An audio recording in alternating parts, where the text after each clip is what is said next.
I did listen to you.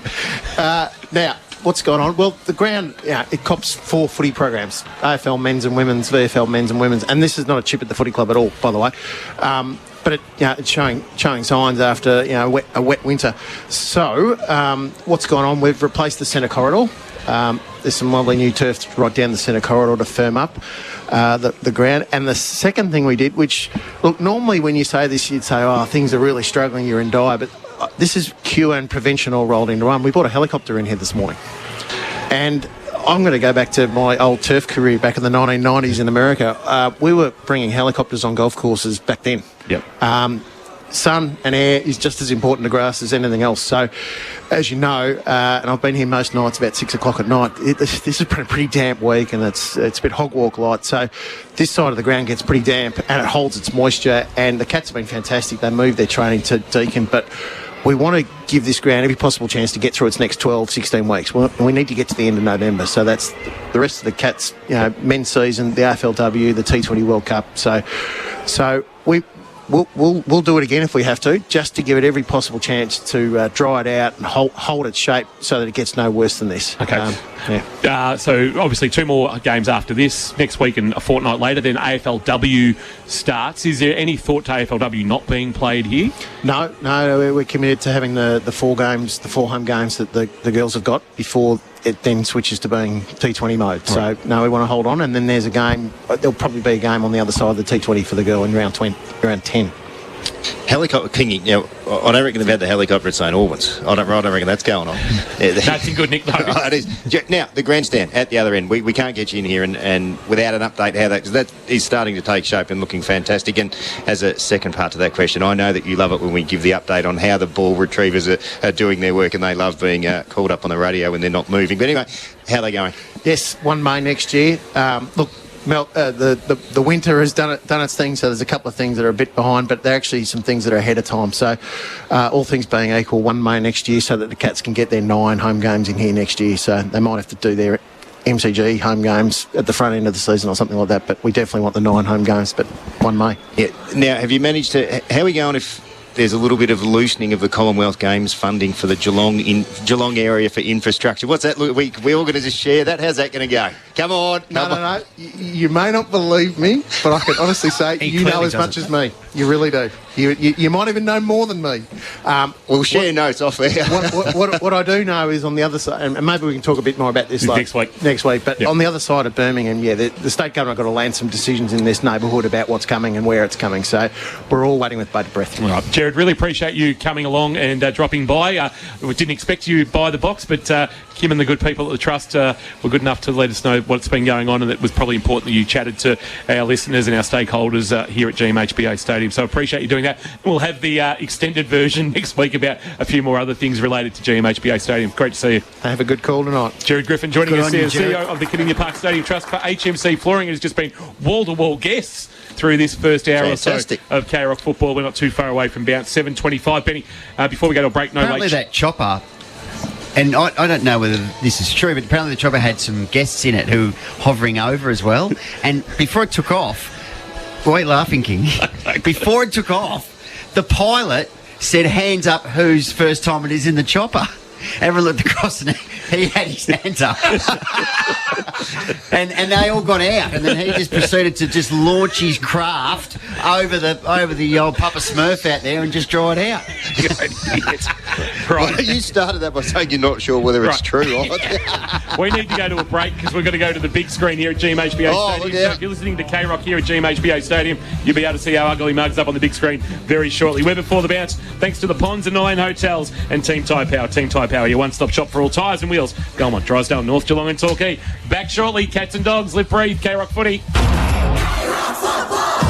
Thanks to our number one ticket holder, ABCO. Fueled by ABCO Cafe 24/7. If you're really from Geelong, you'll have spent some quality time on the dance floor at Lammy's. Over the last 21 years, friendships have been forged, relationships have been consummated, and yes, many a Mario Kart has been enjoyed. It's a Geelong institution, and now it's time to celebrate Lammy's 21st birthday. Register for K-Rock's Party Animals.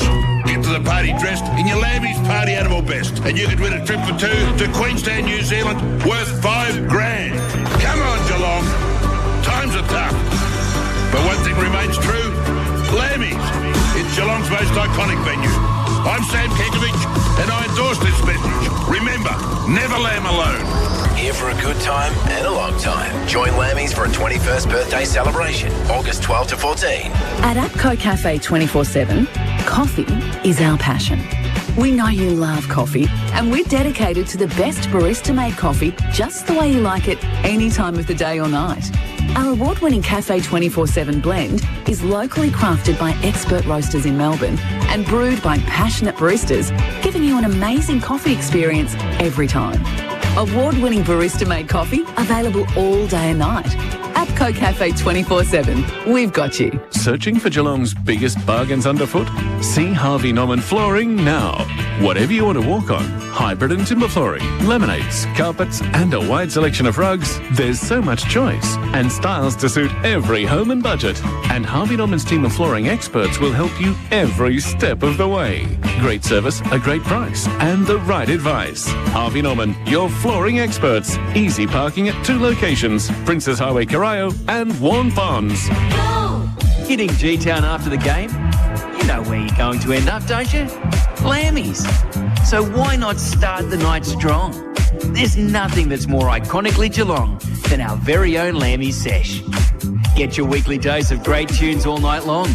Give yourself something to talk about Monday. And remember, never, ever lamb alone. Lammy's Tavern, open from 9 p.m. every Friday to Sunday, with free entry before 10 p.m. Lammy's, you know where to go. Hamlin Homes, proudly Geelong's largest locally owned and operated builder, distinctively familiar with the region's lifestyles, landscapes and suppliers. Distinctive in history, having served the local area since 1983. Distinctive in our ongoing commitment to the local community. Distinctive in design, taking inspiration from the local environment to create beautifully unique homes that reflect our clients' aspirations. Hamlin Homes, distinctively local. Hamlin.com.au. Time to check the stats for Kerrs High. Here's... Oh, Bruce, you're back. Thank you. Hey, here's a huge stat, the big 4-0. Who's had 40 possessions, Bruce? That is impressive. Possessions? No, I'm talking about 40 years. Kerrs High is 40. They've got gear for any job you need to tackle. Bruce, we're after some stats on the ground. Oh, well, I say landscape it. That circle in the middle would suit a fire pit. Kerrs Hire, locals serving locals for 40 years. North Geelong, Grovedale and Ocean Grove. KerrsHire.com.au. Thanks to our #1 ticket holders, APCO. Fueled by APCO Cafe 24/7. Have you been listening to us through krock.com.au? Head now to afl.com.au and the Geelong Western Bulldogs Match Centre to continue streaming K-Rock football. We're before the bounce. Thanks to Team Tyre Power and the Ponds and Norlane Hotel.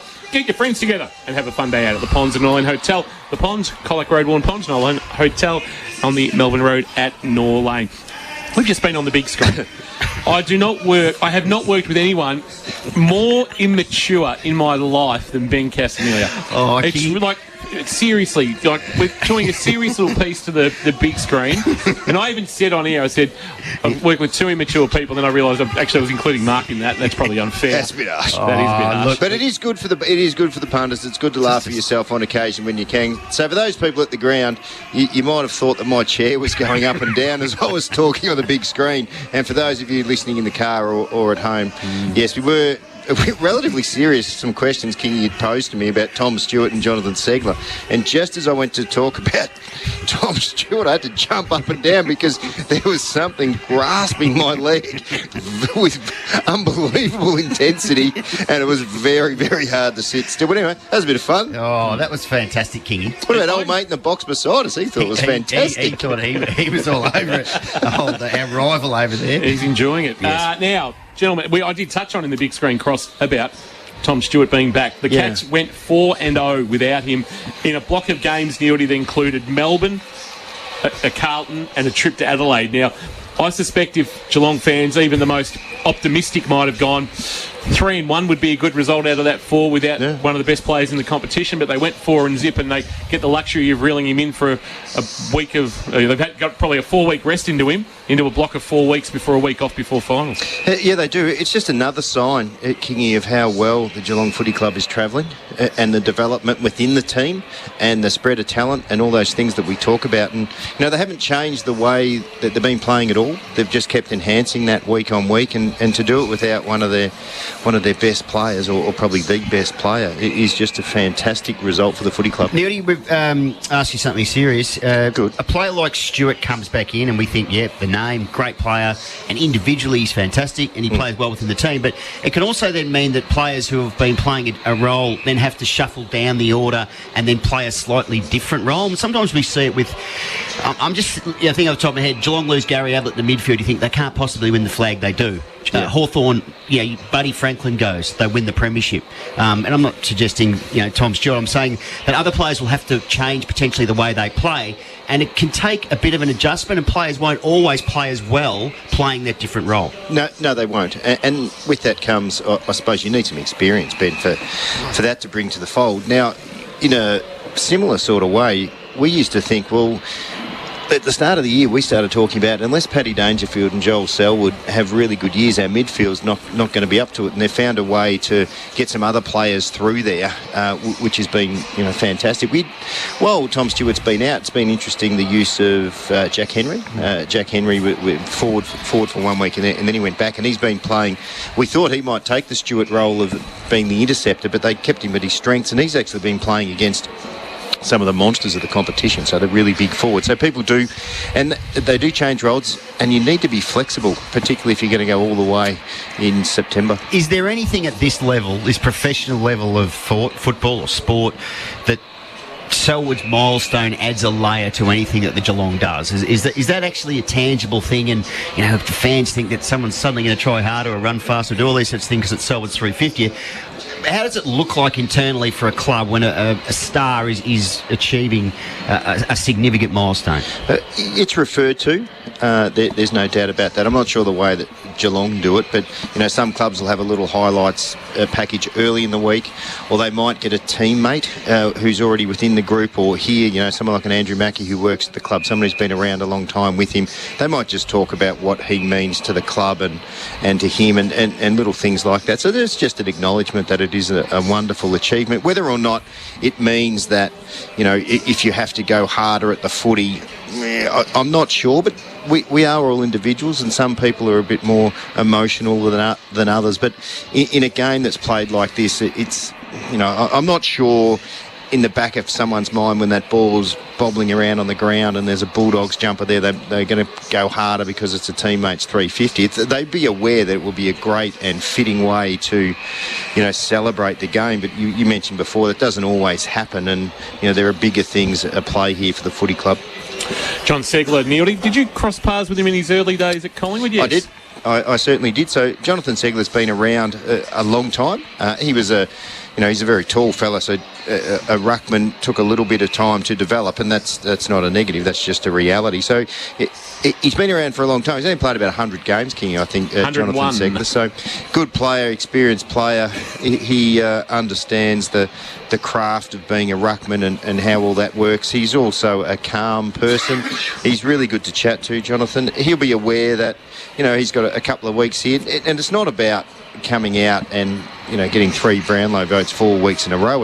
He's got to see, he hasn't played at this level for a while. He's got to see how he's going to go preparing, play, recover and repeat, just to see how that goes. Tim English, he's a very good player. He's a really good player. So that will certainly be one of the matchups I'd like to have a look at tonight, without going too deep in the analysis of Jonathan Segler, given that it is his first game for the year and also first game for the footy club. 81st game tonight for English. He's still only 24. He's on the upward spiral in terms of his football. Just off the KFC Twitter too, Daz Broncos listening in like he does each and every week. No doubt it'll be 2 o'clock in the morning somewhere, wherever Daz is pushing the buttons. If he's on the west coast at the moment, they're 17 hours behind. So, Benny, you're on the mark. Just gone 2 a.m. Perfect. I guess that too, Kingy. He wants to know, Neildy, do you think that Segler will channel a bit more Brad Ottens or a bit more Oren Stephenson tonight?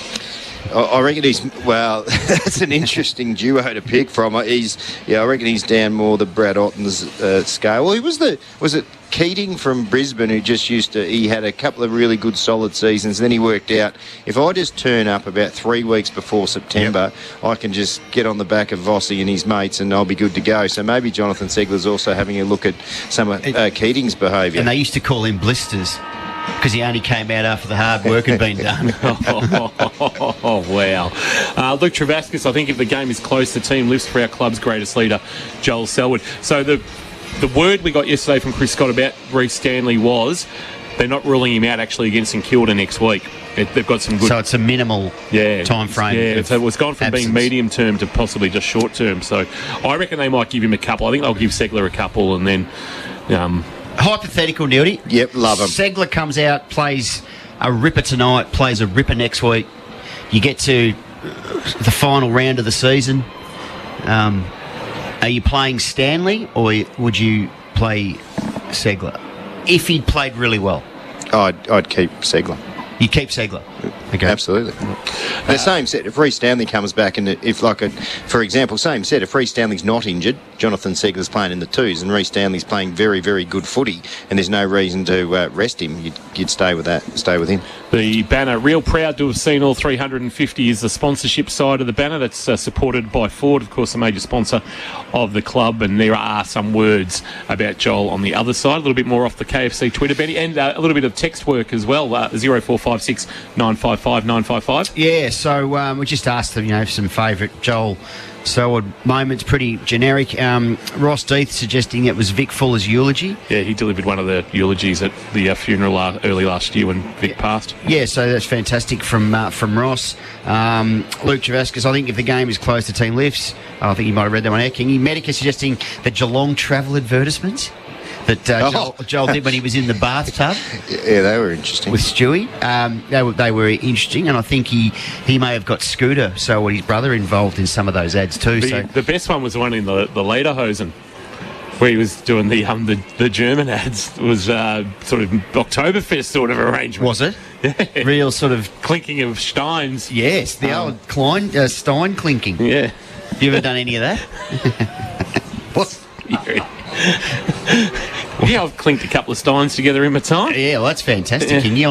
And I've never done that, but I look forward to it. So, just off the text line, Kingy, that number is 0456 955 955. So 0456 955 955. Text in anything, absolutely anything you want. It doesn't even need to be about football. Tell me what's going on in your life. Shags from Ballarat suggesting Joel Selwood is just tough, never gives up. Just a born leader, which is probably pretty much on the money. Yeah, St Kilda have actually fought off a Hawthorn comeback here to go inside the 8, Benny. Yeah, they have. They've won by 12 points, 75 playing 63. They were miles in front. Hawthorn only kicked 1 goal to half-time in that game. Dan Hanbury, I think, made his season debut. He did. In this game for St Kilda. Yeah, they climb up into 8th spot with 44 points of a percentage of 104.3, the Saints. So the Doggies need to find a way to win tonight to retain their spot inside the top 8. So we've just got some players, Kingy, I think, coming around maybe for this guard of honour. So I've just got the binoculars on the, I think Cameron Ling is coming across, so that might be the broadcast, Luke Darcy. I'm just looking down the line, see if I can see any familiar faces, Kingy. Well, it's good to see that in the lineup there's some Bendigo Pioneers jumpers being worn, a Sandhurst Footy Club jumper, which is his home club in Bendigo, being worn. So in terms of media that Joel did this week, he did very minimal media, but in a nod to where he came from, one of the interviews he gave was to the Bendigo Advertiser, which was pretty impressive. That he's never forgotten where he came from. He's a proud Bendigo boy, but he's a very proud Geelong man as well. And but he was good enough to give his time to the Bendigo Addy, and that's great. A feature there as part of the build-up to this week.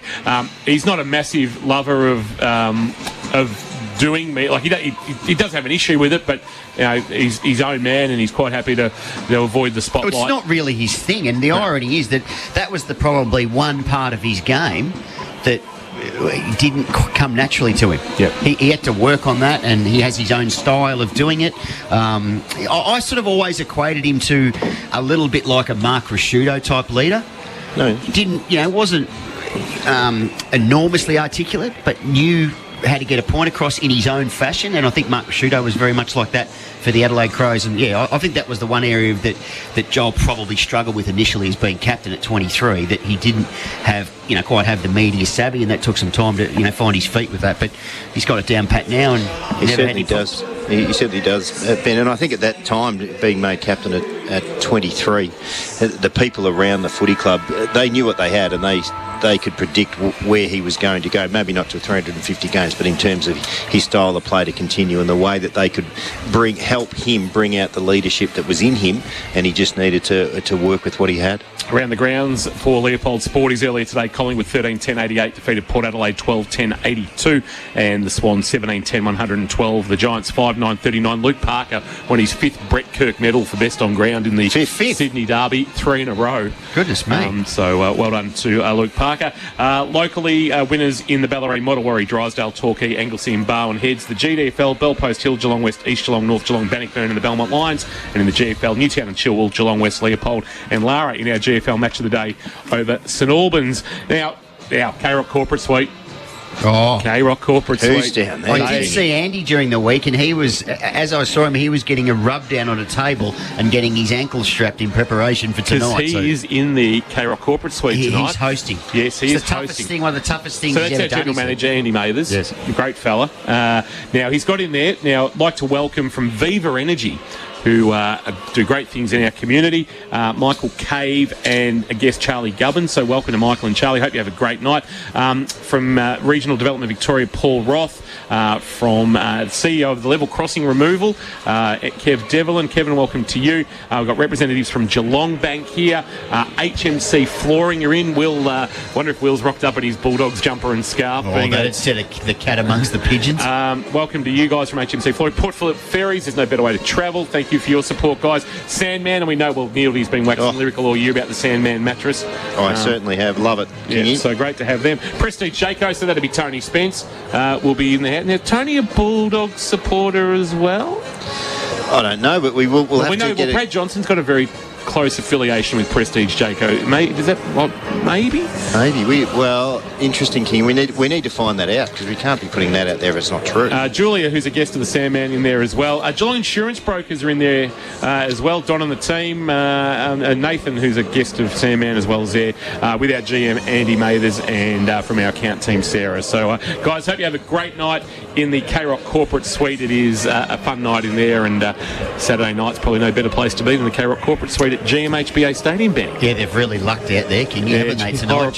350 for the skipper. Cats on top, shooting for 10 straight against the Dogs on their own dunghill, and you're staying hydrated all night. Yeah, horrible. Fantastic. Horrible. Dogs are out on the ground. The Cats are not too far away, and Joel Selwood will burst through the banner for game 350. We need to take our final break, and then we will be back with this one, the Cats and the Dogs from GMHBA Stadium. We're before the bounce for the Team Tyre Power and the Ponds and Elaine Hotels. Get your friends together and have a fun day out at the Ponds and Elaine Hotel. Back shortly. Live, breathe, K-Rock Footy. Thanks to our number one ticket holder, ABCO. Fueled by ABCO Cafe 24/7. Tom, Lingy and Loggy on K-Rock 955. The thing is, Tom's away. You're about to do Fun Fact Friday. You have to launch into the explanation. Are you ready? Your face says no, but we're doing it. Okay, your work friends not being your real friends, and something about if you're going for a job and the boss says to you, hey, Cameron's really good because he knows some fun facts. You might get a promotion, you might get a job. There's some sort of waffle that Tom goes on about that. I'm not exactly sure which direction he's taking it, but is that the general gist? Spot on, Cameron. Tom, Lingy and Loggy. 6 a.m. weekdays. K-Rock 955. Swim, sport and leisure. Kids who enrol in swim school this month score free goggles. St John of God Geelong Hospital has been the leading provider of private maternity services in the Geelong and Barwon region for more than 60 years, bringing thousands of precious babies into the world. Our maternity service provides you with a unique and personalised experience, with your chosen obstetrician caring for you through pregnancy, birth and beyond. Enjoy your stay in our relaxing private rooms, with access to a range of services designed especially for you and your baby. To find out more, see sjog.org.au/Geelong Maternity. In Korea, there are many ways to settle a dispute. but most do it over chicken and beer. Gummy chicken and beer-worn ponds. Sticky, crunchy Korean fried chicken. Authentic sauces and Gunbay beer brewed in Brunswick. Your food gets delivered to your table by robot because Korea. So biv up, friend up and tackle it like the chicken-eating champion you are. Gummy, Warn Ponds Shopping Centre. Perfect for a pre- or post-movie feed because they're open till 9 p.m. every day. Hello, it's Jamie and Erin from Wombat Gully Plant Farm Geelong. Dad, footy is on. Okay, Erin, but I've got to tell everyone that just like a footy team, Wombat Gully Plant Farm are here to go the extra mile. Stick to the plan, have fun, work together and give it our best shot so your garden can be the greatest garden of all. Dad, you sound just like a coach. Oh, thanks, Erin. Now, whose turn is it to do the dishes? Not me. I'm still on the bench, Dad. Right. So see you soon at Wombat Gully Plant Farm. 201 Townsend Road, Moolah. Bonus local delivery on selected big brand mattresses now at Harvey Norman when you spend over $999, including King Coil by A.H. Beard, Sealy Posturepedic, Sleepmaker, Sealy Optimum, Beauty Rest, Body Balance by A.H. Beard, and Temper. Now's the time to upgrade your mattress and receive bonus delivery on selected big brand mattresses when you spend over $999. Available on in-store purchases only. Bonus local delivery on selected mattresses now at Harvey Norman. Easy parking at two great locations, Corio and Warn Ponds. At APCO Cafe 24/7, we're foodies at heart. We think every meal should be a delicious experience with every bite. It's our passion at APCO Cafe 24/7. From our famous jaffles to healthy lunches and the guilty pleasures of our grab-and-go menu, flavour is our obsession. We're also about convenience. That's why at APCO Cafe 24/7, our food selection is available anytime, day or night. Delicious food, award-winning barista coffee. APCO Cafe 24/7. We've got you. Thanks to our #1 ticket holders, APCO. Fueled by APCO Cafe 24/7. I'm obviously really proud. I tried to sum it up early in the week with a piece that I did with the club, but I really haven't got the words for it. But, I love this club, always have, even when I wasn't here. And understand that it's pretty special for the club too. So just going to enjoy the moment that it is. That was Joel Selwood facing the media yesterday. Just a little piece about what 350 means to him. A humble champion, the first cat in VFL AFL history to play 350 games in the hoops, and only the 21st player to reach that milestone nearly, which I suppose when you put it in that context, VFL AFL footy's been played for 125 years and he's the 21st player to reach 350 games. Gives you some sort of realm of indication of where it sits in the history of the game. Oh, it's incredible, Kingy, and that's why not many people do it. You think for the years and years that he's played and the consistency of the number of games that he plays each season is just absolutely phenomenal. He's a true, all those words, like he's a warrior, he's professional, he's all those things. He's an amazing leader, and he clearly looks after himself both mentally and physically as good as anybody else in the competition. And I suppose, King, when you say that, there's 700 players currently playing AFL footy, and it's an amazing milestone. Just off the text line too, some memories. Joel memory walking my daughter out onto the field when we played the Dogs last time. Knew her name, kept her calm and made her feel like the most important girl in the world. A gentleman. That was from Brendan. Oh, nice. And Tom from Collingwood. He's in Lawn tonight, Tom from Collingwood, so he's all over the show. He's getting up the frequent flyers. He's down at Lawn, so he's looking forward to it. No doubt he flew to Lawn. When did Lawn get an airport? Well, it's just out the back there. He lands frequent sideways. flyers. He got to, he's moved. They're going to fly in Fox down there, so he's looking forward to a beautiful display of Geelong brand for the Skippers 350. He's having another tea, so maybe he's not staying hydrated. Anyway, he's on board. Tom from Collingwood. He loves the Cats. He loves K-Rock, and he'll be locked on tonight. 0456 955 955. You can text us anytime, and you can join us on the KFC Twitter at any time as well. Benny's been keeping his eyes on that. 10 original tenders for $10. Did somebody say KFC? Catch 2007 had something to say? Yeah, 350 of the best for the skipper, Joel. So what more can you say than an absolute bloody champion? So Cats 2007 joins us each and every week on K-Rock for he loves getting on the Twitter and supporting his beloved blue and white. All right, we're not too far away from bounce. Mark Neal, the Geelong Insurance Brokers head-to-head covering Geelong for 29 years. That's Geelong Insurance Brokers, and you get the opportunity to have your say in terms of where do you see the head-to-head going this evening. Well, Kingy, I'd like to have a look at two head-to-heads for Geelong Insurance Brokers this evening. And we touched on it when we spoke to Troy Selwood about Sam De Koning. I really want to have a look at Sam De Koning playing against Aaron Norton again. One of the things that Troy touched on about Sam was his reading of the play is sensational. He also touched on that clearly he's not as physically developed as he will become over the next few seasons. And that's a frightening prospect. It is a frightening prospect, but he has learnt a way to combat that, Kingy. So he stands off the body a lot and he uses his reading of the play to either fly for it from the front or get there to spoil. So one of the matchups for Geelong Insurance Brokers is going to be Sam De Koning versus Aaron Norton. The second one, I'm really keen to see how Jonathan Segler goes. He's going to be up against one of the premier ruckmen in the competition in Tim English. It's not going to be around, I'm not going to compare stats and things such as that because it's really harsh to do that in your first game, particularly at this stage of the season. But Jonathan Segler needs to be competitive. He needs to ensure that Tim English isn't getting too many hit-outs to advantage that are really telling on the scoreboard.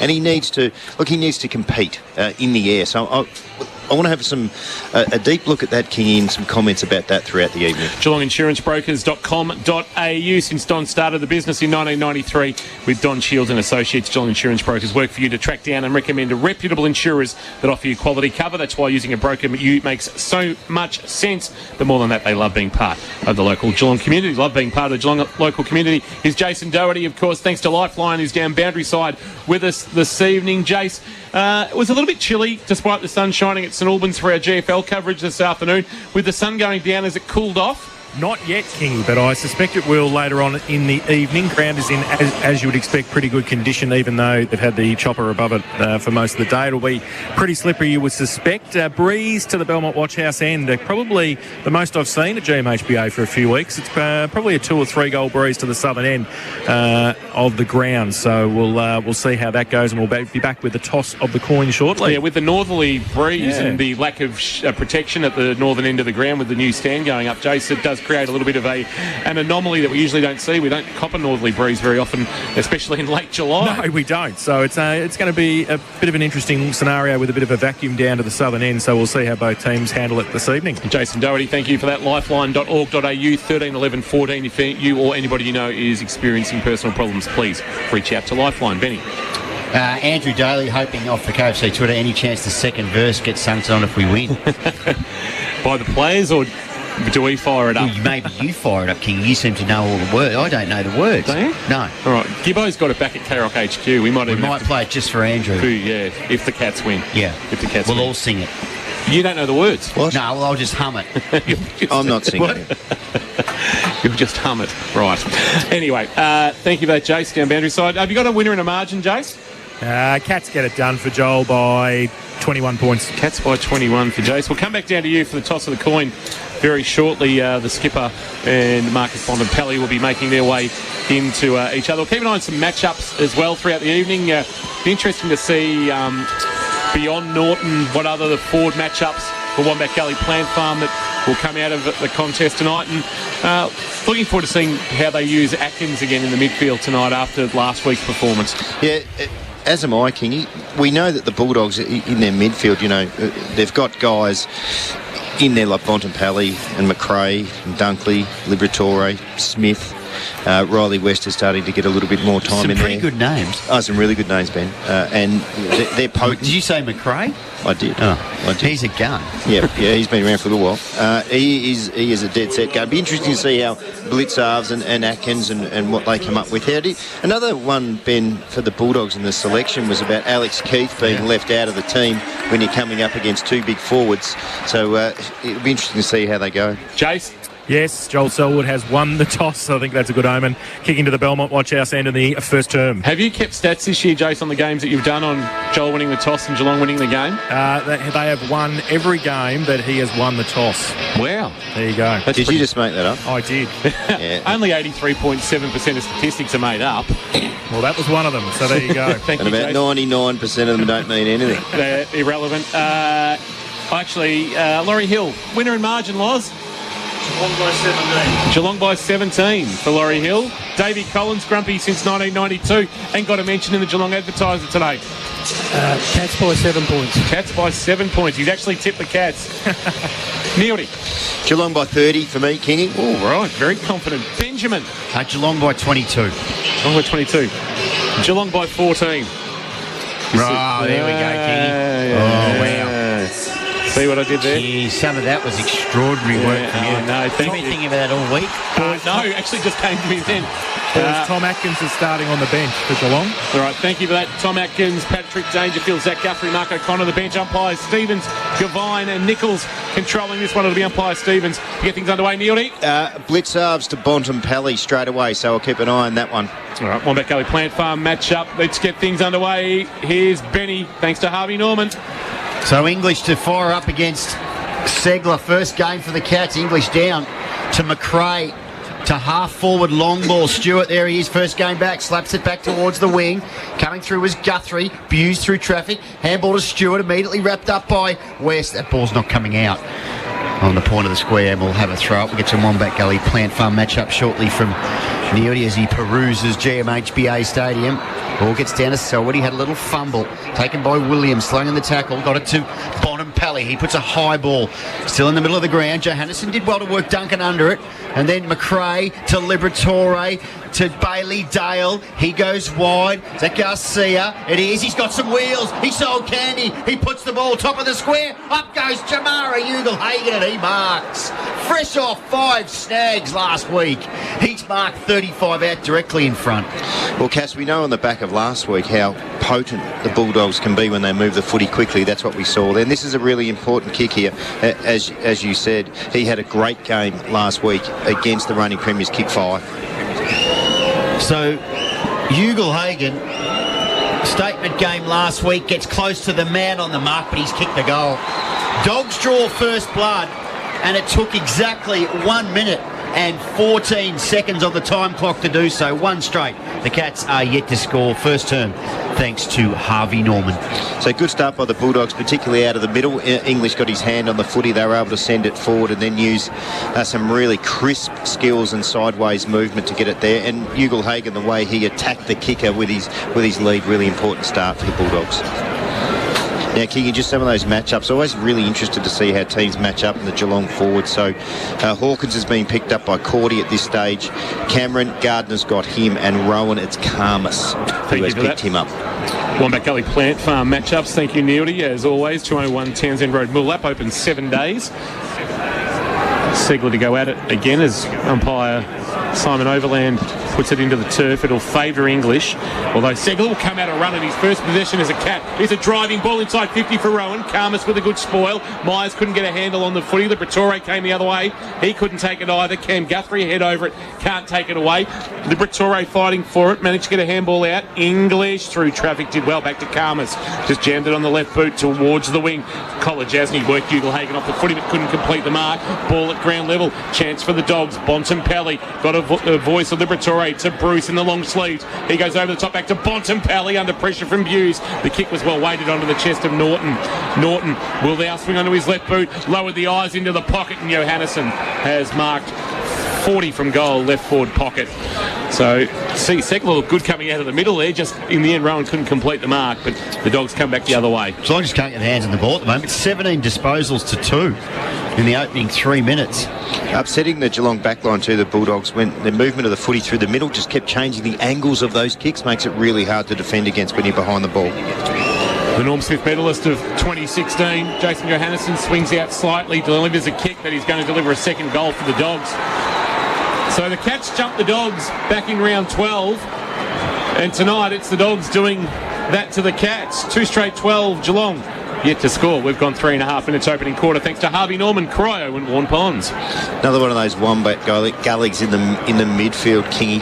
Liberatore's gone to the skipper in his 350th game. That's Joel Selwood. It's one of those annoying players. If he was on your side, you'd really like him, but when he's playing against you, you very much dislike him. So he's up there just up trying to upset the concentration of the Geelong skipper. But again, great start to the Bulldogs. Ben, you said essentially Geelong can't touch the ball at this stage. Yeah, 17 disposals to 2, 18 disposals disposal to do after that goal. Liberatore and Bonampelli have both had 3 already. Only gone 4 minutes on the Port Phillip Ferries time clock. So blistering start from the Dogs. And Geelong need to respond. So Segler up against English. English won it down. Bonampelli again.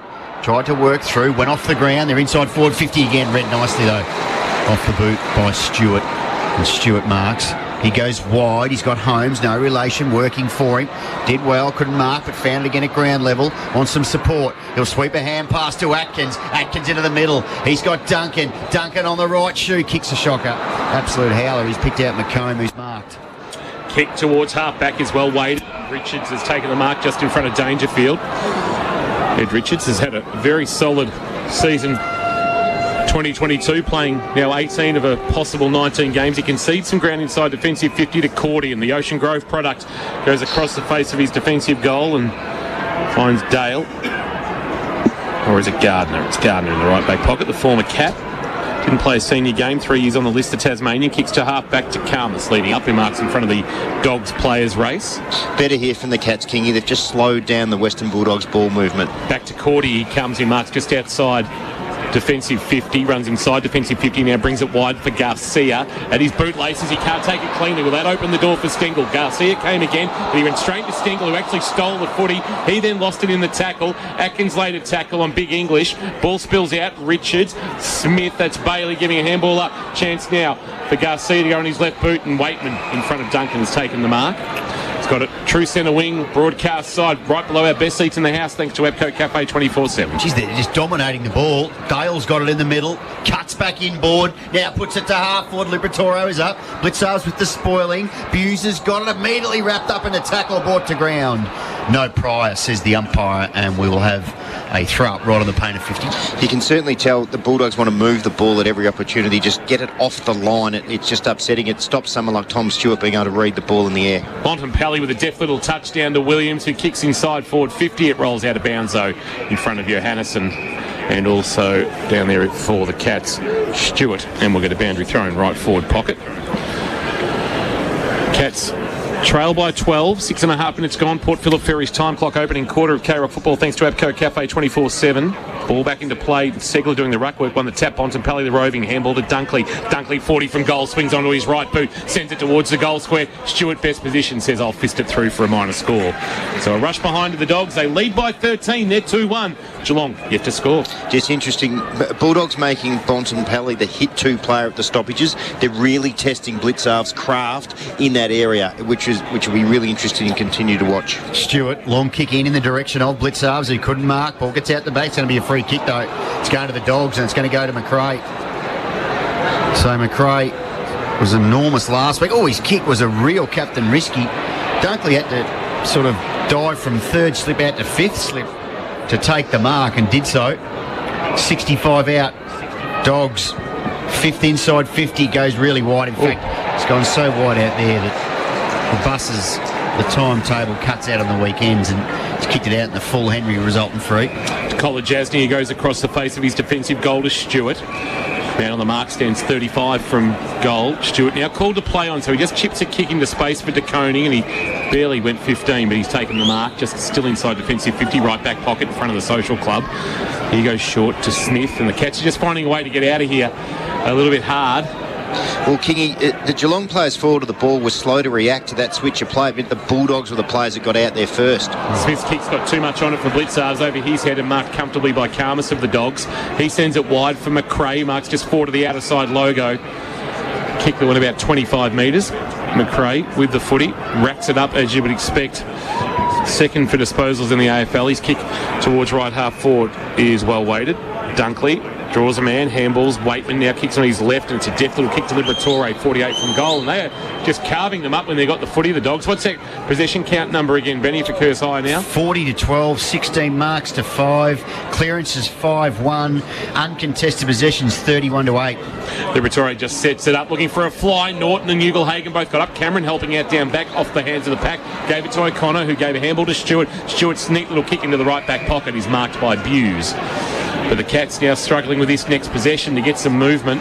So, Kingy, the forwards for the Geelong Footy Club, 3 of them went down to help defend. So when they got it free and they looked up, they were outnumbered by 3 in 3v6. That's why they had to slow things down. Hughes to the top of his defensive goal square with a kick into the left back pocket to Dangerfield with a kick now to a one-on-one. Holmes trying to use the body, couldn't get his hands on the ball. The long kick that came in, it's off his hands and out of bounds for a boundary throw. And true centre wing out of side in front of the Reg Hickey stand faithful. And it's fair to say, I believe, a full house here at GMHBA Stadium, around 23,500. The old Reg Sticky hand. I'm glad you said that because I heard that. Clever throwing. Ball on the logo, no relation, kicks it forward for Geelong. Bailey Dale came up to meet it, sweeps along left-handed hand pass to Dunkley, who sold some candy on Atkins, who stuck to the task. He goes down the line, punch forward by the Cats. Myers, quick give to Holmes. Holmes' wonky ball is again chopped off by Dale, who comes back inboard, and the Dogs are away again. They are English, went to share it by hand with Johannesson, went wider to Waitman. Waitman 75 from goal, right half forward, a little bit unsure of what to do, so comes back in with a handball, tucking it under the arm is Dale, running to 48 metres, driving a kick to the square. Oh, wonderful to Koning, across the front of the pack. Henry had actually slipped in the goal square, and de Koning with a decisive fist to knock it through for a minor score to give the Bulldogs a score of Archbishop Desmond 2-2-14. May he rest in peace. Geelong yet to score, but the Cats are under siege early, Nildy. Yeah, they are, King. That's a goal-saving spoil by de Koning. Bruce had actually worked Henry up and under the ball. That's why he slipped over. That was going to be a simple mark to Bruce, and then de Koning came across the front. Well done. So Smith chips it outside, defensive 50. Duncan, he goes further afield, and he's got Buse. Goes back to Smith, look out, he had to hurriedly kick it. Goes with a wonky ball to half forward. Blitzarves is there. Cameron tries to slap it to the advantage of Holmes, who's been busy early. Sweeps a hand pass back to Rowan, to Stengel. Stengel side a little bit of candy. He'll get onto his right shoe. Now it's inside forward 50. Oh, Cameron was up. He couldn't mark. Had an opportunity to. Ball on the deck. Cordy. Quick give to Daniel. He's wrapped up by Myers. Cat fans want to hold the pill. Umpire Simon Overland says, give it to me. I'll fill out the paperwork and I'll throw it up 17 metres out from the Cats' goal. Ball in the air. Hawkins, English winning that one. Bontempelli too easily from the stoppage, jammed it on the boot towards half-back. Bouncing ball over the head of de Koning into the path of Guthrie. Zach Guthrie, that is. He was clean. Got a handball released to de Koning. De Koning went back inboard to Blitzarves. Blitzarves at close quarters. Atkins. Then back to Zach Guthrie, who left the footy behind. Might have given away a free kick. No. Cam Guthrie, was he legged? No. Umpire said you've been brought to ground, and maybe I'm going to have to blow the whistle here and get a ball up just forward of the centre square. Just on Zach Guthrie, plays his 48th game tonight, Neildy. That's terrific. How many did you play for the Cats, Neildy? Well, it must be 48. Correct. You've given me that lead in, and it's fascinating that you knew that, and I had no idea. Ball to the wing. Bruce, a handball on the up for the Dogs to Waitman, slipping over with Johannesson. That opened the door for Stewart to take the loose ball and go wide. The Cats are getting possession now, Neildy, but just not being able to impact the scoreboard. Correct. They're not. To Holmes from the logo. Puts it just inside forward 50. Big fist. Was that from Gardner? Ground level. Garcia was tackled front on by Atkins, and that's always a free kick. Very hard to tackle when a player is over the ball like that. And Atkins was just a little overzealous. Free kick. Kick back to Gardner. Makes him work, but finds it on the deck. Now we get onto his... Oh, he's trying to sell a bit of candy on camera this way and that way, and then he goes back into the Peter Street. The old Peter Street stand used to sit there, and it's marked by Dale. Dale, right back pocket, long way from home. Now he's called to play on, so he goes across the face of his defensive goal into the left back pocket to Richards. Richards outside defensive 50 to the former Demon Hannon. Had to take it on the bounce, had it knocked from his grasp by Rowan, but it fell back towards Richards. He got around the Rowan tackle, and then his kick to Williams is okay, who marks next to the boundary line at left half back. Williams sends it towards the interchange gates. Getting a hand on it was Duncan. Went to Johannesson, though. He lost it in the tackle with a handball that was taken by Smith of the Geelong. Back to Duncan. Now Smith kicking over his right shoulder. A snap kick wanting Hawkins. Cordy with the spoil, front of the pack. Williams brought to ground by Rowan and Hawkins, and we'll get a ball up just at true centre wing as we go down to Jason Doherty. Jace, plenty of movement down boundary side. Yes, lots of changes, and the crowd very pensive at the moment with the Bulldogs start. Joel Selwood off the ground. Didn't have a possession in his first little foray on the ground. He's back out there now. O'Connor went to go off the ground, had a complete freshie.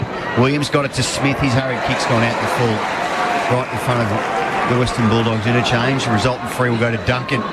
Geelong has certainly lifted their pressure around the footy. Oh, he goes to Selwood, who had a little fumble. They got problems now, the Cats. Smith's got it, runs away, not much on. Norton's there, De Koning goes back. De Koning did well, got a fist to it. Howler bounce, stays in the field of play. Norton tries to fend off Heavy, who did well. Ball up to the front of the square. Coming to meet it was McComb, is it? He's tackled. Hand pass chopped off by Buse. Crisis averted for the Cats. Just Duncan. Zach Guthrie had to take the tackle. It would be best to just go in that tackle from West and be taken to ground.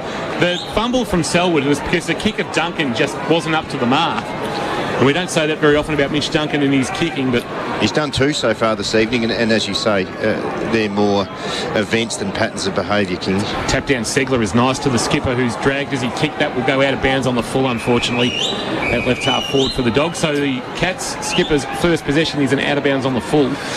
And just the 4 inside 50s for the Cats, Kerrs higher. And the Dogs are about to go back inside as Daniel with a scything ball onto the chest of Williams, who marks 52 from make it 53 from goal. He just sets it up now, says somebody fly. Waitman maybe fisted away. That was Segler back there working hard for the Cats. He's now at ground level, taken down by Bontempelli, and in the left forward pocket, a ball up at the northern or city end of GMHBA Stadium. The Dogs are 2-2-14. Geelong are yet to score at the 15-minute mark, Benny, of this opening quarter, thanks to Port Phillip Ferries. Just doing some numbers for Kerrs higher. Yeah, 10 Cats yet to have a kick. It's going to be a free kick in the ruck contest for Too High, and it's going to go to Tim English. So a chance for a third Dogs goal in this opening term. There's a free kick, I suspect, against Segler in the ruck contest. It was. And Tim English, a chance to give the Dogs a very handy 20-point buffer. Adelaide 7, Carlton nothing. It's about 6-7 minutes gone first term. English will kick from around 30 metres out, left of centre, sends it on its way and makes no mistake. So the Dogs have got 3 and they've jumped the Cats in the skipper's 350th. 3-2-20 the Dogs. Geelong yet to score. Doggies haven't won here since 2003, but they're putting themselves in a pretty good position early at the 16-minute mark of the opening term, the opening quarter, thanks to Harvey Norman. Think Harvey Norman for all the big brands at Geelong's best prices.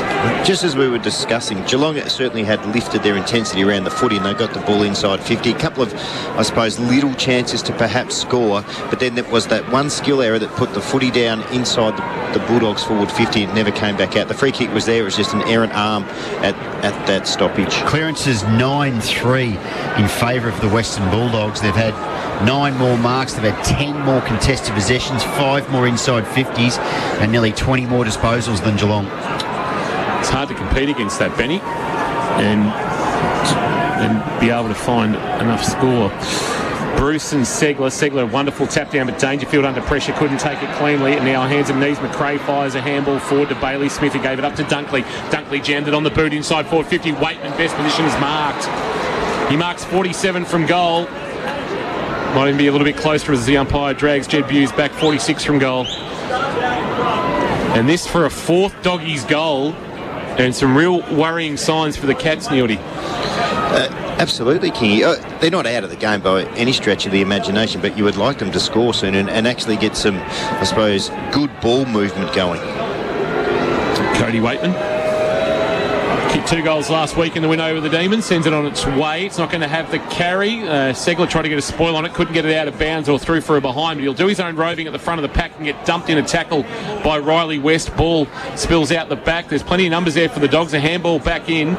Chance for Bontempelli under pressure. Well, that was almost a throw. Umpire didn't see it that way. Selwood put his head over the footy and won it for Geelong. Back to Zach Guthrie. Under pressure. Kicks on his left boot. Oh, no. He's going to turn it over. No. Well done by Close to spoil it away from Daniel, but Calm has picked up the loose footy. Handball to McRae. McRae 51 from goal. He can pick the eyes out of the Geelong defence, and he does. Because the Geelong defence hadn't reset after trying to frantically clear the footy. And Waitman, a little bit closer this time, should have no problems to kick the Dogs 4th. So the pressure from the Western Bulldogs forward line, Kingy, that's what's causing those errant kicks that are coming out of the back 50, and then because the forwards are playing so high, because they're trying to get back down there and help because they are under siege, that's why it just looks very messy at the moment. So Waitman, 35 from goal, has done the business. Kicks the Dogs 4th. They're 4-2-26. Geelong yet to score. In this opening quarter of K-Rock football, thanks to Harvey Norman. Think Harvey Norman for all the big brands at Geelong's best prices, Crow and Warren Ponds. Everything the Cats are trying to do at the moment is under intense pressure. So Selwood did a really good job, kept his head over the footy as we know he will do. Got that footy out to Zach Guthrie, just under enormous pressure. So the Bulldogs have brought that. They've also brought a really good work ethic. They appear to be outnumbering at Geelong at most contests, and at this level you only need to have that one extra player around the footy and they will be used. Dale has had 7 touches, Kerrs high. Bonampelli also had 7. Bonampelli's had 3 clearances to go with those 7 possessions. Waitman causing all sorts of problems. 6 touches already as a small forward and has kicked a goal. So Cat fans getting loud because they realise that their team has a little bit of work to do now. They're basically starting from 26 points behind. Bruce doing the ruck work against Segler. No clear winner. McRae tapped it nicely to Dunkley. They are all over them out of the middle here, the Cats, as Smith sends the Dogs towards right half forward. Riley West, it'll bounce in front of he and Zach Guthrie, and then pitch and turn out of bounds. And a boundary throw in at right half forward as we approach 20 minutes gone. So the Cats scoreless as we approach time on. The Bulldogs are 4-2-26 as the boundary throw will take place about 51 around from the right hand behind post. So Bruce will go up against Segler. And front position, Segler. Neither player actually touched the pill. It's the deck. Who's first there? Cam Guthrie, tracked by Bailey Smith. Guthrie's underground hand pass. Don't know in particular. Myers had a little fumble. Dangerfield just almost threw it forward close. Here's an opportunity. Cam Guthrie, low down, hits Hawkins at half forward. Hawkins at left half forward, swings onto his right boot, wants to get it in for Smith. It's going to hang in the air. It's going to allow Williams to come and kill the contest. But at the front of the pack, Cats have got numbers to wrap up Karmas. Spills out. Smith, close. This is much needed. And he's missed. Quick snap has missed across the face and through for a minor score. And the margin is 25. So the Cats are on the board with a behind. It's taken 20 and a half minutes on the Port Phillip Ferries time clock. The Bulldogs 4-2-26. Good ball movement. It was quick. Got it inside even though they were outnumbered. It just meant people could run onto the footy and put the Bulldogs' backs under pressure. Smith leading possession of the Cats with 6. Daniel all played on. His kick's no good. Holmes clean. Handball's over the top. Rowan, can he release a hand pass? He does. No one in particular. Holmes again. Goes wide. Dangerfield back into traffic. Sold some candy. Had to go back to Holmes. It's going to be a free kick to Dangerfield. Too high, was it? Yep. He tried to sell a bit of candy. Bonampelli slaps his thigh, almost acknowledging that the free kick was against him. Oh, he just threw out the arm. He thought Dangerfield was going to hand pass, and he threw out the arm to try and smother it. And in the end, he just copped him round the chops. And when you're round the chops, Kingy, that means there's a free kick against. Is that a technical term, Benny? That is a technical term. Chops, that's around your mush. Dangerfield. Well, that clarifies it. Dangerfield needs to kick this. Set shot goal kicking's not his forte. And he has kicked the goal. Reverse Moz, Cats are on the board. Badly needed, fair to say. Against the run of play, 4-2-26 the Dogs. They've got the jump. Geelong are 1-1-7 as we close in on quarter time. This first term, thanks to Harvey Norman. Think Harvey Norman for all the big brands at Geelong's best prices. Ben, I would presume most of the Western Bulldogs midfielders will be high on the stat sheet.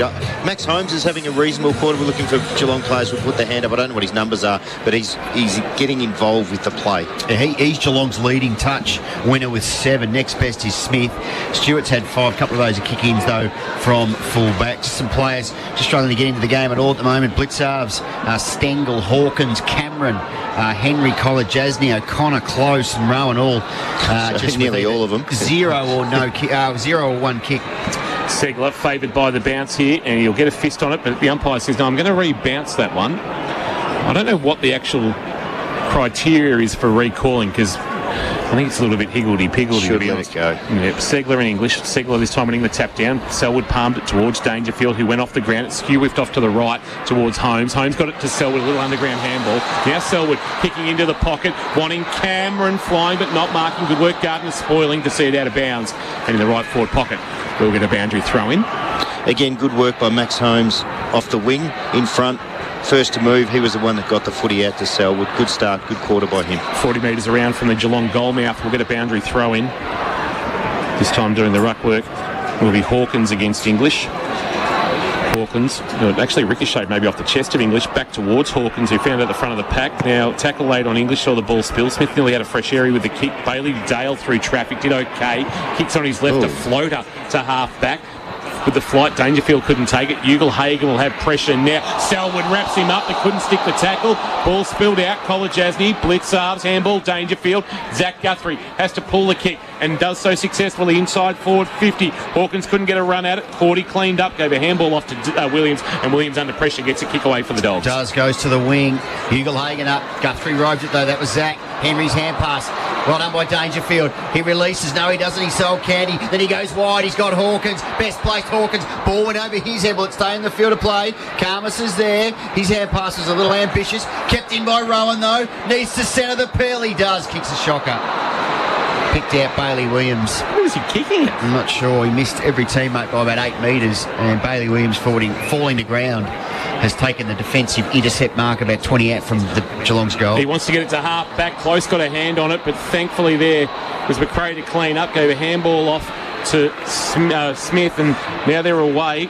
The kick from Riley West towards half forward to a one-on-one. Waitman now pointed Stewart there. It was a good contest for the youngster to win. Now kick inside 50. Bruce has got out the back all alone. How did that happen, Mark Neal, as he marks 25 from goal right of centre? Well, Kingy, when the ball goes down one side of the ground, the people on the space side or fat side of the ground work really hard, and what you'll see is the players on that skinny side for the opposition, they'll go at the player with the ball to put him under maximum pressure. What they need is their teammates coming from the space side they just go round a circle basically, and they need to get back. On that occasion, they did not get back to assist, which can happen on a fast break, fast turnover. So it's gone from Geelong having an opportunity to score at one end to potentially the Dogs going out to a 25-point lead in the shadows at quarter time. Bruce, the former Saint and Giant, has pulled that to the right and through for a minor score, and the margin is 20. Josh Bruce coming back, of course, from a serious knee injury, playing just his third game. And it's the Dogs 4-3-27, Geelong 1-1-7. So Duncan plays on and then just goes straight down the middle of GMHBA Stadium. Only man there, that was Richards. He couldn't mark. Smith roves and then he kicks it forward. Hawkins is a one-on-one. Howell a bounce. It gets out the back. Hawkins. Cameron's there in support. Caleb Daniel did really well though, kept his head. Handball to Gardner. Gardner's kick should be chopped off by Dangerfield, and he wants to play on quickly. Dangerfield. He goes onto his left. Good pass. Hits Hawkins. 45 out. And Hawkins can go back and possibly somewhat steady the ship for the Cats. They trail by 20. Minute and a half remaining till quarter time, and Hawkins, fresh off 4 goals last week in the win over Port Adelaide. Dangerfield, Ben's had a good 5-minute period. He's been in most things. Yeah, he has. Geelong's only goal kick. He's had 7 touches and they've been effective too. So Hawkins is on the runway. Wrong side for his power fade. Comes in, 6 steps. He's hit it pretty well, but he's hit it off to the left. The umpire was always looking behind the stick. And just a minor score. 1-2-8, plays 4-3-27. Cats trail by 19. First term. Krock style, thanks to Harvey Norman. Dale brings the ball into play. It goes straight in the middle to Daniel with a low ball, who feigned a handball off, but he's still got it in the corridor where that turf has been replaced. Daniel, he's feigned a handball once. Now he's been called to play on, and now he pulls a kick very wide, and Cordy has marked it next to the boundary line at left half back, just outside defensive 50, in front of the premiership stand. Cordy with the footy, sends it to the wing, looking for Norton to fly, De Koning to provide a spoil. Front of the pack, Dunkley did the roving, gave a handball to Smith, handball back to Riley West. West snaps it over his left shoulder to a one-on-one, although De Koning will get back with the flight. Couldn't complete the mark in front of Norton, and is now happy to see it right under the nostrils of Jason Doherty over the boundary line for a boundary throw-in. So it's a 19-point Bulldogs lead. They kicked the first 2 in the first 3 minutes of the contest. Geelong have been able to get some equilibrium back in terms of the tempo of the game, but on the scoreboard with some work to do. So English up against Segler, ball on the deck. Oh, Dangerfield took out Dunkley, took the pill with him. A high ball. Dale has to sit under it. Cameron crashes the pack. Well roved by Daniel. It's good composure again to Gardner. Gardner goes very wide. Bruce. Henry's there. Almost felt when Henry, in fact, nearly spoiled it, then marked it. Umpire didn't pay it, and he's in trouble. His hand pass was too hot for Zach Guthrie. On the deck, McComb tried to get it to Bruce. He broke the tackle. Handballs backwards to the voice of Dale. Back inboard to McRae. And there is the siren to end the first term. Bulldogs have come to play in Joel Selwood's 350th game. They're looking to spoil the party. 4-3-27. They lead the Cats 1-8. Quarter time here at GMHBA Stadium, Geelong with some work to do. We'll take a break, come back on the other side. Plenty to talk about. Curse higher stats, the thoughts of Mark Neal. We'll have a look at those Geelong insurance brokers head-to-heads as well. Thanks to APCO Cafe 24/7. We've got you. Live Breathe, K-Rock Footy. Thanks to our number one ticket holder, APCO. Fueled by APCO Cafe 24/7. The world sure is a crazy place right now. From staff shortages to supply chain issues and the enduring effects of the pandemic, families throughout our community are feeling the cost of living pinch. That's why we've gotten together with our friends at Geelong Bank to help you bust your bills. Phone, electricity, gas, water, mortgage, rego, car payments, credit cards, your uncontrollable addiction to French fromage. Upload your bill now at krock.com.au and listen every Friday morning. Tom, Lingy and Loggy's Bill Busters. Busting the bills that are busting your balls. And closer to home, Geelong Bank, where we grow. K-Rock 955. At home, on the work site, in the office, there are some big cleaning problems you just don't want to deal with. Don't panic. Call Steamatic. Steamatic has real solutions to your cleaning problems. Graffiti removal, kitchen canopy cleaning, blasting services or the big industrial jobs, they're equipped to handle it all. Steamatic, a standout job every time and on standby when you need them most. Don't panic. Call Steamatic. Essington Street, Grovedale. Visit steamaticgeelong.com.au. Hi, I'm Patrick Dangerfield. When you're on the highway to the danger zone, make sure it's in a Rex Gorell new or used car. Rex Gorell just can't be beaten. They top the ladder when it comes to range, service, value and quality. So you'll only get the best when you buy your car from Rex Gorell. Family owned and committed to Geelong. Do what I've done. Join the winning team at Rex Gorell. Rex Gorell, Fine Street on the Trobe Terrace, Geelong. Visit rexgorell.com.au. LMCTs 1308 8349. Harvey Norman, your premium Optus dealer. Receive a $700 Harvey Norman gift card when you connect to a new $69 a month, 24-month SIM-only plan with 80 gigabytes of data for use in Oz. Available now at Harvey Norman. Offer available until withdrawn. Not available with any other offers. Minimum plan cost $1,656. Terms and conditions apply. Visit Harvey Norman, your premium Optus dealer. Easy parking at two great locations, Corio and Warn Ponds. Thanks to our number one ticket holders, APCO. Fueled by APCO Cafe 24/7. Dangerfield needs to kick this. Set shot goal kicking's not his forte. And he has kicked the goal. Reverse Moz, Cats are on the board. Quarter time at GMHBA Stadium. It's the Cats 1-8 trailing the Bulldogs 4-3-27. Jason Doherty down boundary side for Lifeline this evening. Jace, quiet on the injury front for St John of God. Yes, for St John of God, no injury concerns for either team at quarter time. I think Paddy Dangerfield might have had a couple of headache tablets. He looked like he got them from the doctors at quarter time. But apart from that, a clean bill of health for everybody. Thank you for that, Jace. St John of God, your emergency specialist, open 24/7 Myers Street in CBD of Geelong. Benny, some key numbers out of that opening quarter of K-Rock football on the Curse High stat sheet. I hope they gave Dangerfield the right tablets down there, Kingy. Could be interesting final three quarters. Look, the Dogs absolutely dominated the Curse High stat sheet. They had nearly 30 more disposals. They had 13 more marks. They had 10 more contested possessions, 2 more inside 50s, 24 more uncontested possessions. They doubled the catch and clearances 12-6, and they also won the tackle count despite having 32 more touches, 15-12. There was not a stat Geelong won. Bailey Dale doing a lot of damage across half-back with 10. Waitman really good up forward, 7 touches, kicked a goal. Dunkley busy, 7. Smith busy with 7. Bonampelli, Neildy mentioned him. He had 7 touches and 3 clearances. Liberatore, 6. Bailey Williams, 6. And McRae, 6. So the heavy hitters for the Dogs, all getting plenty of it. For the Cats, Smith tried hard with 8. Dangerfield, I thought, was good in that term. 8 goals. He kicked 8 goals. 8 possessions. He kicked Geelong's lone goal. And Holmes, the youngster, thought he played a good quarter. Dangerfield and Holmes, Neildy, probably Geelong's 2 best players in that term. Yeah, I'd agree with that, Cass. I think those 2 players were trying to get Geelong back into the contest. The Bulldogs, when they had the footy, kept taking it off the line. I mentioned that a couple of times. That clearly clearly is the way that they think you can upset guys like Stewart behind the footy, and it worked during then. They were better around the clearances. I think since Mark Blitzarves has been in the middle as not the ruckman but an on-the-ground midfielder, this is potentially the first time he's been tested as his direct opponent in Bontempelli.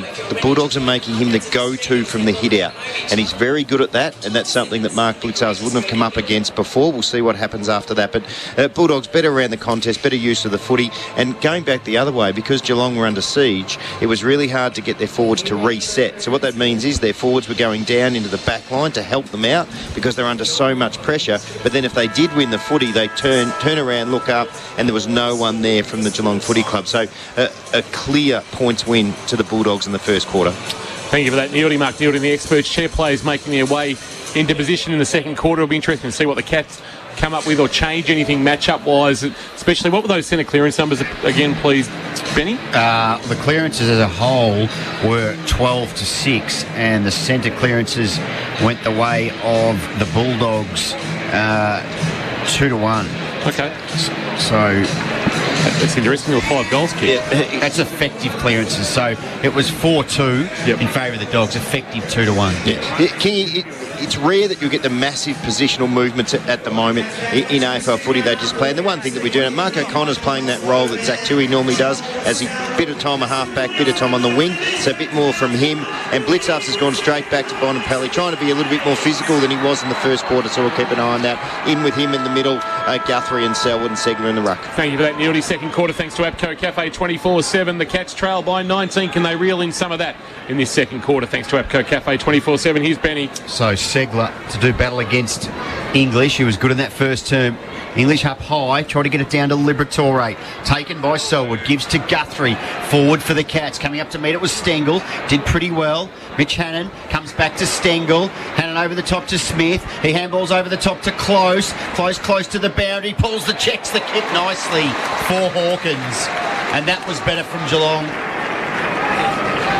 It was good Ben. stuff. Little fortuitous ball bounced back to Stengel, but he made the running. Yeah, he did make the running. One of the reasons he was able to make the running, they won the ball out of the middle. It was good work by Selwood and Guthrie to get it forward. And then the Geelong forwards are on the front foot. They're not defending. They're being proactive. So round the corner, he hasn't hit it well. Hawkins, the ball's in the pocket. Holmes taken though by Dunkley. That wasn't a great effort from Hawkins. Daniel gives it to Dale. His kick's not going to have the penetration. It's marked by O'Connor. O'Connor went short. I reckon he kicked it into the... I thought he kicked it into the back of a Bulldog, but he just mishit the kick that badly that it's floated to Mitch Duncan, who was marked 51 metres from goal. He was trying to go inboard to Selwood, and he's... I don't know how you describe the kick, but it just didn't come off the boot well, and thankfully Duncan diving took the mark. I thought it actually hit a dog. Well, he's been given the hurry up, so he's pulled the trigger on the kick to about 20 from goal. Rowan came hard with a run, but Gardner took a good mark. That's a ham-on-hanger contender from Gardner. He had the whole pack bearing down on him. He's a bit sore too for St John of God, but he'll get up just with a little bit of a limp, the former Cat, and he'll kick into the right back pocket with a mark. He's taken there by Bailey Dale. So Dale up to this possession 12, and it's a real low squirter, and it hits Ugle-Hagan, whose confidence is high after a goal in the first term, add to his 5 last week. Laconically on the left, down the line, Henry's up. Henry couldn't mark, ball hits the deck. Cat fans thought it should have been paid a mark. Umpire said play on. Henry squirts a hand pass out in the direction of Isaac Smith, who went off the ground. Quick give to Colajazzi to Guthrie. His kick down the line is taken by Dale, who is forced over the line by Stengel, and will have a throw in true centre wing right in front of the man riding down the boundary down there for Lifeline, Jace Doherty. Jace, temperature is, what's the feels like? Yeah, no, it feels like about 1.2, I think. Segler the tap down, but it's missed Blitzarves and found Bontempelli, who under pressure got a handball into the path of Dunkley. Didn't sit up for him, but sat up for Close. But then Dunkley turned around and tackled, and in almost the middle of GMHBA Stadium, a ball up Neildy. Kingy, so Close playing high as a half forward at those stoppages because the Bulldogs are on top. He was crucial then to stop that run. Segler grabbed it out of the ruck after working English under the footy, but had his kick smothered. It's spilled for Smith. Gave to Liberatore, who fumbled, and then time to recover. Quick kick inside 50 from behind. Stewart plays spoiler, but he gave away a free kick for too high, I reckon, there on Riley West, who then goes and gives Stewart a shove, and then English gives him a shove, and West Oh, that always amazes me. Look, the free kick was there, but Roldy West, he played about 5 games, has he? And he just goes up and pushes a bloke who's 3-time All-Australian in the chest. Oh, come on, mate. Bit of respect. So right on 50, Tom Stewart stands. He's right in the corridor, West, and he just sets the kick up, looking for somebody to fly. It's Ugelhagen. It came off the hand of the pack. Segler, the unlikely rover. Handball was partly smothered, deflected to English. He was dumped in a really good tackle. Umpire put whistle to the mouth, and then the umpire who was closer did pay it. So umpire in the middle put whistle to the mouth. I was keeping an eye on him, but umpire... I think it was the NCU paid it, Kingy. Yes. The what? Blitzarves. The non-controlling umpire. Yes, goes wide, looking for a fly out there. O'Connor, the unlikely fly, couldn't mark. Waitman getting in low, takes the ball out of bounds. And a boundary throw in at left half forward for the Dogs. They lead by 19. The score hasn't changed since quarter time, despite Tom Hawkins having a shot on goal. He went the left foot snap, and he hit the belly of the ball that floated across the face. And Geelong haven't been able to add to their 1-2-8. So throw in, Segler. Had his hands to the ball. Hasn't got a clean pill at the moment. Liberatore, it wasn't really a throw. It's going to be a free kick. He put the ball on the ground as he went to kick it. It's a little unfortunate. He was making the play. And so often is the case, unfortunately. Oh, goodness me. Oh, look, the hand pass. Cameron is decked. Ball on the ground. Geelong in trouble. Norton runs to 50 on the left. Norton is pushed as he kicked, and I think he's kicked there now. He's just scraped it through for a minor score. That inboard ball there to Cameron causing the Cats all sorts of problems. They were let off the hook there by Norton. Minor score, 4-4 plays 1-2. Margin is 20, favours Dogs. APCO Cafe 24/7 K-Rock's second term. Hughes takes off from his defensive goal square, runs his full measure, and then kicks it towards Segler. It bounced in front of him, and English took the loose ball. Handball to Liberatore, kicked wide to Bailey Smith. Smith has got it. He's 70 from goal. He turns and looks inside 50. Ugelhagen, his target, across the front of the pack. Henry got a hand on it. Catch trying to clean up, but the Dogs keen to lock it in, and they do with Waitman, and it's not coming out. Now it is. Cam Guthrie, Blitzars, gave it to a man under pressure who lost in the tackle. That was a skipper, Selwood. Segler somehow jammed a boot on the ball, went about 8 metres. Williams kicked just over the head of Riley Weston out of bounds for a boundary throw in the left forward pocket. They've not got the game on their terms, Neildy. No, they haven't, King. What's happening around the contest? Geelong are all being sucked to the ball. Bulldogs really holding their width and their shape around the ball. That's why some of those quick kicks, quick handballs coming out of congestion are going straight to Bulldogs players. Need to even up the numbers, the Cats. Left forward pocket, Segler won the tap down, then he picked up the loose ball after Liberatore was just held back by Selwood from getting his hands on it. There's a bit going on off the footy. Bontempelli, Blitzarves, Norton involved. Now Segler gets to his feet, and umpire Nichols will throw it into the air. He will. See players around the ball. Norton got it down. Bontempelli in space. A little fumble. Selwood came through. Handballed widely, taken by Hannon on the left. Hannon's flying shot at goal. Will land in the square. Good fist. Good left fist there by Kolajasny on Ugelhagen. Stewart mops up the crumb.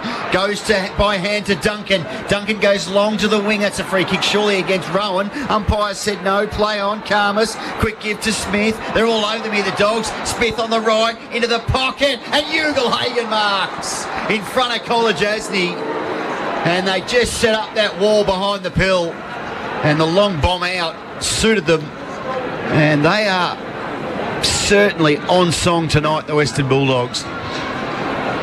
Ugelhagen,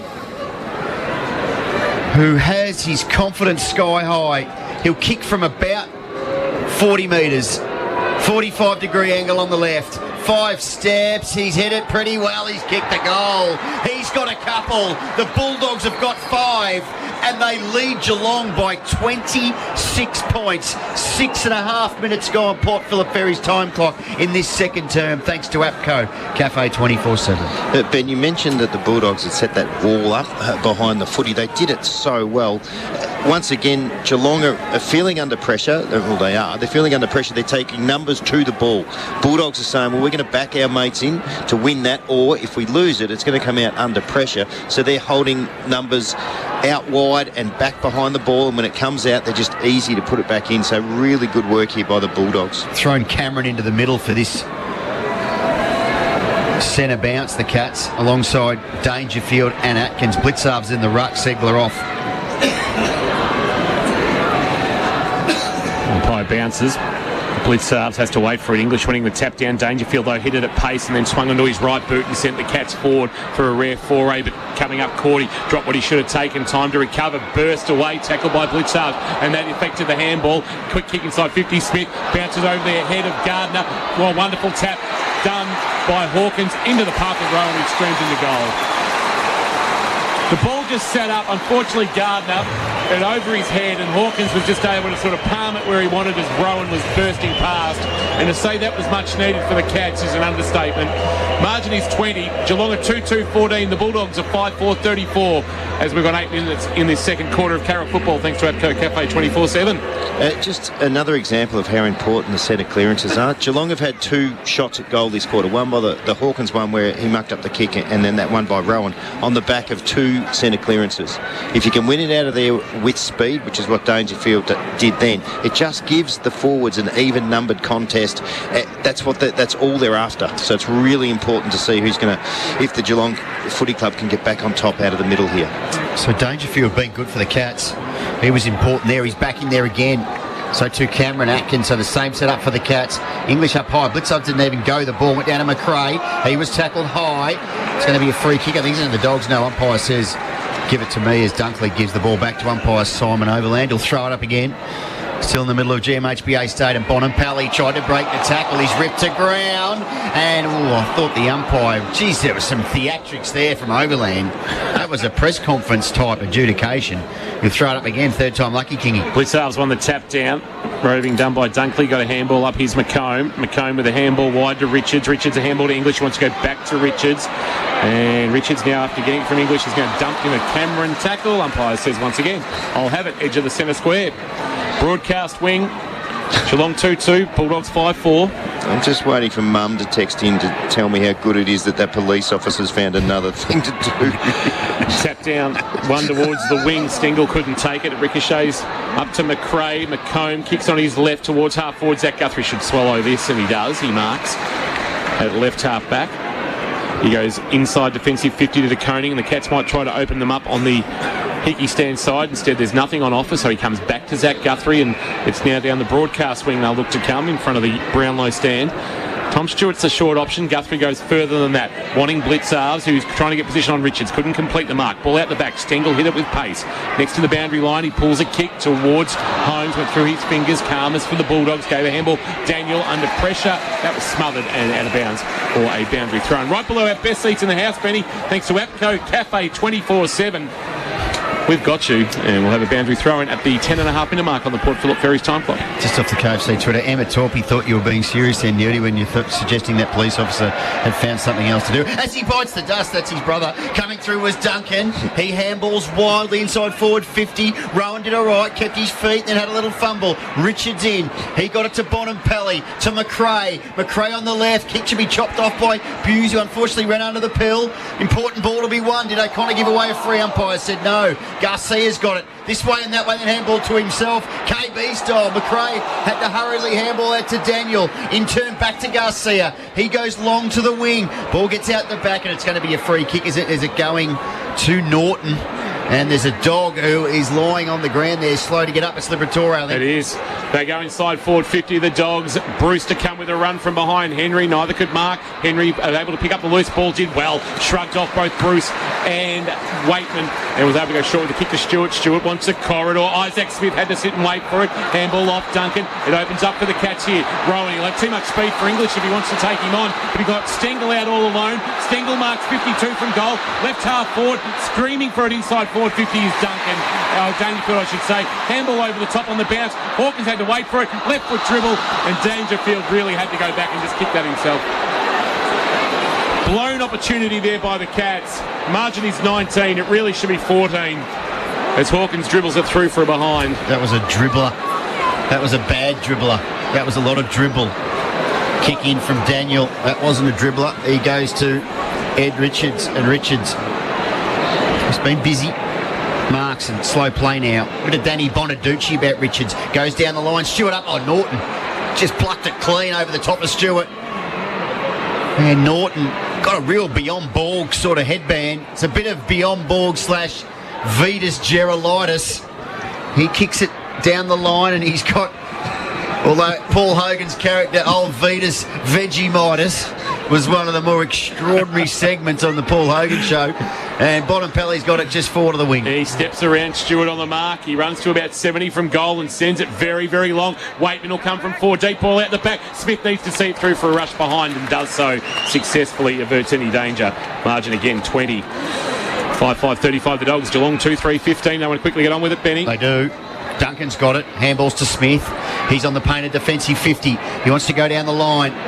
Rowan's got to go against Cordy. He did, but Cordy's spoil was good. That was a real Mick Schultz type thing, that would have made Mick proud. That went straight to the boundary. He carried about 20 metres. It was a double fister. And it's gone out for a throw-in right in front of our broadcast position, Kingy. Best seats in the house, K-Rock style, thanks to the team at APCO Cafe 24/7. Yeah, they've got you. Tapped down by English, front of the pack, Liberatore. Good tackle, bringing him to ground. Might be Duncan out that laid that. And we'll get a ball up. A bit quicker at the moment, the Cats, with their ball movement. It's good to see. So we'll get a ball up. Segler winning the tap down. Atkins at the foot of the pack couldn't take the ball. English could. Lost it in the tackle. That's a throw, I reckon. Umpire didn't see it that way. Cam Guthrie. Segler was able to extract it. Handball Dangerfield. Too slow. Got a handball away towards Stengel, but missed him. Daniel. Underground handball by Richards. Missed the target. Atkins was good. Smith. Why did he do that? He went back inboard. Now well done by Atkins to win the footy outside of the right boot kick. Karmas down low. Couldn't take it. Guthrie took the footy. Handball forward towards close. Coming in Richards. Good tackle Myers. Karmas. Quick clearing kick to centre half back. Oh, the umpire got in the way of Buse, who was coming in to provide a spoil on Bontempelli, and he provided a really good block, the umpire. That would have normally been a free kick. He did. That was a free against the ump. He goes wide, Bontempelli to Riley West. He's got a bit of a cavalcade next to him. Hannon, will he use him? He draw the man, then gives to Hannon, who'll give it his non-preferred right, goes down. That's a shocking kick. He went on his non-preferred right, and he moved everything bar his bowels, and he kicked it straight to De Koning, and that was a poor entry. Old Luke Beveridge there knew to be tearing his hair out. He certainly would, Ben. That was poor, as you described. De Koning to the wing, wanting a mark from Segler. Couldn't. Hannon knocked it away. Front of the pack, the other 29. Guthrie is brought down to ground, and we'll get a ball up at left half back. So we're about 75 from the Dogs' goal. They lead by 20. 15 minutes gone, second quarter. Cats just got 2 goals for the night. Segler grabbed it out of the ruck, tried to get a quick handball away. Turned it over. Now a chance for Duncan. He couldn't take it. Out the back, the handball was okay. But found Hannon under pressure low from close, forced a turnover. Well done, Segler giving a handball to Myers. Myers a kick along the line. Too much on it for Stengel. That opened the door for Cordy to come off Hawkins. Stengel the other way, just couldn't keep the ball alive. And we will get a boundary throw in. Just their ball, that last possession, or that link-up possession, nearly just hurting the Cats at the moment. It is, Kenny, those balls, when the forwards are leading back towards goal and there's another pair behind them, so they're coming up, they're really hard to judge. But when they hit, they work. When they don't, not so good. Hawkins taps it out the back, but there's no one there. McRae just gives to Bruce. He goes with a real high wonky ball. Cats should have the numbers. Stewart tracks it back, finds it at ground level. Will get onto his left. The kick is good. It hits Duncan on the wing. Oh! And he was cannoned into. They want a Bippy. Umpires had not having a bar of the Bippy. It was Bontempelli doing the cannoning. And Cat fans are off their plastic. Oh, that was a real risky ball from Duncan. It didn't come off. Bulldogs are able to spoil. Libber gets it to Norton. Norton on his right puts it into the path of Garcia. Will it stay in the field of play? In fact, it landed right on the line. Chalk came up there. That was a real Wimbledon type setup. And the ball's gone out. Cat fans, their thermoses are up in the air. They're off their plastic. They're not happy, Kingy. Their team. And Mitch Duncan, in waiting for the 50 to be paid, missed the opportunity to switch the ball. Buse was screaming for it on the outer wing. Boundary throw in. Front of the pack, Cam Guthrie, little handball, trying to keep it to his own advantage, but the boundary line wins out. And we'll get a ball thrown back into play. Doggies' 2 leading possession winners are Dale and Bontempelli, 14 and 12. They are both off the ground at the moment. So we've got a boundary throw in. Curse High Stats, Benny 100% locally owned and operated in Geelong. Bruce doing the ruck work against Segler. Segler winning the tap for the Cats down, but Hannon, the XD, doing the roving. Try to get a handball up. Cam Guthrie shrugged the would-be tackler McRae. Little handball on the bounce was good for close. Close to Meyer. Holmes had to wait for it. Duck 2 tackles. Very wary. Sveltly. And then a kick inside forward 50 by Blitzarves into Shank for Cameron. Cameron kept it alive. Trying to take the footy. Didn't take clean possession. And as a result, it's been taken by Smith for the Dogs, who quickly hacks the ball. It bounces off the chest of Segler that he should have taken. He genuflected to mark it down low and couldn't take it. Atkins, handball somehow to Guthrie. Myers, another fumble, and that's not the first time tonight or this year. And now a chance for Daniel. Oh, well done. To knock it away, Duncan from Norton. Selwood picked up the crumbs. Wants it at the front of the pack, Cameron. He can't take the mark. Clearing kick for the Dogs by Dunkley out wide, wanting Norton, and he'll be corralled by Buse. Buse laid the tackle, but Norton got the kick away. He did well, Buse, because the kick was short and went straight to College Asney. Geelong are just enjoying a passage here, but they don't really look like scoring. Down the line. Oh, that's a good mark. Nearly wasn't out the back by Richards. Did well, found it at ground level. Handball to Williams, cuts back inboard. Dunkley will handball wildly. It was wide to Liberatore. In turn, he goes back to Daniel, who doesn't waste a kick. This time his kick was chopped off. He wanted Garcia, but Selwood did well. Garcia gives it a little bit to the skipper.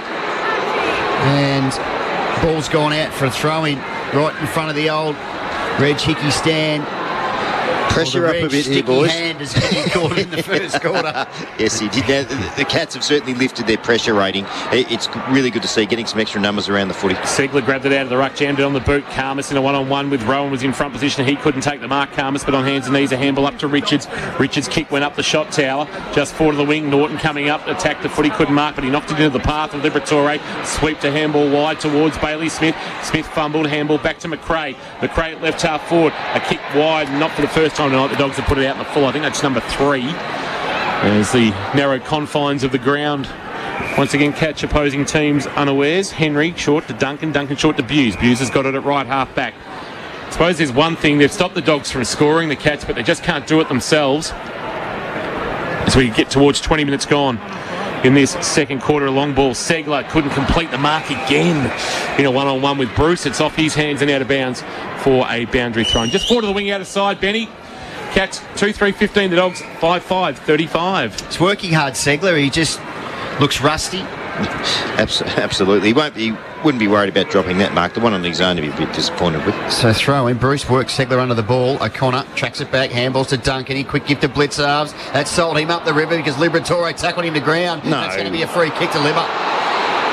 Cat fans over there are going absolutely Ken Bruce. And Ken Bruce goes mad. And Libba, who's been busied at an airport terminal, goes to centre half forward. He wants Richards, had to stand under it. Cats have got some numbers, but the Dogs did well. McComb, handballs to West. He had a fumble. That allowed Cameron in to College Asney.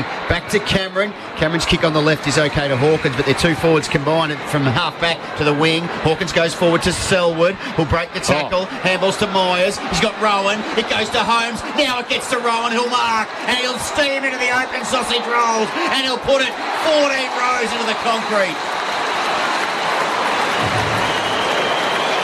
Some reward for hard work. Neody mentioned Geelong's pressure had gone up over the previous 6 or 7 minutes, and finally they get a goal and they reduce the margin to 14 points. 5-5-35.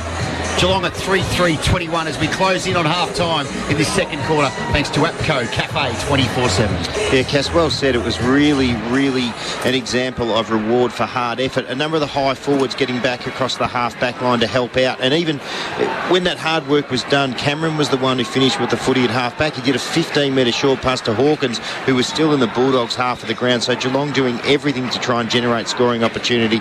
He used the footy well. Second time that Gary Rowan's got out the back for a goal, but much, I suppose, important lift in the pressure rating for the Cats.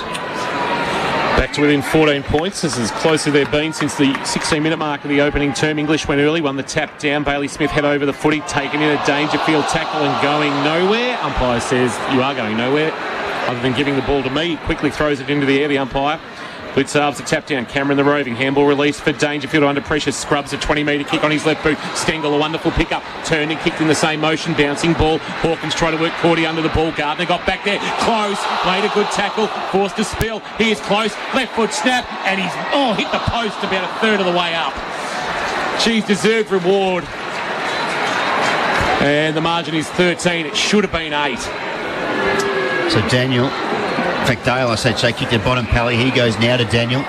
Runs outside defensive 50 and he'll get onto the left. His kick's a shocker. He's kicked it to two Cats. Oh, they nearly spoiled each other. Stewart in the end left it for Guthrie, who goes with a switching ball into the middle to Duncan. He gives to Rowan. He's got 2 men out the back and said he goes wide. Cameron, it'll get to him on the bounce. He's got 10 metres on Richards and then he had to close down space. Richards did well. Now Cameron's got some problems. Has to handball back. Did okay. O'Connor on the left. Inside forward 50. Hawkins! Couldn't mark. Smith roves. Smith shoots. Smith kicks. A wonderful Landys Tavern. Goal of the night. Geelong are getting their mojo back. The margin just like that is back to 7 points. 4-4-28 Western Bulldogs. 5-5-35 second term thanks to APCO Cafe 24/7 and nearly repeat inside 50s for Geelong starting to tell. Absolutely, Ben. When you get repeat inside 50s, it just puts the Bulldogs back six under pressure. They're in the game the whole time. They don't get a breather.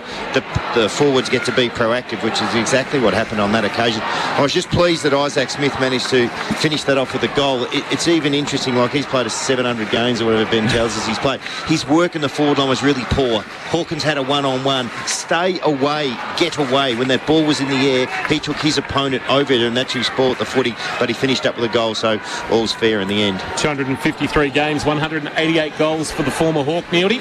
That's a lot of playing footy, Tom. A lot of goals. 43rd game for the Cats. Bounce in the middle. It favours English, but Blitzar's got over the centre line to win a tap down. Dangerfield couldn't take it cleanly, but Rowan might have been in there, and he gave a handle up to Dangerfield, and the Cats will go forward again. Now he wants to take on English. Ran his full measure. Dangerfield was dumped as he kicked. Long ball. Cameron will come up with a run. Hannon dropped what he should have taken. Umpire's going to pay a free kick, though. Cameron actually needed to stay out of the contest. He certainly did. Dangerfield again, Ben, has been really good in this quarter. Yeah, he's up to 13 possessions, 3 clearances, a couple of tackles and a goal. Hannon sending a kick towards the wing. Stewart comes off his man with a spoil and sends it out of bounds for a boundary throw-in. And I think the Cats would be happy with that Stewart-Garcia matchup. They'd be banking that Garcia is not going to do too much damage, and Stewart's able to play that role that he plays so well. Crows lead Blues by 3 points, 23-20, early going second term. Thank you, Benny. Around the grounds for Leopold Sporties. Boundary throw is just forward of the wing, favouring the Cats on the Hickey stand side. Tap down English was a wonderful one because Johannesson was unmarked, and he can drive the Dogs towards forward 50. Zach Guthrie with the spoil. Ball's going to hit the deck. Ugle-Hagan shut down by Stewart in a wonderful tackle as he was about to put the ball on the boot. Now Buse working hard. Stewart, Zach Guthrie, Henry just bangs it out of there, but it's going to come back because Liberatore has taken the mark. He kicks on his right boot and finds Bailey Dale, 55 from goal, just left to the corridor. Dogs lead by 7. They've seen the margin reeled in. He's confronted by the man on the mark. Now he just sets a kick up, wanting Ugle-Hagan. Well, it doesn't matter because he's got it over the top. And that is poor defending by the Cats one-on-one. Dunkley. In the end, Dunkley is marked on the chest. After all of that, how they couldn't get a body on Josh Dunkley leaves a little bit, and that's Tom Stewart who was trailing up. He was just hoping, Kingy. The ball was actually kicked to the pair in front of him. That's where he got caught out, because normally his go is to read that and get to that, and then he was left in a one-on-one, which he wasn't expecting. Dunkley to push the Dogs out by a couple of kicks. Right of send up, 35 metres out. He snuck it in at the right-hand goal post. So a goal for Josh Dunkley, the 15th of the year for him. And the 6th for the Dogs. And just after the Cats with some momentum going into half-time, that's just slightly arrested by the Dogs. They're 6-5-41, Geelong 4-4-28, which, if it stays at that, Neildy will be their lowest half-time score for the season. Yeah, well, the Bulldogs have been really good defensively, Kingy, and around the contest. And when you are like that, the opposition aren't going to score too much. But it's been good that the last probably 10 minutes has been owned by the Cats, even though they're behind by 13 points. And good sides, and the Bulldogs are one. They're fighting for a spot in the 8. They will score at some stage. It was just a little bit unfortunate on that occasion where Stewart was expecting that ball to sit on the top of the heads of the pair in front of him, and it just got over the back.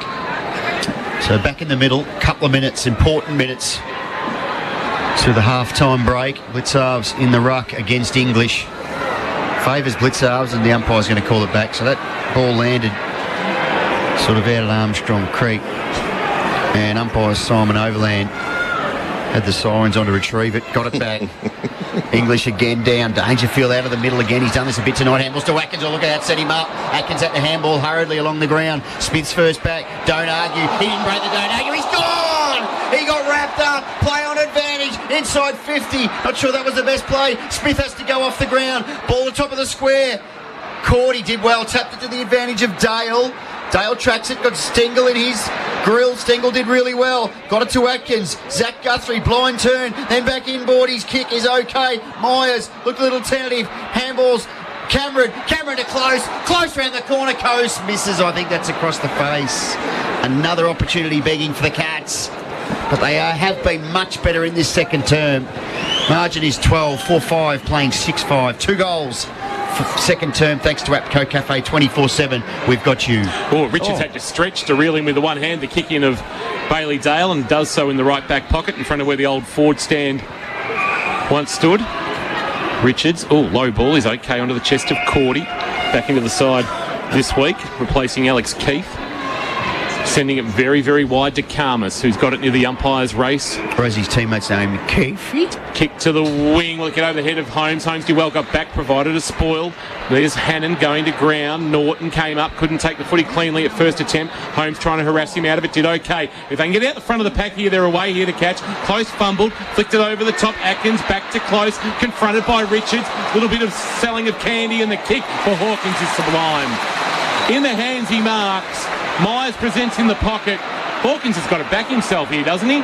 Man on the mark, standing 48 from goal. He is kicking maybe into a slight breeze, Jace, downstairs. Yes, definitely shooting into the breeze a bit. And Stengel was out the back for a long time by himself as well. Yeah, and that's what made Tom Hawkins interested, Jace. When he looked up and Geelong had a numerical advantage in front of him, he was thinking about putting it there. This will seat the power fade, but he will need his very best kick.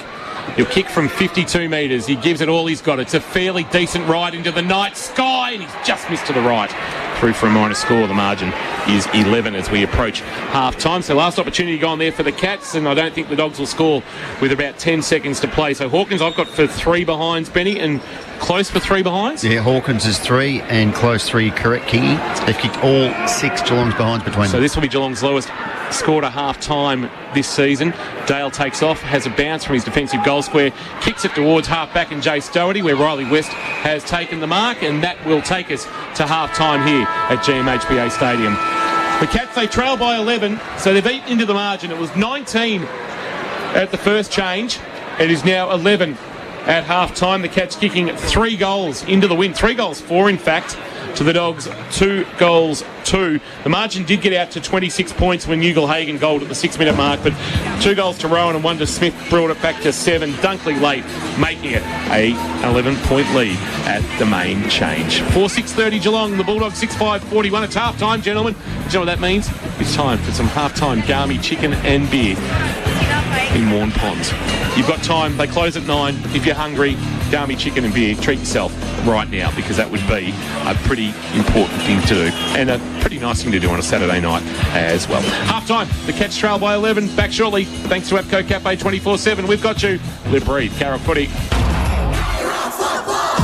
Thanks to our number 1 ticket holder, APCO. Fueled by APCO Cafe 24/7. Herbie and Josh. Smartwatches. I've got one on. You're an Apple Watch man? Yes, Apple Watch. I've almost closed my rings for the day. I've got my Apple Watch, but this morning I went to put it on because I had boot camp, and the ding-dong forgot to plug the charger in, so I put it on charge but didn't put the PowerPoint end in. So it was dead. Smart watch, but not a smart operator. Yes. I love this, man. Well, this could be good for you. So there's a different watch coming out. It's got 90 hours worth of battery life. So that's almost 4 days, which sounds like pretty incredible, isn't it? When you think need about that. Mine is very old. I bought it for $50 off a bloke, and bit of a trade. Herbie and Josh, weekdays from 4 p.m. only on Krock 955. 2 brand new Mimosa Homes displays now open in Austin Lara. mimosahomes.com.au. Hamlin Homes, proudly Geelong's largest locally owned and operated builder. Distinctively familiar with the region's lifestyles, landscapes and suppliers. Distinctive in history, having served the local area since 1983. Distinctive in our ongoing commitment to the local community. Distinctive in design, taking inspiration from the local environment to create beautifully unique homes that reflect our clients' aspirations. Hamlin Homes, distinctively local. Hamlin.com.au. Take the hard work out of cleaning with a great range of LG stick vacs available at Harvey Norman, official partner of the Commonwealth Games Australia. Save $100 on the LG Cord Zero A9 Compressor Ultra Stick Vac, now $1,199. The LG A9 Auto comes with an all-in-one tower, 2 batteries and bonus $120 gift card, just $1,399. Save time. Vacuum and mop at the same time with the LG Cord Zero A9 Ultra, just $1,599 plus bonus $150 gift card. Harvey Norman, official partner of the Commonwealth Games Australia. Easy parking at 2 great locations, Corio and Warn Ponds. At APCO Cafe 24/7, coffee is our passion.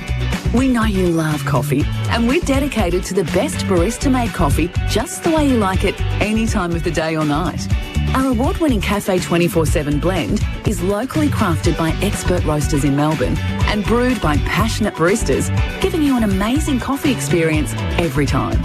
Award-winning barista-made coffee available all day and night. APCO Cafe 24/7. We've got you. Thanks to our number one ticket holders, APCO. Fueled by APCO Cafe 24/7. O'Connor on the left, inside forward 50. Hawkins!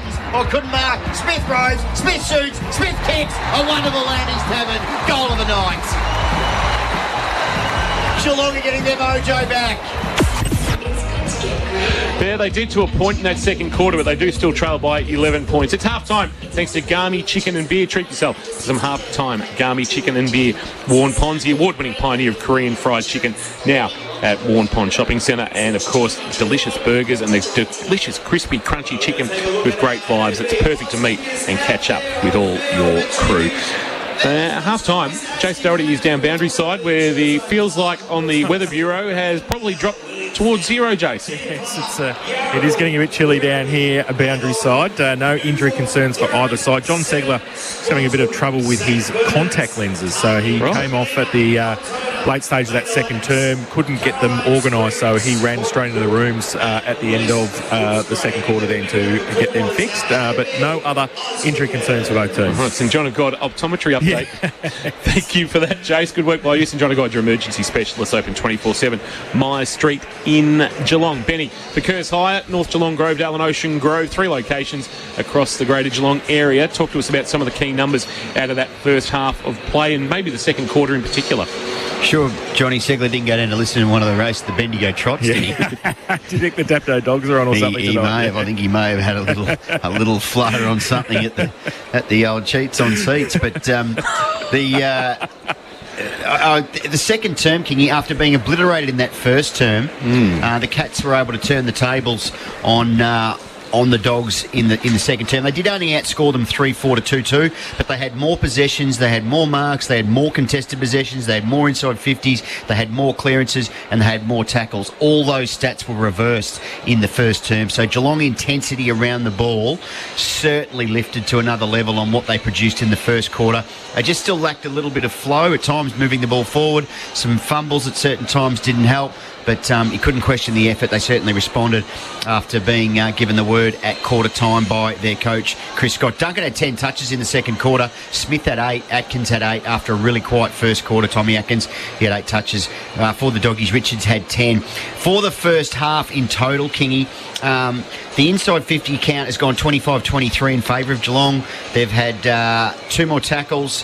The Dogs have had 20 more possessions. Contested possession is in the way of the Dogs by 5, 72 to 67, and the clearance is 19-16 in favour of the Western Bulldogs. I can tell you the scores from clearance is probably the key stat. The Dogs have kicked 2-1-13. Geelong have kicked 1 behind from their clearances, so advantage Bulldogs on scores from clearances.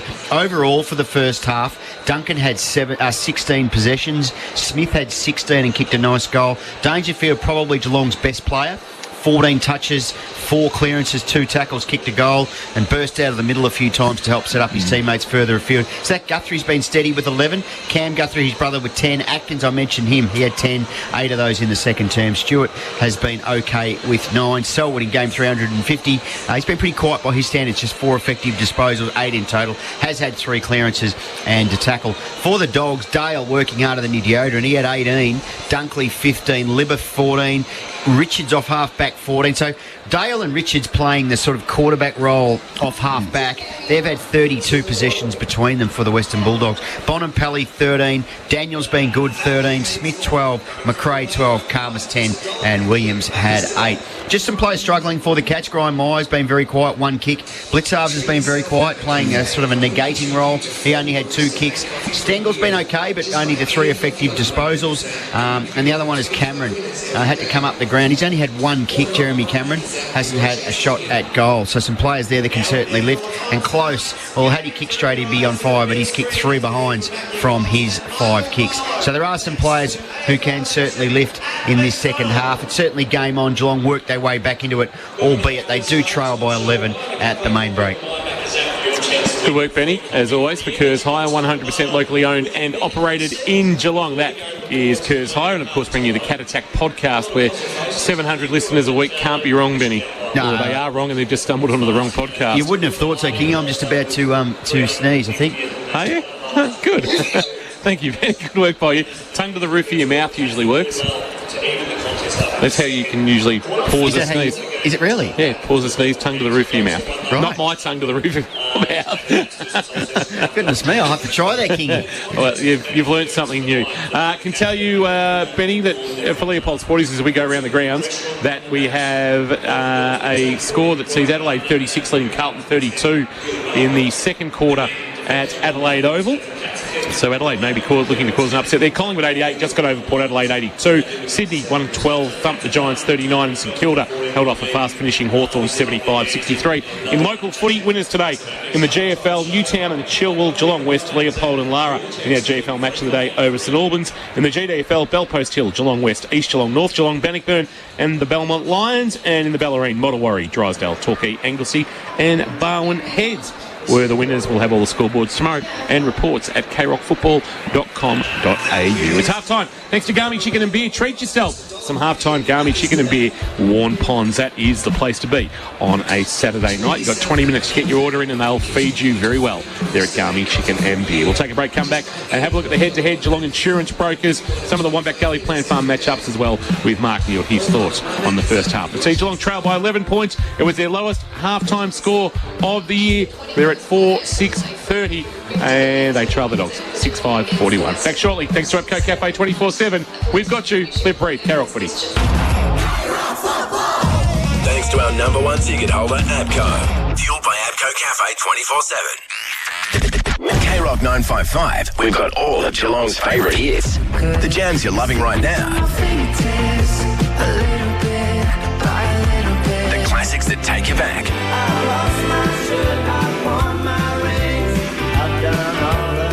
And all of your faves from in between. Whether you're cruising down the Great Ocean Road, heading up the highway, or just kicking around Geelong, K-Rock 955 has all your favourite hits. Live, breathe, Geelong and the Surf Coast. At home, on the work site, in the office, there are some big cleaning problems you just don't want to deal with. Don't panic. Call Steamatic. Steamatic has real solutions to your cleaning problems. Graffiti removal, kitchen canopy cleaning, blasting services or the big industrial jobs, they're equipped to handle it all. Steamatic, a standout job every time and on standby when you need them most. Don't panic. Call Steamatic. Essington Street, Grovedale. Visit steamaticgeelong.com.au. At Atco Cafe 24/7, we're foodies at heart. We think every meal should be a delicious experience with every bite. It's our passion at Atco Cafe 24/7. From our famous jaffles to healthy lunches and the guilty pleasures of our grab-and-go menu, flavour is our obsession. We're also about convenience. That's why at Atco Cafe 24/7, our food selection is available anytime, day or night. Delicious food, award-winning barista coffee. Atco Cafe 24/7. We've got you. Harvey Norman Furniture's July Red Hot Deals. Berwick 3-piece lounge suite with ottoman, Osmade for just $2,699. Bradford 3-seater fabric powered recliner theatre lounge, $2,699. Timo 9-piece 2,400 timber dining suite, $2,899. And the Gasmate Galaxy Outdoor Barbecue Kitchen Pack 2, just $7,999. Save up to 25% off discontinued outdoor stock. Now at Harvey Norman Furniture, Corio and Warn Ponds. Thanks to our number one ticket holders, Abco. Fueled by Abco Cafe 24/7. Half-time, thanks to Garmy Chicken and Beer. Treat yourself to some half-time Garmy Chicken and Beer. When that Garmy Chicken and Beer came out of that bag, it looked extremely Bruce Ned Curvis as we hovered over it and then proceeded to absolutely demolish it. We certainly did, gee. That's a bit spicy. Oh, yeah. Look, it's going to good be spicy, luckily, though. we've only got a couple more hours together because good knows what might happen a little bit down the track. So half-time Garmy Chicken and Beer, the Cats. Well, they trail in this one. It's been a really hot start from the Dogs. The Cats were able to peg them back to a degree, albeit trailing by 11 points at the main break. How'd you see it, Nildy? Well, it was a great start by the Bulldogs. Their intensity around the footy was exactly what they would have wanted pre-game. They got out of the blocks, Flyer, they moved the footy well. They went short a lot and they just kept taking the ball off the line, and that's really difficult to defend. And we know that we've got a number of Geelong defenders, led by Tom Stewart, Jack Henry, lesser extent, want the ball in the air, and they like to sit off and they want to defend with the footy in their hand. And when you move the ball like that, it makes it really hard to read, and they weren't able to do so. And the Bulldogs chopped them up. I felt in the second quarter, again, just the value of the clearance work. It really came to the fore. Paddy Dangerfield got a couple of quick clearances from the centre, and it goes down and Geelong get a couple of shots at goal. And I think as the game gets longer, the value of those clearances. Now, so far, the Western Bulldogs tall backs, they've done pretty well against Rowan and against Cameron and against Hawkins. Oh, Hawkins has had 3 shots for goal. Hasn't kicked one yet, I don't think. He's kicked 3 behinds. But if the Cats can clear the ball and with some pace, that will bring those players into the game. I also felt, because of the slowness at times of the Geelong ball movement, a couple of the Bulldogs half-backs were allowed to get into the game and really run, and that's sort of counterproductive for what Geelong want from their forwards. They want the ball going in there quick, and then they want their small forwards like Close, Grind Myers, etc., to keep the ball in there. But when it's coming in slow like it is at the moment, they can't do that. So guys like Richards and Dale and these players, they're having a huge impact. I thought Bontempelli, great in the first quarter, sort of lessened off a little bit, and that was with Atkins, etc., getting more involved in that second quarter. And I mentioned, just going to say, Nearly, Dale, Richards and Caleb Daniel, the 3 sort of small backs, half-backs. Yep. They've had 45 touches between them. And that's exactly what it looks like out there, Ben. And they're getting those because of the defensive structure of the Bulldogs. It's coming in slower. So often some people would look at that and they say, well, the likes of Delhouse and Close are not playing really well. And you got to look a little bit, take a step back and analyse why that is the case. And it is because the ball's coming in slow more often than not. That's not their fault. It's the structure up the ground that's causing that. Mind you, half that is really good play by the Bulldogs and the way they're going about it. So Geelong is certainly in it. 11 points down. There's no doubt about that. They've missed some opportunities.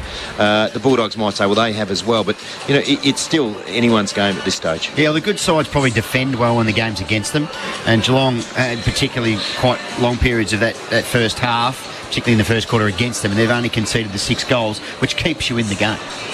Absolutely, Ben. And you look at it, and if you think, well, as you said, the opposition scored 41 points to half-time. They're certainly blown you out of the water, and that is the case at the moment. They've got to tie up a few things.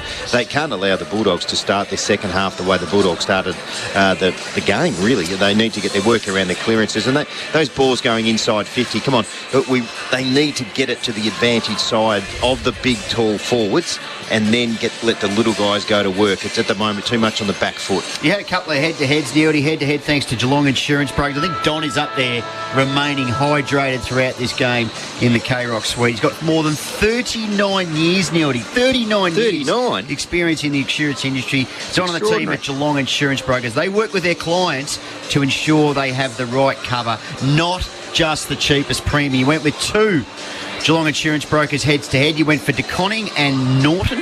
Yeah, I did. Now, in that, I'd put DeConning in front in that one. There's been a number of times he's had to defend. I think he's done pretty well. Norton's taken 1 mark from memory. I don't think he's troubled the scorers from a kicking a goal point of view. DeConning's in front on that one. Now, the next one, Ben, for Geelong Insurance Brokers. Now, 39 years, that's a long time to be sorting that out. That's fantastic. That is work. A very long time. Is John Segler versus Tim English. Tim English, like John Segler, we did say I was going to analyse the numbers and he just need to be competitive. For the most part, John Segler has been competitive in his debut for the Geelong Footy Club, but Tim English is having an impact on the game at the moment. He is. There's been a few occasions, particularly out of the middle, hit-outs to advantage, and Bontempelli and his mates have been able to capitalise on. So 1 for the Cats in DeConing and 1 for the Bulldogs in English. I think Segler's actually been quite good. He's been around the ball quite a lot. Yeah, he has. He's just looked very, very rusty. He's had 8 possessions, 3 clearances. His counterpart English has had the 5 possessions, only 1 kick and 1 mark, also kicked a goal. But Segler certainly, his effort has been first class, just obviously adjusting, hasn't played this year, adjusting to the pace of the game at this level. You wouldn't have thought, Neody, the way that first half played out, both coaches would take plenty of positives. Yeah. Out of that, you wouldn't expect too much to change going into this third term. No, you wouldn't. In terms of personnel change, that's very rare. You normally have 7 or 8 players you know are going to play in certain areas of the game. What may change is a little bit of tweaking, I suppose, Kingy, and just saying to the Geelong players, listen, we can improve in our ball movement in particular and consistency around the clearances. Just looking out, as Ben said, in the middle, it was Segler there, Guthrie there, Blitzarves and Tommy Atkins. I think Selwood starting on the bench. Far wing, Max Holmes.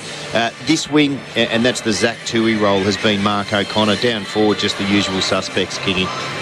Thank you, Neildy. Thorough as always in the expert shed. Our players have gone into position, but we've still got a minute and a half until things get underway. We go back down to Jason Doherty, who's boundary side tonight. Jace, has half-time seen it cool off a little bit more?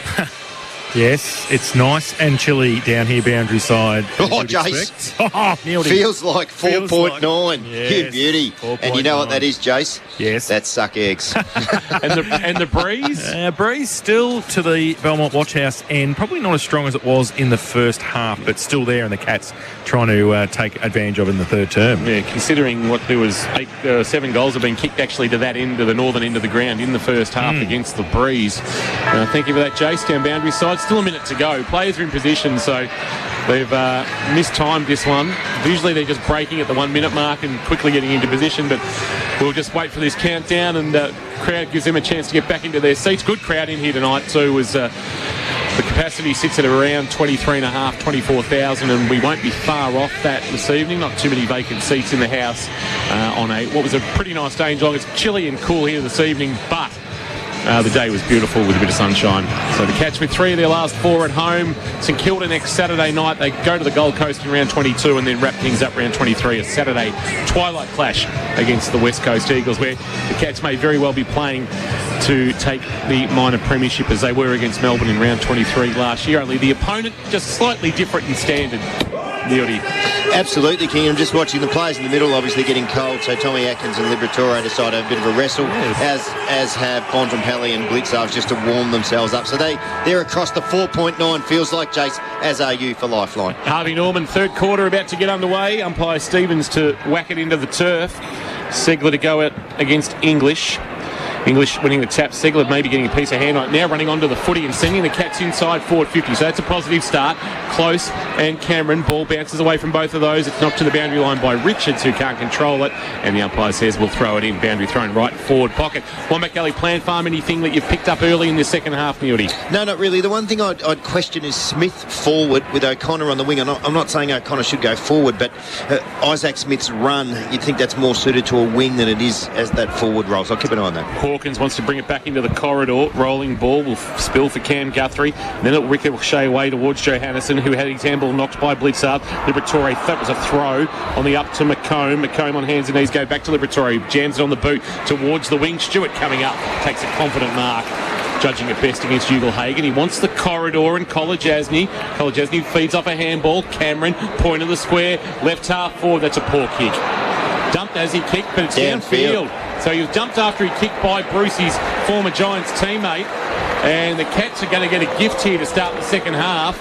And it's Tyson Stengel with a set shot 25 metres out, just left of centre, Neildy.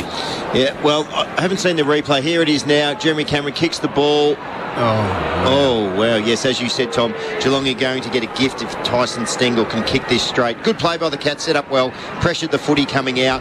Tom Stewart takes that layoff mark and then switches play. So let's hope Stengel can capitalise, Kingy, but it's a gift. That is a howling decision. 2 goals. Correct. 2 goals last week against the Power. A little shuffle on its way. The kick is a goal. So the Cats are back within 5 points. It's as close as they've been since the opening minute of the game when Jamara Ugle-Hagan goaled. And they get the first of the second half on the third quarter. K-Rock Harvey Norman scoreboard there, 5-6-36. The Dogs are 6-5-41. And Tyson Stengel now has 36 for the season. It's a good effort, Kingy. He's had a great season. Lucky on that occasion, but you've got to make your own luck on occasions or at least be able to capitalise on it. Good start for the Cats in terms of centre clearance. Yes, got the ball inside forward 50. Didn't get a shot at goal. Pressure on the rebound 50 and they got it back with the repeat entries, Ben, that we talk about so often. The back six are then under pressure. So, fair to say, obviously we are a Geelong-based radio station, but that was as poor a decision as you will see downfield. I mean, I suppose it comes back to the player. Don't give the umpire a reason to make a decision. No, true, but that's just not a downfield free kick. I mean, the umpire has made a bad mistake there. So back in the middle, and the Cats were the beneficiary. Liberatore was taken off the pill. Blitzars puts a high ball. They sit under the top of it. Rowan was nearly marked by Cameron in the end. Richards hurriedly outside of defensive 50. O'Connor tracks it back. Will he keep it in the field of play? He won't. Goes over at half forward for Geelong. We've cut the margin to 5. So, King, here we see again Blitzarves, who's playing old-fashioned ruck rover almost. He's going to take the ruck, allows Segler to come back and sit in front of the big Bulldogs forwards to allow one of the Geelong defenders, hopefully Stewart, to get free. Yeah, it's a nice luxury to have. It is. Boundary throw in. Tapped down by English, front of the pack, Cam Guthrie, outside of the right boot, a high kick inside forward, 50. Rowan with the flight, couldn't complete the mark with the one hand. Close came through, couldn't take it. Bontempelli under pressure, kicked on his right boot. Holmes, well, how does his leg speed go here? He overran the footy as he went with it with one hand. Opened the door up for Bailey Williams of the Dogs. Williams under pressure, snaps a kick around the corner. Stewart, or Buse, putting his body on the line. Going back with the flight, takes a Hamlin hanger contender. Expect nothing less from Jed Buse as he racks up game 145 tonight. Hughes, true centre wing, out of side, driving it long, looking for a fly. Rowan across the front of the pack, Cameron there as well. Close, wonderful hands. Hawkins left foot snap. Hawkins got 50. There's a half century for the Tomahawk. For the 8th time in his career, he becomes only the 13th player in the history of VFL AFL to kick 58 times in a season. And he's done it this evening with his first goal. He goes to 6-6-42, or the Cats do. The Bulldogs are 6-5-41. 4 minutes gone. In the third quarter, the Cats lead for the first time tonight, Neildy. Yeah, they do, King. They deserve it. This game, this quarter so far has been played purely in the front half for the Cats. I don't think the Bulldogs have had an inside 50 at this stage. If they had, might have had one. But Geelong all over them in terms of winning the clearances, getting the ball forward and having repeat inside 50s. What a wonderful career. Tom Hawkins now with 715 goals, game 321. How about some of the names he's on 321 with? Ted Whitten was one of those that finished their career on 321. Stewie Lowe was another. Good names. So back in the middle, Segler down. Liberatore just hacked it forward, taken by Blitzarves. Handballs to Dangerfield. Dangerfield, quick give to Zegler. He had a fumble. There's that rustiness out again. McRae kicked about 4 metres to Bontempelli. He'll go to Johannesson from 49. Johannesson with the reply kick, bouncing across the face. And through for a minor score. So we are locked together. We've got the close ones. 6-6-42 apiece. Third term thanks to Harvey Norman. We think Harvey Norman for all the big brands, Geelong's best price. It's a fair effort to have the close one, Benny, because it's only 4 points in it at half-time in Adelaide. There's a long kick in from Stewart, wonderfully marked by Hawkins. Removed his opponent fairly and then took the mark and then turned and kicked for Isaac Smith, and Smith can go wide for Holmes, who's got plenty of space, decides not to go that path, wants Cameron on a lead! Cameron with a big mark! Hamlin hanger over the top of Karmas. Karmas coming back with the flight. Cameron coming up at the ball, and he got a ride off the 24 and took a wonderful mark. And we'll go back and have a shot to put the Cats back in front. Just hoping he comes alive in this second half. There was a wonderful mark by Cameron. Intent all the time, the footy, and was able to clutch it to his chest on the way down and take a Hamlin hang, and distinctively local, that's Hamlin. Cameron, 40 metres out, on its way, has pulled it across the face very, very badly and just snuck it in for a minor score. Once again, too close to the man on the mark. It's been an issue for him at times this year. Dale plays on quickly to Daniel in the back pocket. This way and that way, gets on the left. His kick's a good one. Travelled 45 metres onto the chest of Bailey Williams. He wants to draw a man. He does. He handballs to Richards, sweeping by. Richards to half forward. His kick wasn't great. It was well read by Buse. It was intended for Riley West, but Buse was in front first to move, Bowie McGrath style, and was able to get across and see the ball out for a throw-in at half forward. As Geelong defenders retreat back into their back half. Looks like Stewart playing loose, Neildy, in the back half of the Cats. Yeah, it's because of the way they do the ruck spin, but you're right, that he's the player they like to free up. Holmes with a handball along the ground that went to Dangerfield, who had a miss hit on the kick. It ricocheted back towards the Dogs, and Bontempelli has it now. And he swings a high ball inside forward 50. Norton sets himself to Koning with the spoiled Boyle out the side, attacking at Henry. Smith coming at him. Smith did well, buffeted him off the ball, won the ball, gave a handball up to Bruce. Bruce feigned a handball, that should be holding the ball. Umpire said no. Segler's clearing kick is okay. Myers down low took a good mark at left half back, so they get out of trouble, Geelong. Myers sends a kick for Stengel. It was a great kick. He can come back in ball with a handball to the skipper, decides to ignore that and comes with a kick now. Smith or Duncan, take your pick. It's Isaac Smith. Handball to Duncan. Duncan confronted, went to ground, handball back. heard the voice of Zach Guthrie. Zach Guthrie just kept his cool and went wide, and Myers kept running, and he's marked 48 from goal. So that's too far out for him. Man on the mark, 48 from goal in front of the scoreboard in the De Grandy's pocket. The Bernie Smith gate. There's Hawkins presenting short, and Myers found him right on the chest. And the Bulldogs defenders turned and looked at each other and said, how could we leave a leading lane for Tom Hawkins? But you did. And there's a chance here for the Cats to go more than a goal clear at 7 points if Hawkins can convert. Two really good examples of just being composed with the footy, not panicking. Zach Guthrie's kick out to Brian Myers, and then Brian Myers to hold the footy until that lead presented. Really good play by two young Geelong players. 1-3 for the big fella tonight. Man on the mark, 40 from goal. This doesn't suit the power fade. He'll kick from 48 on its way. Hawkins has kicked the goal. He's got two. And the Cats now have a 7-point advantage. 7-7-49. The Dogs are 6-6-42. But I've got a feeling, Muley, like it did last year, this one's going to the wire. It might well, Kingy. Just a couple of really good efforts in that passage of play. Brian Myers got involved a couple of times. Was really good. He was the one that got that rebound 50 kick, which was from Segler. Segler getting back, helping the defenders, all working really well. And again, the composure from Guthrie to do that. His kick out to Brian Myers, really good stuff. And I also think Isaac Smith playing. I mentioned he was playing forward, but he does move right up the ground. He's having an impact in this third quarter. So Cats lead by 7, their biggest lead of the night. In fact, they've only taken that lead in the last few moments, having trailed for the entirety of that first half. So umpire slaps the Thomas Williams Sharon into terra firma. Blitzarv's got the tap and followed up his own work. Ball's being pushed forward by Geelong. Blitzarv's has got it. Now he goes to close. He'll use Cam Guthrie. Cam Guthrie kicks! An absolute ripper! Team goal personified. Geelong 2 in 20 seconds. And they suddenly lead by 13 points. They just worked the ball forward. Guthrie ran on in support, took the handball and kicked the goal. And Geelong 8-7-55 lead the Dogs 6-6-42. Third term thanks to Harvey Norman. Nearly, that was a really good goal. Outstanding, Ben. You and I had a quick chat at half-time about how important we thought the centre clearance breaks were going to be in the second half. We just felt when either side were getting in the first half, they scored. Geelong they're right on top in that area now, and all players running on top of the ground, forward of the footy. Really well finished by Guthrie. Great stuff.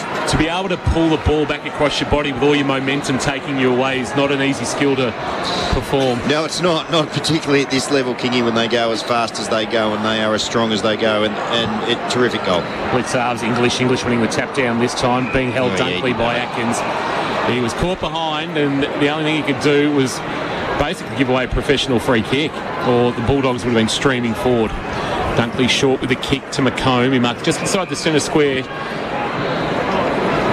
left of the corridor. The Cats have rolled numbers back. McComb, 70 from goal, just sits it up, wanting Ugle-Hagan. Good spoil, Zach Guthrie, front of the pack. Bailey Smith stepped through a tackle, then slipped over, turned it over with a handball to Close.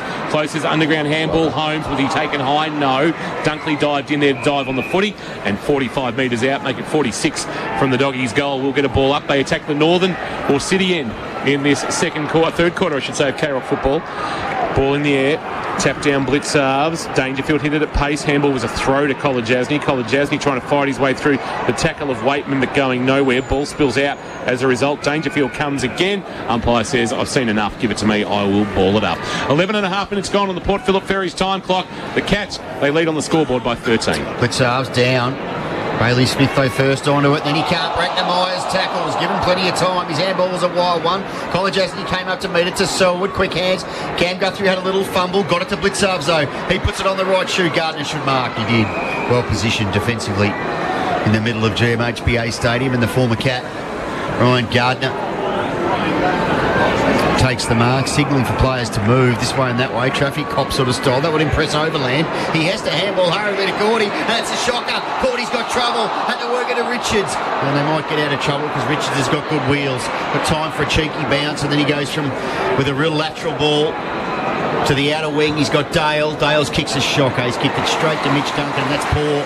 They were good early. The doggies just starting to come apart at the seams. Left foot kick from Zach Guthrie is a wonderfully weighted ball to Close. Close can break 50. He can run to 40. He can steady. And he can kick a wonderful Lammy's Tavern goal of the night. The kick of Zach Guthrie was outstanding. Drove it long with penetration to Close. It was all alone at left half forward. And wonderful composure from Close to kick his first of the night after 3 consecutive behinds. 9-7-61 Geelong. The doggies are 6-6-42 in this third quarter of K-Rock football, thanks to Harvey Norman. Beauty, think Harvey Norman for all the big brands at Geelong's best prices. Yeah, Kiggy Ben said then the Bulldogs are coming apart at the seams. Yeah, they certainly are. A really good intercept mark by Mitch Duncan, who attacked the footy. Love it when defenders want to attack the ball and defend by getting possession of the ball. And that kick from Zach Guthrie to Close, terrific stuff. So I think Kiggy, what do they kick? 5 goals, 1 in this quarter to 1 point so far, and we're only 13 minutes in. Sensational stuff by the Cats. Jason Doherty? Yes, Gary Rowan going for a concussion test. They've been looking here for about 4 or 5 minutes just at some vision when he went up for a mark with Jeremy Cameron a bit earlier in the quarter and might have got one high. So I think he's down there for a concussion test. Brandon Parfitt getting ready. So back in the middle. Might have copped a little knee injury too, as it may have just been a knock out of the middle. The Dogs will go forward. McRae got it to Bonampally on the left.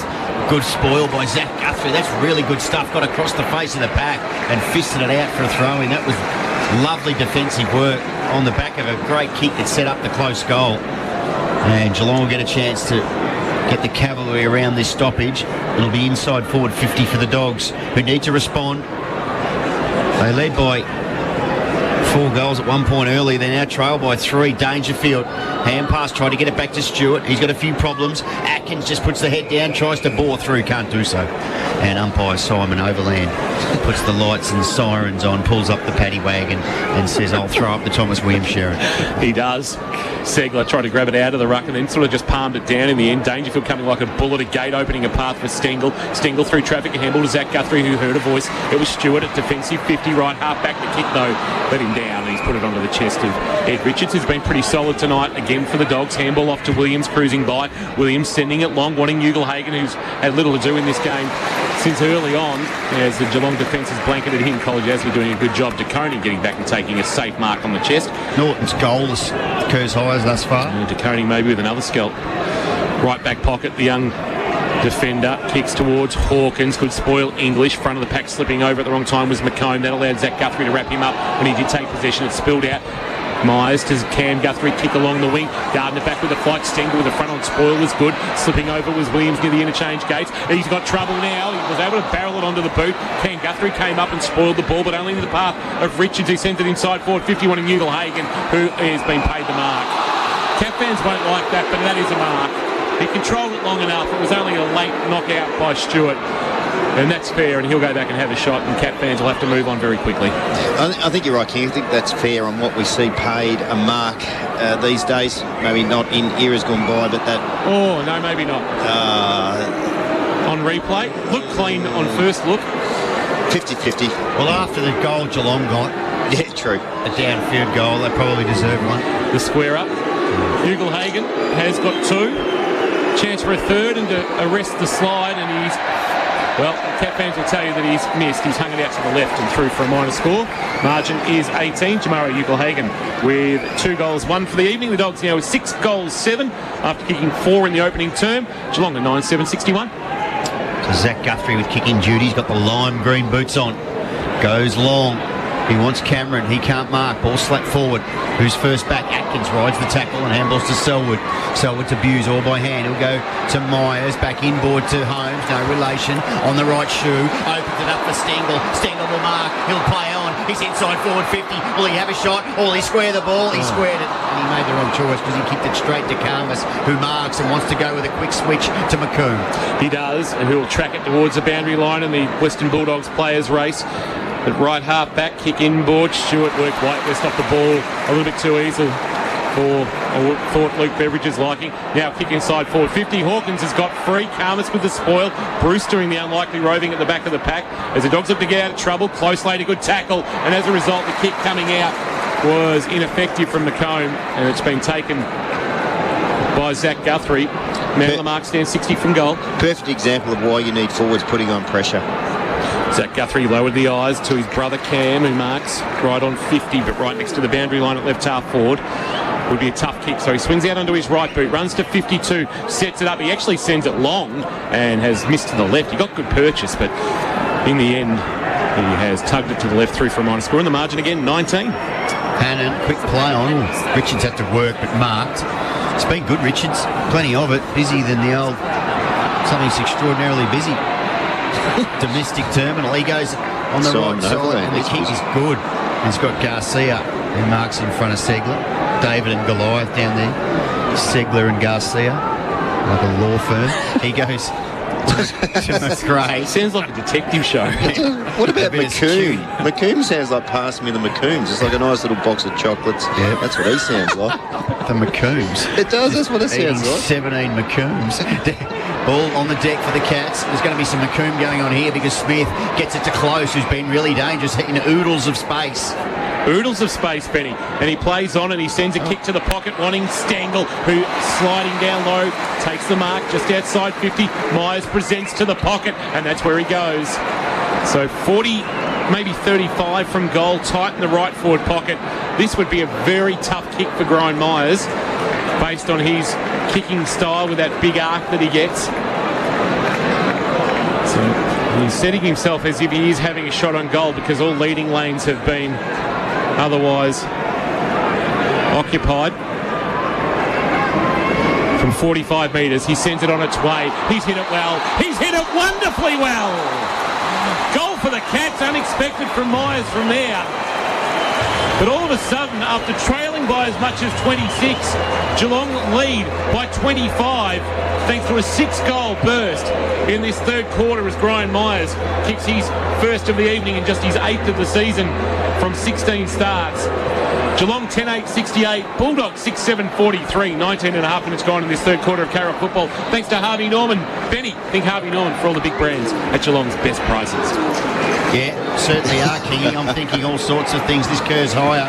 I'll just get up the stats in this third quarter. Geelong have had 13 inside 50s to 6. 4 more tackles. The Dogs have only laid 4 tackles in this third quarter. Geelong have had 18 more disposals, 10 more marks, 4 more contested possessions. They've kicked 6 goals to 2 behinds. Cam Guthrie leading the way in this term. He's had 6 possessions. In fact, the Guthrie boys lead Geelong's possession 6 and 5 apiece. Cam Guthrie's kicked a goal. Zach Guthrie set one up. English won the tap down. Liberatore found the footy, gave it up by hand to McRae, who had his smothered. The ball kick smothered by the Dangerfield, who created a path for Myers to pick up the loose ball, kick inside forward 50 and close as mark, 48 from goal.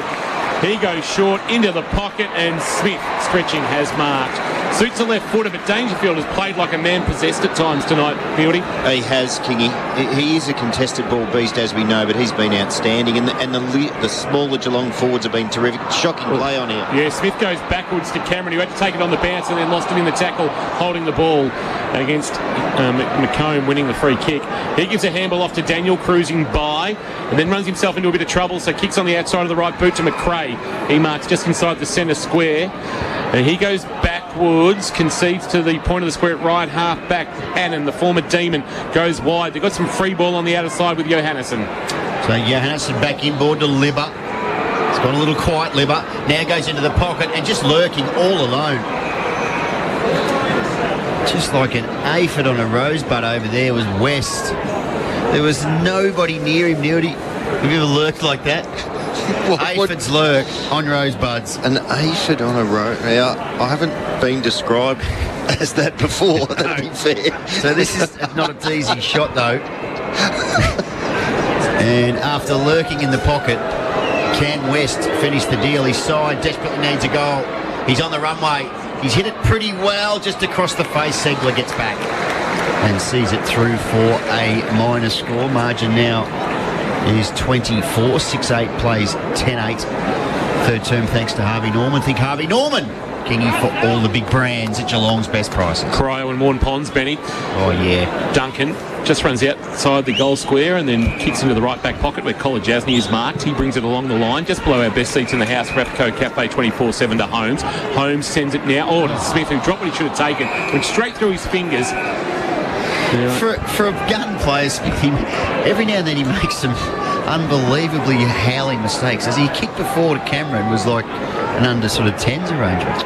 That'll be a boundary throw-in, flung back into play. Oh, it's nowhere near the ruck, so Segler's actually going to grab it on the momentum, and then don't argue Liberatore. Got a handball off to Dangerfield, whose kick was smothered. Ricocheted back towards English, who socketed it, but only as far as Dangerfield, who on the bounce got a handball to Duncan, who gave it up to Zach Guthrie, who's been outstanding tonight. His kick goes wide to Stengel, and Stengel's marked just back of the wing.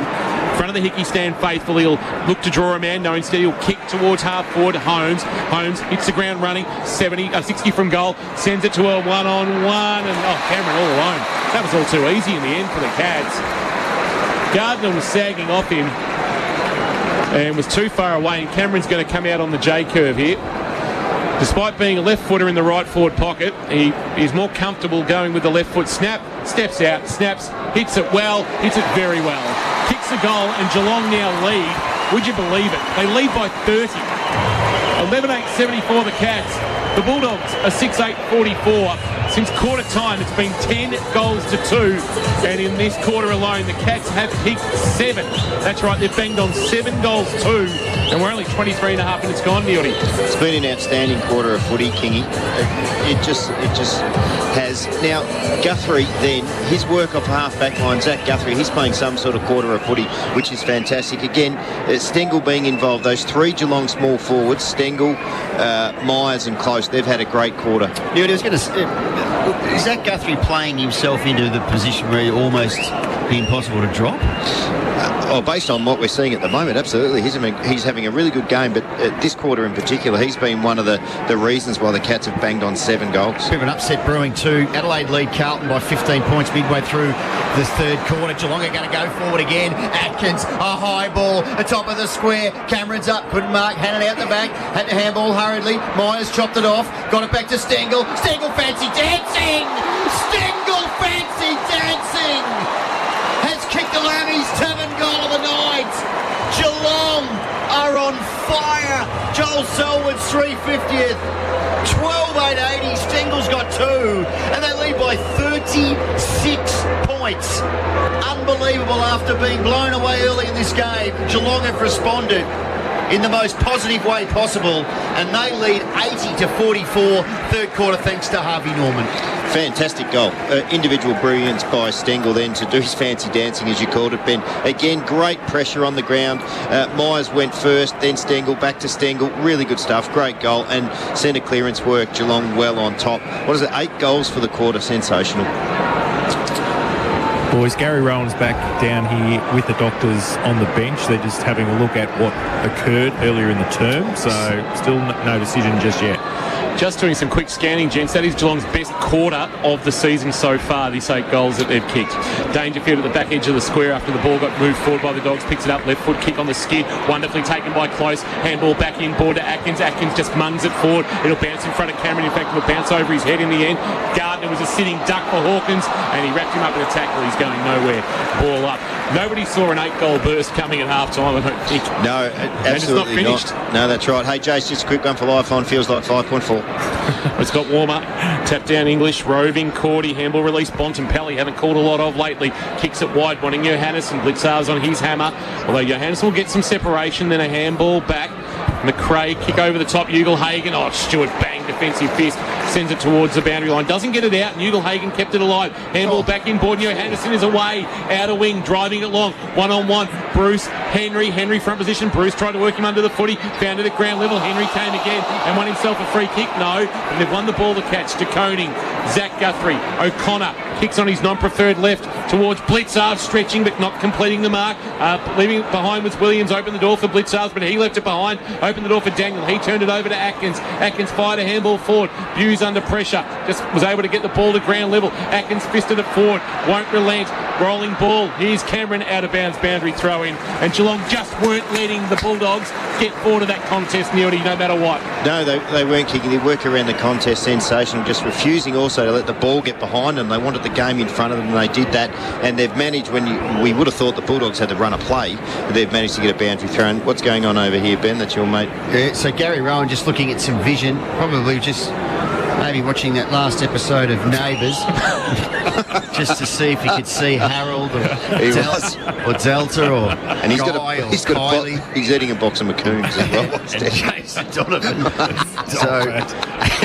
Gus, see ya. Oh, we're going to lose it. We are. That was an extraordinary last episode of Neighbours. But anyway, 37 years of Neighbours, Ramsey Street. Gorski. We're still on air. O'Connor has got it on the wing for the Cats. This way and that way. On the left. Kick down the line. Oh, Haddon went up. Nearly took mark of the year. Didn't stick.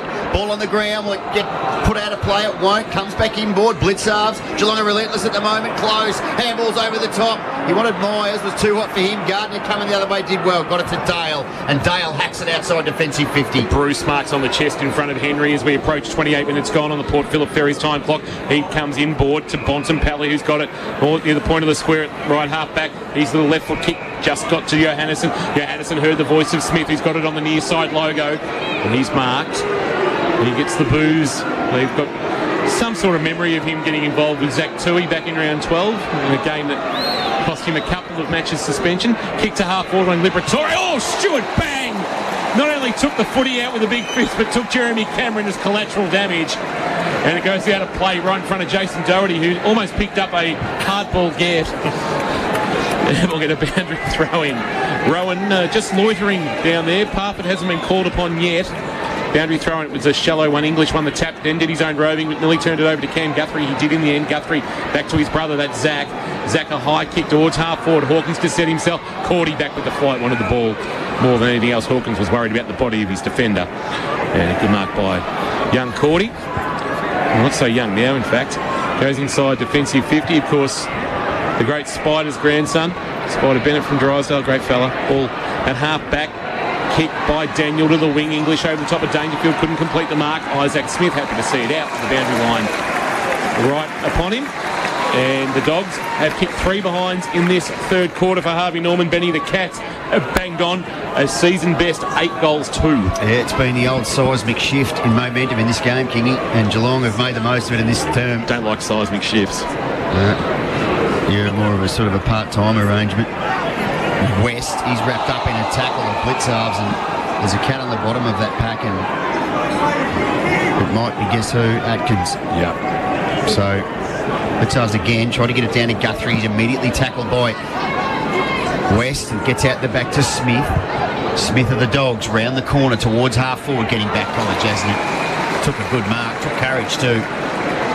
You know what was coming behind him and kept his eyes on the pill, switches it back into defensive 50, and he's got Stewart.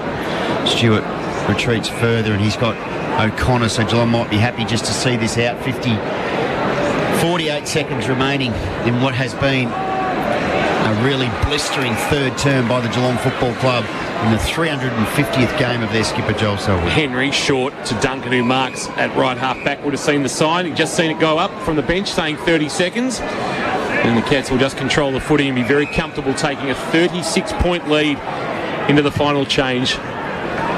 He sends it towards half forward and on front position. That's a good mark. Blitzarves, if they got time maybe for a late one as he kicks on his left, it's a real mung floating ball that Bontempelli will sit under and mark. And he just pulls up a little bit lame actually when he marks Jefferson John God, just lacking a little bit of power maybe through the legs. He goes short to McRae. McRae at left half back has it, and that will be all she wrote for the third quarter. A half hour of power from the Cats where they banged on 8 goals. Their best quarter of the season, turning an 11-point half-time deficit into a 36-point lead. It's a 47-point turnaround for the Cats.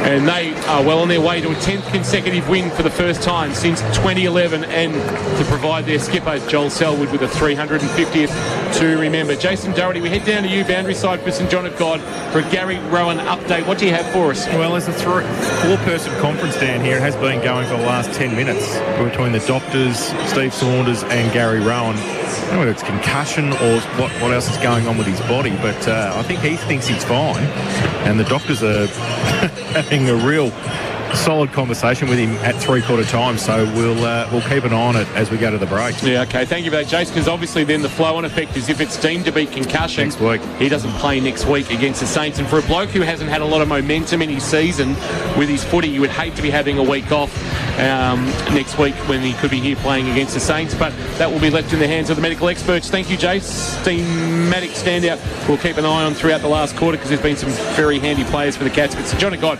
bringing you a injury update to emergency specialist, now open 24/7. Benny, just some key numbers before we do go to the break in terms of those who had a real impact in that third quarter. And there's a name up there that you may not have expected to have been behind it. Yeah, Zach Guthrie had 8 possessions in that quarter, set up a goal to close. Dangerfield had 8. Geelong had 18 inside 50s to 8, and they kicked 8 goals, 2 from those 18 entries. They restricted the Dogs to 3 behinds from their 8 entries. They also, the Bulldogs only laid 7 tackles in that quarter. Geelong laid 11.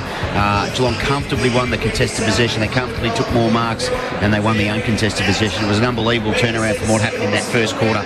They were just all over them, Geelong, and they were able to really put pain to them on the scoreboard. And you have to think at 36 points behind, Geelong have this game safely in the keeping, given Dogs have only kicked 6 for the game. Thank you for that, Benny. Good work by you. Off the KFC Twitter, don't forget KFC 10 original tenders for $10. Did somebody say KFC? When I said that the 30-second sign had gone up, Andrew Daly, that sign was the Tom Atkins appreciation minute sign. Well done, Andrew Daly. Very quick-witted there from you. So well done to the Cats in that third quarter. An 8-goal term, their best of season 2022, kicking 8 goals, 2 to the Dogs, 3 behinds. A pretty impressive effort. We're going to take a break, come back. If you're here at GMHBA Stadium, turn your attention to the big screen very shortly because myself, Benny and Neil will be there to give you a bit of a wrap to three-quarter time of a very impressive Cats performance. Thanks to APCO Cafe 24/7. We've got you. Live, breathe. Krock footy. Thanks to our number 1 ticket holder, APCO. Fueled by APCO Cafe 24/7. Tom, Lingy and Loggy on Krock 955. Last night it was huge. Neighbours came to an end. Was the big highlight, the big cameo? Guy Pearce's face. Mike Young. Guy Pearce. Man, fam chat was going off with that. Mum very excited. I was very excited. Guy's face. Mwah. Finale of Neighbours, that was the win for me. And you're friends with him, so feel free to push on that information. I'm going to try and get him in about a week's time into the show, and you're not allowed to carry on like this. Delete that audio. Tom, Lingy and Loggy. 6 a.m. weekdays. Krock 955. Swim, sport and leisure. Kids who enrol in swim school this month score free goggles. Looking to buy a boat? See the Bellarine Peninsula's largest indoor display of new boats at Geelong Marine World. Family owned and operated, Geelong Marine World has a huge range of fiberglass and aluminium boats powered by Suzuki, the ultimate outboard motor, ranging from 2.5 to 350 horsepower. Finance and insurance available and supported by an authorised Suzuki service centre. Cruising, fishing or fun. Get out on the water with Geelong Marine World. Port Arlington Road, Moolap. GeelongMarineWorld.com.au. Searching for Geelong's biggest bargains underfoot? See Harvey Norman Flooring now. Whatever you want to walk on, hybrid and timber flooring, laminates, carpets and a wide selection of rugs, there's so much choice and styles to suit every home and budget. And Harvey Norman's team of flooring experts will help you every step of the way. Great service, a great price and the right advice. Harvey Norman, your flooring experts. Easy parking at 2 locations, Princess Highway, Corio and Warn Ponds. At APCO Cafe 24/7, coffee is our passion. We know you love coffee, and we're dedicated to the best barista-made coffee just the way you like it, any time of the day or night. Our award-winning Cafe 24/7 blend is locally crafted by expert roasters in Melbourne and brewed by passionate baristas, giving you an amazing coffee experience every time. Award-winning barista-made coffee available all day and night. APCO Cafe 24/7. We've got you. Hamlin Homes, proudly Geelong's largest locally owned and operated builder. Distinctively familiar with the region's lifestyles, landscapes and suppliers. Distinctive in history, having served the local area since 1983. Distinctive in our ongoing commitment to the local community. Distinctive in design, taking inspiration from the local environment to create beautifully unique homes that reflect our clients' aspirations. Hamlin Homes, distinctively local. Hamlin.com.au. Thanks to our number 1 ticket holders, APCO. Fueled by APCO Cafe 24/7. True centre wing, outer side, driving it long, looking for a fly. Rowan across the front of the pack. Cameron there as well. Close, wonderful hands. Hawkins left foot snap. Hawkins got 50. There's a half century for the Tomahawk for the 8th time in his career. He becomes only the 13th player in the history of VFL AFL to kick 58 times in a season. Yeah, it was a wonderful quarter from the Cats. Their best of the year so far. 8 goals, 2 they banged on. From 11 points down to 36 points in front. Mark Neal, you really love the work of the small forward and the dynamic they've created. Yeah, absolutely, King. I thought that quarter of footy from Tyson Stengel, Brian Myers, Bradley Close and Isaac Smith, outstanding. They were quick. They put massive pressure on both offensively and defensively, and they played a part in a number of those 8 three-quarter time goals. Do you believe that? 8 three-quarter time goals. Yeah, outstanding from the Cats. They've gone from having their lowest half-time score of the season to having their best quarter of the year, if you can believe that. But that's just what the Cats can do when they get on the roll. Final quarter for APCO Cafe 24/7. Here's Benny. Yeah, Crows lead Blues by 15 points from the restart. McRae went off the ground, ball out to the Reg Hickey stand wing. Waitman did well, but then he was well tackled by Stewart. Ball bobbles back to Guthrie, who's really lifted. He's been instrumental. He goes to Close, who marks. And Close, who found plenty of space in that third quarter to do some damage, will put the ball inside forward 50. Wants a marking option. Cameron up and Cameron marks. 50 out. Wants to wheel and go. He does. Goes with a short ball. And it's a real sumptuous type arrangement.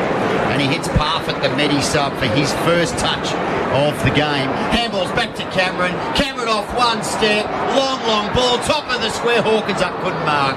Ball spills out and Gardner takes the spillage, goes to Smith, and Smith puts the ball outside defensive 50. Cat's got the numbers. Well, Henry and College Jazzy didn't work that out too well. That allow West in, and the Dogs might be able to get out here. Bottom Pally fumble, time to recover. Handball to Bruce, or wrapped up by Buse. Kick went up the chimney about 3 metres. Here's Parfitt. Holmes, catch her out here if there a chance. Chance for Smith, little left foot dinking kick. That's another howler.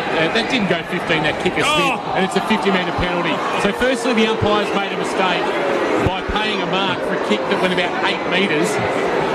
And of course, Stengel's going to, well, you've got to play the whistle, I suppose, but really, and that's not much of a 50. That's about 42. Anyway, Richards to the outer wing to Hannon. Hannon, low left foot kick, bouncing ball, pulled in nicely by Williams, and his kick inside Dale was nice onto the chest of Williams. But there's a bit going on down the ground, and I think Waitman is going to be the recipient of a free kick against Tom Stewart. So that too ball, high, Kingy. Yeah, that ball will go forward 25 metres. Tom Stewart looks a bit perplexed and bemused. And Tom Stewart will stand the mark about 20 from goal, and this to breathe some life maybe into the Bulldogs. They will kick with the aid of the breeze, although it looks like those flags are fairly flaccid on the roof of the Reg Hickey stand. Waitman has pushed it across the face and missed. Neil, what did you see on the replay? Well, he was paid for holding the man, and they were just standing next to each other. Waitman went to move, and Tom Stewart just put his arm out, and nothing really happened, Kingy. So Ben's friend Simon Overland has got very officious there. He's made a meal of it. He's obviously had too many donuts on surveillance duty. Kicking from Stewart was an absolute shocker. He kicked it straight to Bailey Williams, who handballs to Ed Richards. He went with a dinking little kick. That was chopped off. It came back to him. Then he's tackled by Buse. He's got some trouble now, and the umpire says there was no prior. Geelong fans get off their plastic again. They want some ruthlessness from the blue and white as they lead by 35 early going final quarter. Guthrie, after Segler won the tap, a dribbling kick, that was Cam towards the boundary line that Cameron can't keep alive in front of Gardner. He sees it out of bounds, boundary throw in. King, you asked for if the Bulldogs had made any changes. They put Bontempelli forward since the start of this quarter, so a little bit different. You mentioned he was a bit sore just before three-quarter time, so I don't know whether it's a combination where they need goals quickly and or he's a little bit sore. Segler grabbed it out of the ruck, chicken-winged by English, and that will be holding the ball against John Segler. That's a risk you take when you grab it out of the ruck if you can't dispose it. Not that they pay that rule anymore, but he did have an opportunity to dispose and couldn't get the ball on the boot. And English wins a free kick for his team. Laterally, he kicks to Richards. Just forward of the outer side logo. It's called to play on. He's confronted by Cameron. Now goes on his left boot to Liberatore, who marks about 65 from goal, just left of centre. It's called to play on now. He kicks on his right, and he sends it high into the pocket. Duncan in a one-on-one, was always going to get beaten in that contest, and the mark taken there. A good one by Dunkley in the left forward pocket. Just not Mitch Duncan's wheelhouse. One-on-one defending in that regard. High ball coming in.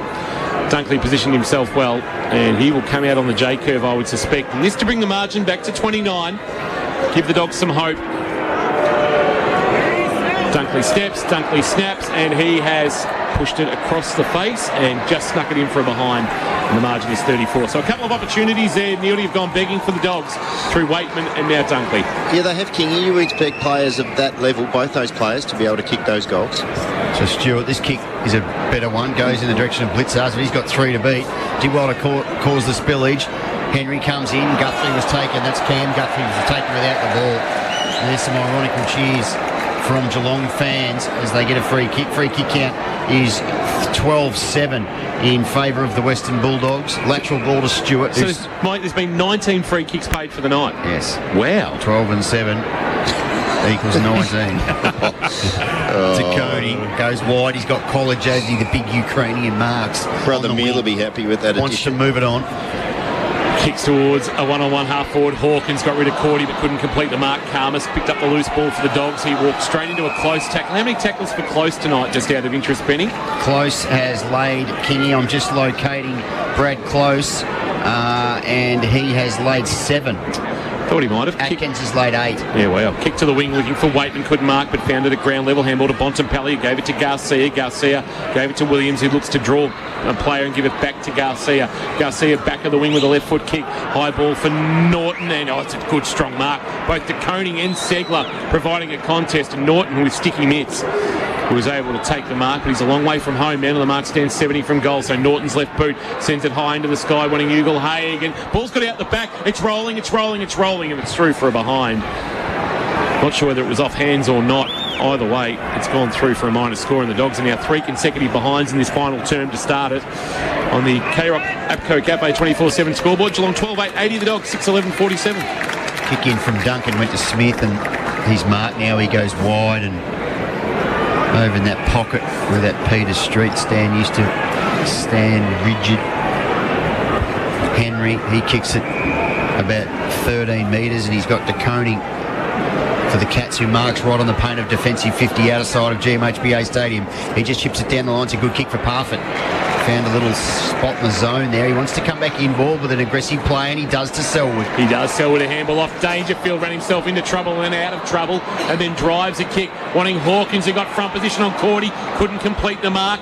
Ball knocked towards Myers. Myers a deft tap. Smith handball. Cameron goal line should kick it. Does. Under pressure from Smith, he was able to get the boot on it, but just a little tap. The deft little touches inside forward 50. The one from Myers for Isaac Smith, and Cameron's got his second, giving him 54 for the season. And the Cats now lead by 39. 13-8-86. The Dogs 6-11-47. Geelong on their way to win number 10 in a row, and their 15th of the season, and to stay a game clear on top of the AFL ladder with 3 rounds to play. Really enjoy watching the Cats play. They're very unselfish. They love to put their teammate in a better position, and you notice it around goals. There are probably 3 players in that passage of play who at some clubs would have just had a shot for goal, but they don't. They look to get the ball in the hands of someone who can make it an absolute certainty. Some really good team stuff there. Again, you mentioned Kingy, Grind, Myers being involved up the field. It was certainly Selwood and Dangerfield who got the ball moving. So back in the middle, Geelong on 38. That bounce landed down near Brimley. So just to confirm, boys, Gary Rowan has been subbed out, Brandon Parfitt on, and also the match review officers looking at Ben Casanilli for 3/4 time antics as well, I hear. Yes. There's a little sort of horse bites going on. Free kick to the skipper in game 350. Jace feels like 4.8. Wants to move it quickly, and he does. He goes wide to Stewart. He in turn doesn't have a lot on, so he kicks it just down the line. He's got Myers, who comes back inboard to Dangerfield. Had to work with 1 mitt. It looked acrobatic. And Dangerfield has been good tonight, particularly when the Cats were in a little bit of trouble early. He helped keep them in it. Wants to play on quickly. Now he gets onto his left. Kick's not great. And in fact, he just rushed the kick, and he's kicked it straight to English, who was standing in the hole, and he marks defensively for the Dogs. Ran onto his left-hand side, kicked with his left boot and didn't get enough purchase. English the marker. English now sending a kick, wanting Ugle-Hagan, who stretches in front of Duncan and takes the mark. hits the ground running and then drives a kick into space, wanting Johannesson, but didn't have enough penetration to kick and getting back with the flight. Henry's marked at the back edge of the centre square for the Cats. He'll come laterally with a kick to Cameron, who has got a great work rate for he's not a key, he's a key forward, but he's a key forward height. Yeah. Gee, I tell you what, Kingy, if the security guard who's just moved from the box beside us is coming in here to arrest Ben, he needs to be very scared. He's a very big human being, that fella Ben, and he's on his way. So Cameron kicked it to Henry. Henry kicked it back to Cameron. He went along the line looking for Atkins, a spoil. Oh, Parfitt spectacularly hit the ground. Collar Jasny trying to get it to the skipper. It bounced away from Selwood. Chance now for the Bulldogs, although a big tackle being laid there to ensure going nowhere. So the tackle was laid by Parfitt and Garcia was going nowhere. It's a cut-off time for having a hit out in the VFL if you've played a quarter in the AFL now for Parfitt. I don't know. Would they consider it if he's played tonight?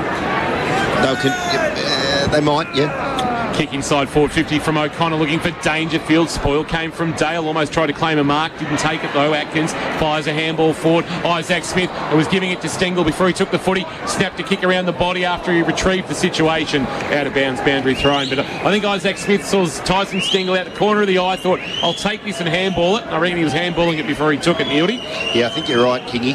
Like we said before, they are very unselfish. But yes, you've got to actually get possession of the ball before you can flick it on. Right forward pocket, boundary throw-in, Cats in attack, northern end. Hawkins through the ruck work. English just won the pill and then kicked it to no one in particular. Hawkins did some tackling on McComb, coming the other way. They sit over the top of it, the ball's not coming out. And the umpire will throw it up, 35 out from Geelong's goal. They've got 13 of them after a sluggish start. They now lead by 39 points. Throw up, Stengel took it off hands, tries to get it out. Can't do so. Karmas is over it for the Dogs. And the umpire's going to pay holding the ball, and that's going to be against the Cats, I think. Dangerfield. Against Dangerfield for raking it in. It's pretty difficult when you've got two blokes jumping on top of you to get rid of the ball, but the free kick will go to Karmas, who is going to handball this to Daniel. He does. And he gives a handball off to Daniel. He kicks on his left boot, a high kick, and he's turned over straight to Blitzarves. And Mark's just forward of the wing outer side. Cats lead by 39 after trailing by as much as 26 early in the second quarter. A high kick inside forward 50. Gardner sets himself to mark and does so against the shorter Stengel. Not a great kick coming in. It's been quite good, Gardner. Yeah, yes. Gardner fires off a handball to Daniel. Daniel's got Dale at the top of his defensive goal square. And he drives a kick towards halfback for Garcia, who bobbles it on his chest but completes the mark. Garcia with it at right halfback. Just below our best seats in the house, thanks to APCO Cafe 24/7. Sends a kick to the wing, sets it up. Bontempelli, his target, got rid of Henry with a shove, but the umpire didn't see it, so it's going to land with Waitman, who gave it to Bontempelli, who kicked it along the line to Ugelhagen, which played spoiler, found the footy. Ugelhagen found him, laid a tackle, and right next to the boundary line. We'll get a ball up. Right half forward for the Dogs. They trail by 39. They're 6-11, Geelong 13-8.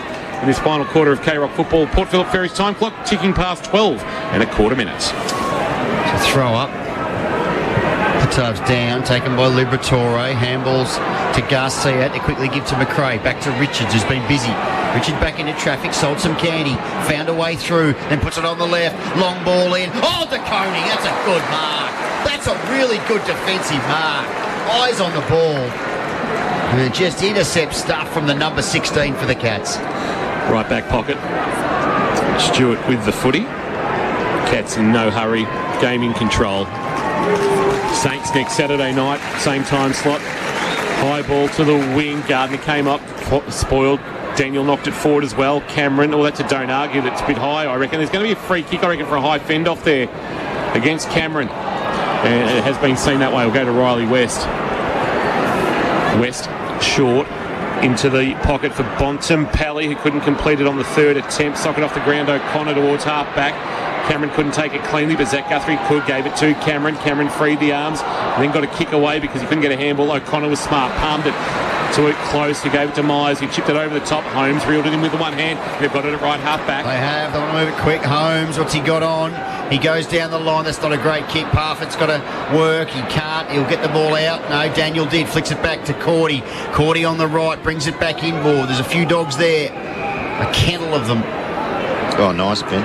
And Dunkley switches it, basically retreats 10 metres but gets it to Richards. Richards goes with a low ball to McComb. That's all right. He's got Waitman on further afield. He does. Segler to shut him down. Oh, crunch! Now that'll be 50, I reckon. Because Waitman, now they're into it. Now I think it's that Garcia who wants a piece of Big John Segler. He was late, Segler. It's 50.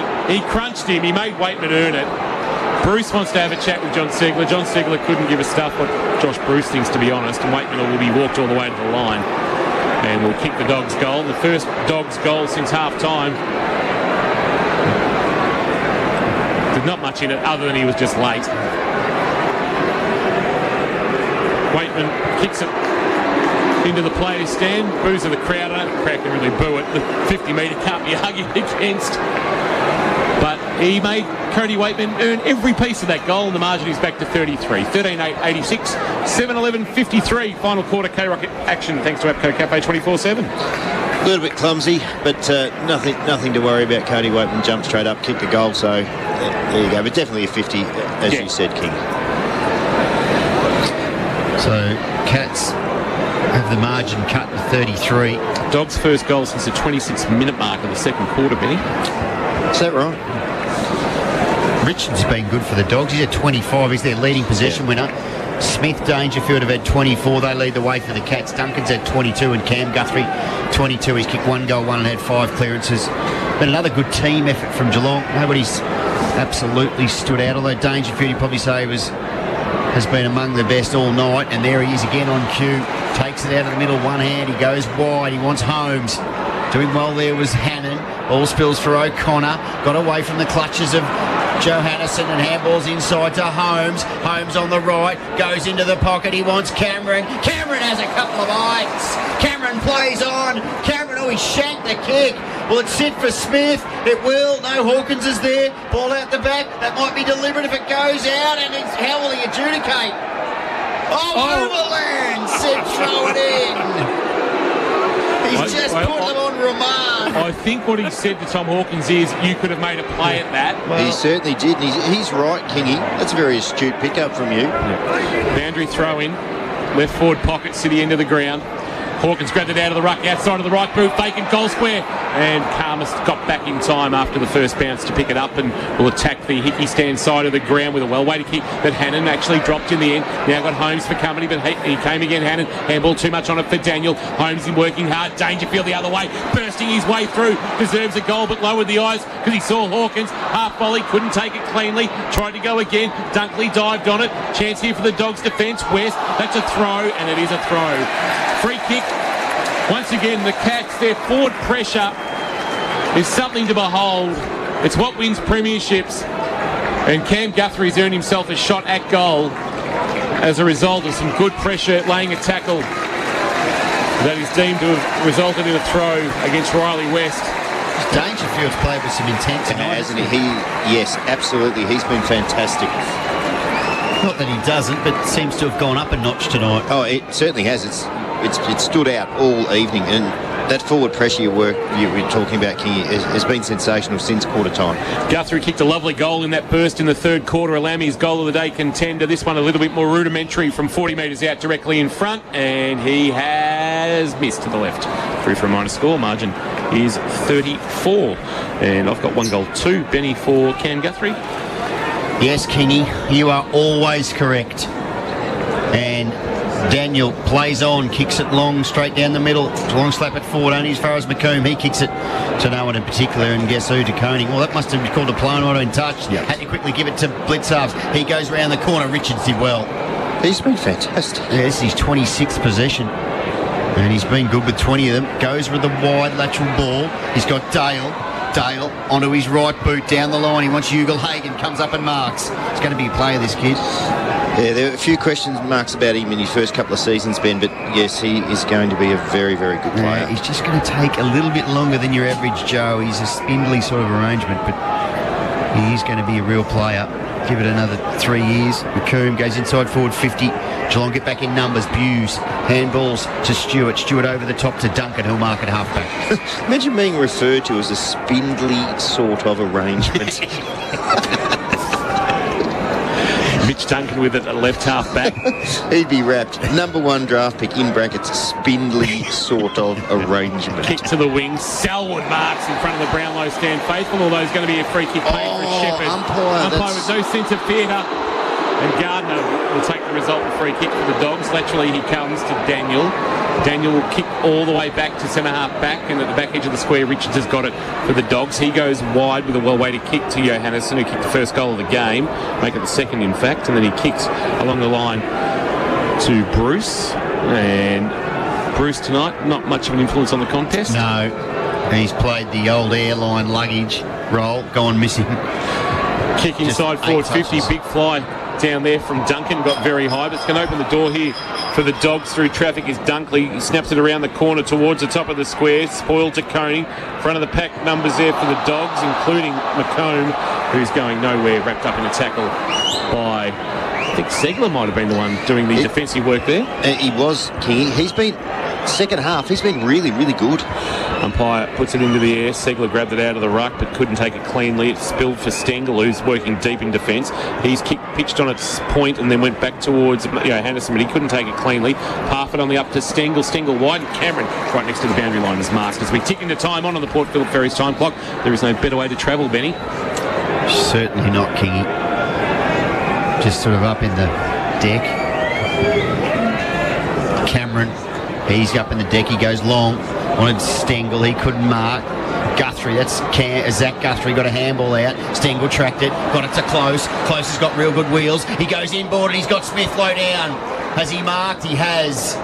He'll play on. He's called to play on. Now his kick's a shocker. He wanted Colajasny. He couldn't get a handle on it. They've cocked that up Geelong. Smith again goes back to mop up the mess. Goes to Stewart. Stewart goes to the top of the square. He wants his man down there marking the ball. In the square is Cam Guthrie.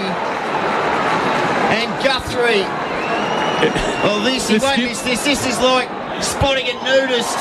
The blind man at the nudist colony. And he kicks the goal. Guthrie's got a couple. It's 2-2 to Guthrie. Geelong lead it by 40 points. 49.93. 7-11.53 and Neely. What'd you make of that goal? Oh, it's bad, right? I can't. But we need to be. They need to see you all the time, what you do. Well, can we get? Needs to be some. Andy, I know you're listening. You need some type of Facebook feed or whatever it's called. This is incredible stuff. What we have to work under, the pressure that we're under up here. Oh goodness me. So. Yeah, that was a good goal. Well, what do you want me to say? You're doing ridiculous things. I can hardly see what's going on. Three-quarter time, you attempted to pull all the leg hairs away from me while I was on live camera. Unbelievable. Back in the middle, English has got a couple of knocks towards the ball. McRae had a few of the fumbles, buffeted off it by Blitzars. McRae comes again, trying to flick it up to Smith. Smith dumped by Blitzars. Ball spills. Cam Guthrie keeps it off by hand. Chance now for Myers, running to 40 metres. Pulls the trigger on the kick, but just not enough penetration. Richardson going to spoil it. Don't know whether he got connection or not. That was very awkward going back with the flight. It's either way through for a behind. And the minor score for the Cats is given there to Brian Myers. So margin is 41. Plays on and kicks it to Libber, who battles hard. He does every week. He's kicking to the middle to McComb, who certainly hasn't been the worst. McComb, this is his 17th touch for Kerr's High. Wendy wants to know if the blind fella was carrying the coffees. Yeah, the donuts. So Williams goes with the long ball, top of the square. Oh, goodness me, what a mark. An absolute screamer. Is that Dunkley? It is. Goodness me, flew high into the night sky. And a highlight late for disappointed Dog fans. He just got on top of Henry, and that was just a good old-fashioned screamer. Dunkley. He'll kick from about 35 metres, pretty much directly in front. And he kicks the goal. So you'll see that on a highlights package throughout this week. That was some sort of mark. Perhaps just a run-off mark of the year sort of stuff, but certainly some acrobatics for the number 5 for the Dogs. Yeah, not Sard or Green areas from Carlton GWS last week. It was not far away. It was pretty good. That was a ripping screamer, as you called it, Ben. Good highlight. Dogs have been really disappointing since quarter time. Well, they have it quarter time, King. They had 4 goals. They got 8 with a couple of minutes to play. So Geelong outstanding, Dogs disappointing, given that they were playing for a spot in the 8. And since that quarter time score, the Cats have piled on 13 goals. Fremantle and the Giants at Marvel Stadium before Hawthorn in Launceston to finish for the Dogs. Wow. The Cats with the Saints here, Gold Coast at Metricon and West Coast here to finish. So the Cats have their destiny, the top 2 well and truly in their own hands. Tapped down, English does his own roving, had his kick smothered by Selwood, knocked away by Cam Guthrie as the ball went up in the air. Here's Selwood putting his body on, but Liberatore picking up the loose ball, running to 51 metres, sending it to a 1-on-1. Dunkley back with the flight. Well played, Kolodziejski. Defensive fist knocking it through for a behind. The margin is 34. Where so many can get outpointed easily in those 1-on-1s where the player has the sit off the shoulder, the forward player, the defensive player there, Kolodziejski doing a wonderful job, and he'll kick the ball in for the Cats.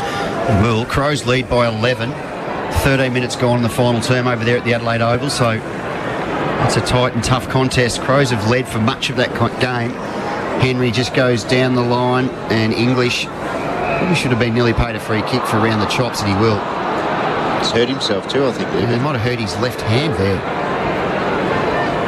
So it's battle hard, English. He's only had the 10 touches, 2 marks, up against Segler on debut for the Cats, who's been, as Neody said, he's sort of got better as the game's gone on, and he's been around the ball a lot, just knocking that rust off. High ball back inside forward 50, gets out the back, handball to Waitman, top of the square, Waitman kicks an easy goal. So some respectability late. Waitman's got 3, and the Dogs cut the margin back to 28. The game is lost though. They started with a rush, but Geelong have dominated, particularly in that third term when they piled on 8 snags. And with 1 minute 31 seconds remaining of game time, Geelong are 14-10-94. The Western Bulldogs are 9-12-66. In this fourth quarter, thanks to APCO Cafe 24/7, we've got you. Just a case of the defenders letting the footy get over the back. There were 3 Geelong defenders that flew late in the game. Bulldogs players didn't go with them. The ball gets out the back. They'll score every time that happens. 94 playing 66. We've got just over 90 seconds remaining in this one. Round 20 will be in the books. We'll have 3 home and away games left, and then the Cats hopefully with a minimum of 3 finals. Bounce in the middle.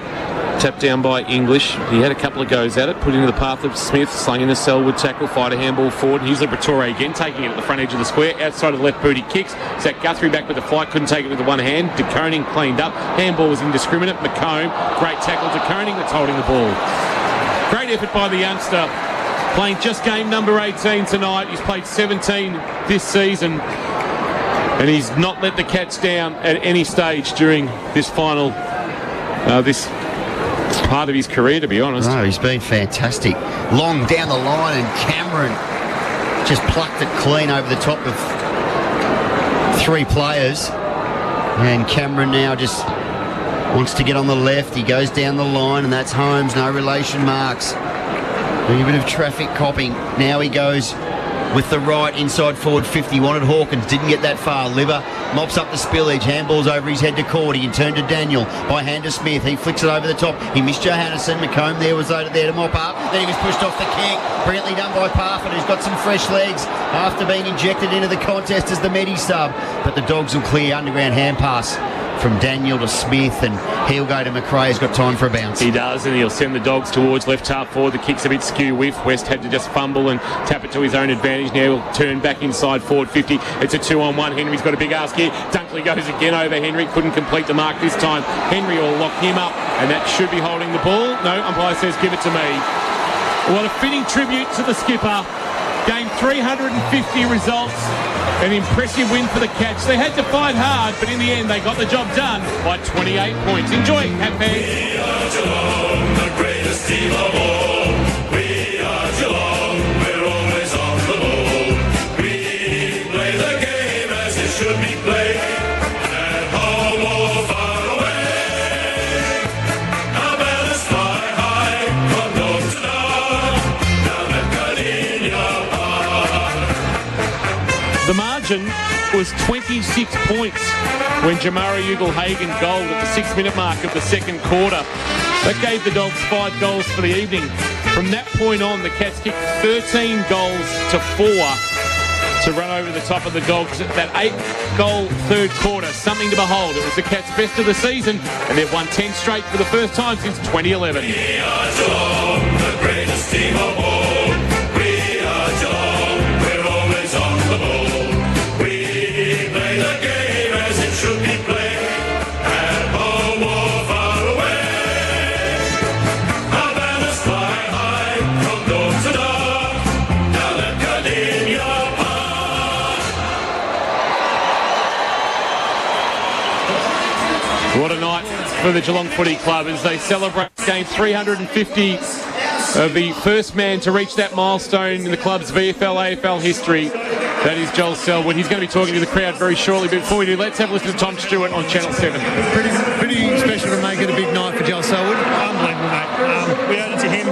As you know, mate, when he came in, he led from the front straight away. So we wouldn't do him justice if we didn't give it all tonight. And couldn't be proud to play with him and call him a great friend. Well done, mate. Great job tonight.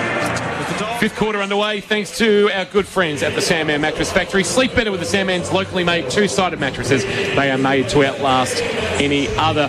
So players going through their post-match catch-up. Tommy Stewart, good to see him back. His numbers, please, Benny. First game back after a month on the sidelines through suspension. 22 touches, 20 hit the target. A lot of uncontested possessions, but he was really good, particularly intercepting was good. Some physical stuff off half-back, and I was just fitted in like he hadn't missed a beat kicking. Let's have a listen to Tom Hawkins on Channel 7. Great Joel's been, on-field leader from day one when he came in. He's been extraordinary, and then off-field he's one of a kind, mate. He's one of my best mates.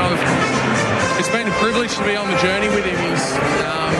I dare say if he wasn't on the journey with me, I don't know if I would have got as far. He's talking a lot, so man, it's hard to sum it up in words. I imagine you've got the job of cheering him off, but I reckon there'll be a few other people who want that chance to cheer him off. Everyone loves him. Yeah, I know. There'll be a few lining up to do it, but maybe we might get a few of us to get him up. But great result.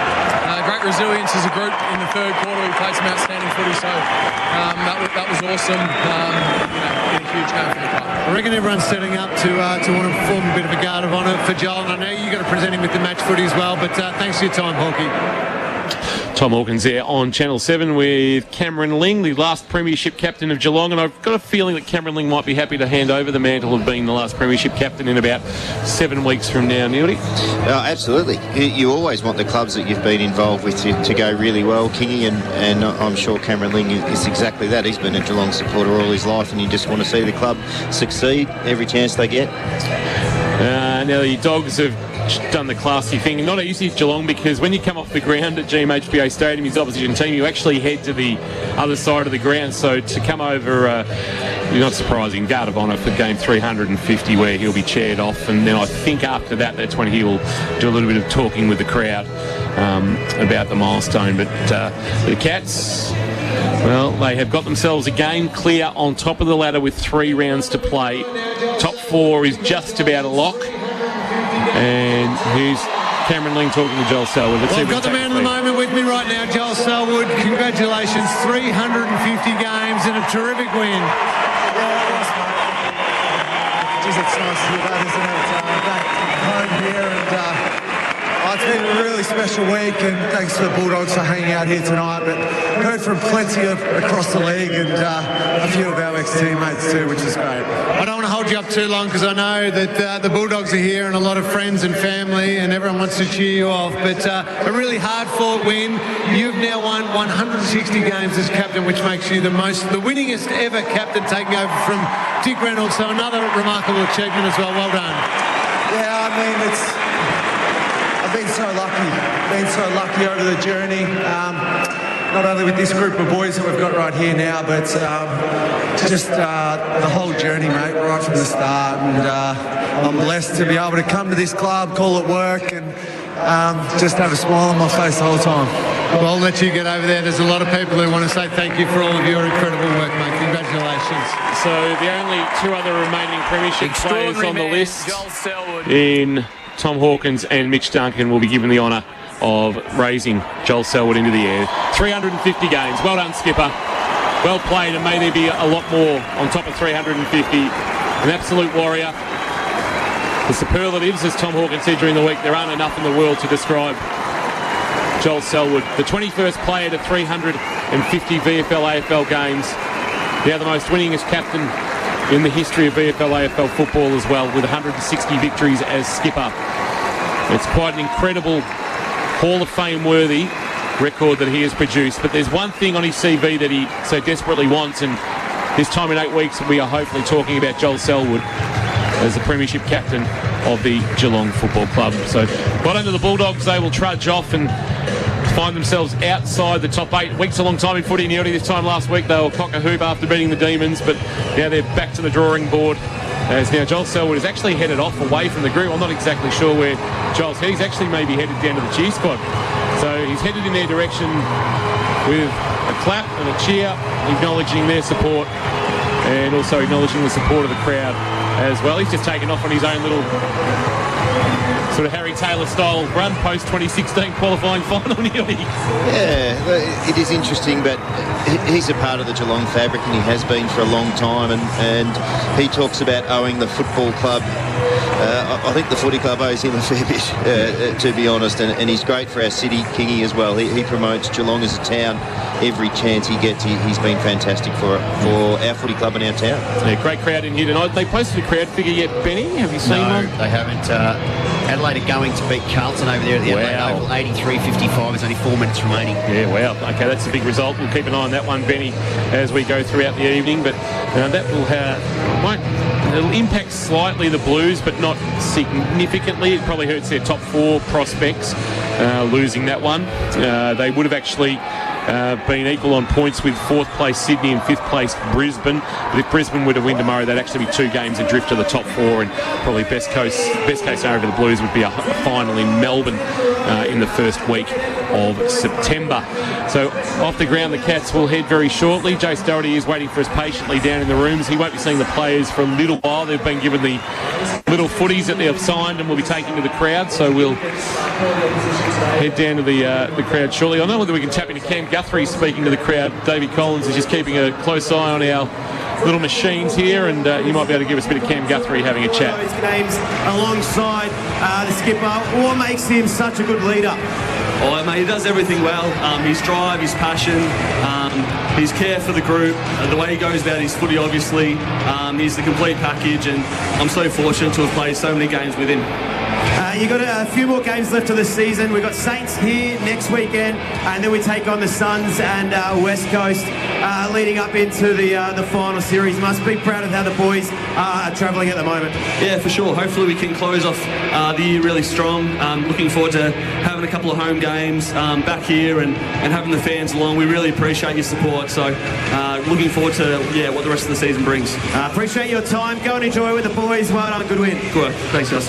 Figures just come through, Benny, I understand. Yeah, 22,106 fans on hand tonight at GMHBA Stadium. So that is the biggest crowd at the venue since round 23, 2019, when 31,669 were here for a win over Carlton to go into the 2019 final series. So 22,000, first time we've seen that crowd in nearly 3 years here at GMHBA Stadium. Cats have done the ball handling out into the crowd, and now they're about to head off the ground. Chris Scott with the skipper, and they're about to make their way down into the rooms, and big throng of players as well, support staff, family also down there as well, and they will make their way off the ground. Happy to take your calls, Cat fans. 52-232-955. We've got the next level skirmish double pass to our best caller or texter of the evening. Joel Selwood just embracing former teammate Tommy Lonergan, of course, was a member of that 2011 Premiership team. And it's now Joel leading the Cats off as he waves to the crowd and goes to his mate, Sammy Morfitt, and gives him a hug, and a couple other fans in the crowd. And then they will make their way down into the rooms. And I reckon this might be a very stirring rendition of We Are Geelong on a historic night for the footy club. 350-game player now.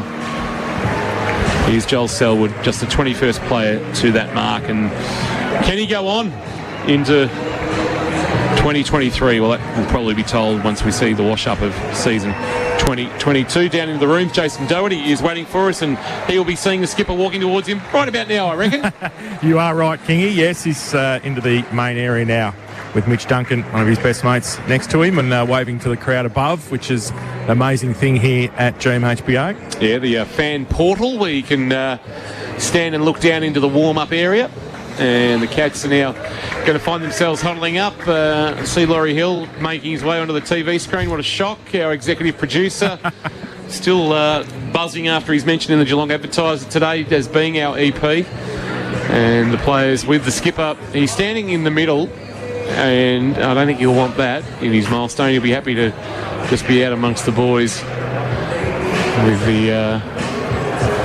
Just something I've noticed too, the Ford logo on the Geelong jumper has Everest on the back. I reckon it's the first time we've seen that. So Selwood has brought the players in very closely, and now they'll sing the song.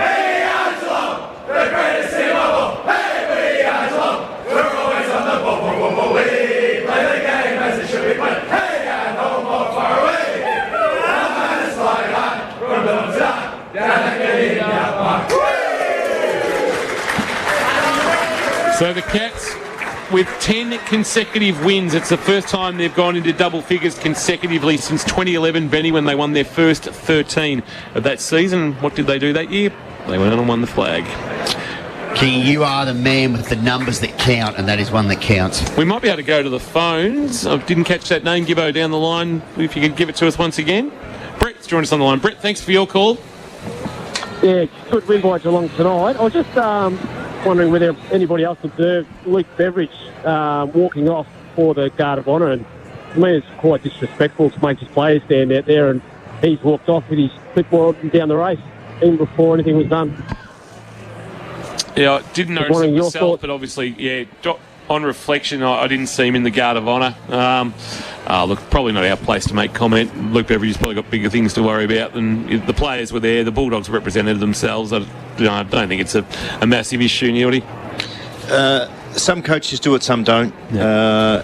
I'd be surprised if Luke hasn't given a message to Joel throughout the week or something like that. I saw him after the game go and shake his hand. Oh, there you go. At centre-half forward, just as they were milling around. So he did definitely go over and congratulate him. But yeah. Some of the coaches do believe it's a player's thing. We're going to go downstairs, and for Geelong Marine World, who have you got, Jace? Well, K-Rock's own Tom Hawkins. I mean, he is part of the commentary team, I think, now. That's the way it works. And Joel Selwood's best mate throughout the week. And what a way to celebrate a game for Joel Selwood.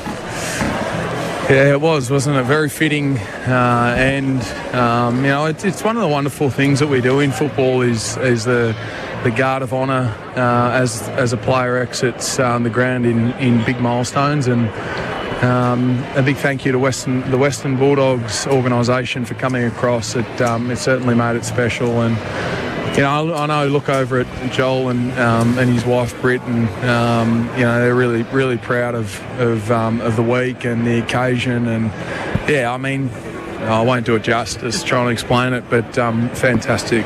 The care that I asked Matty Egan before the game, the care that he has for this club, it's more than the leadership. It's the care. I saw during the week the Sammy Morefoot bit.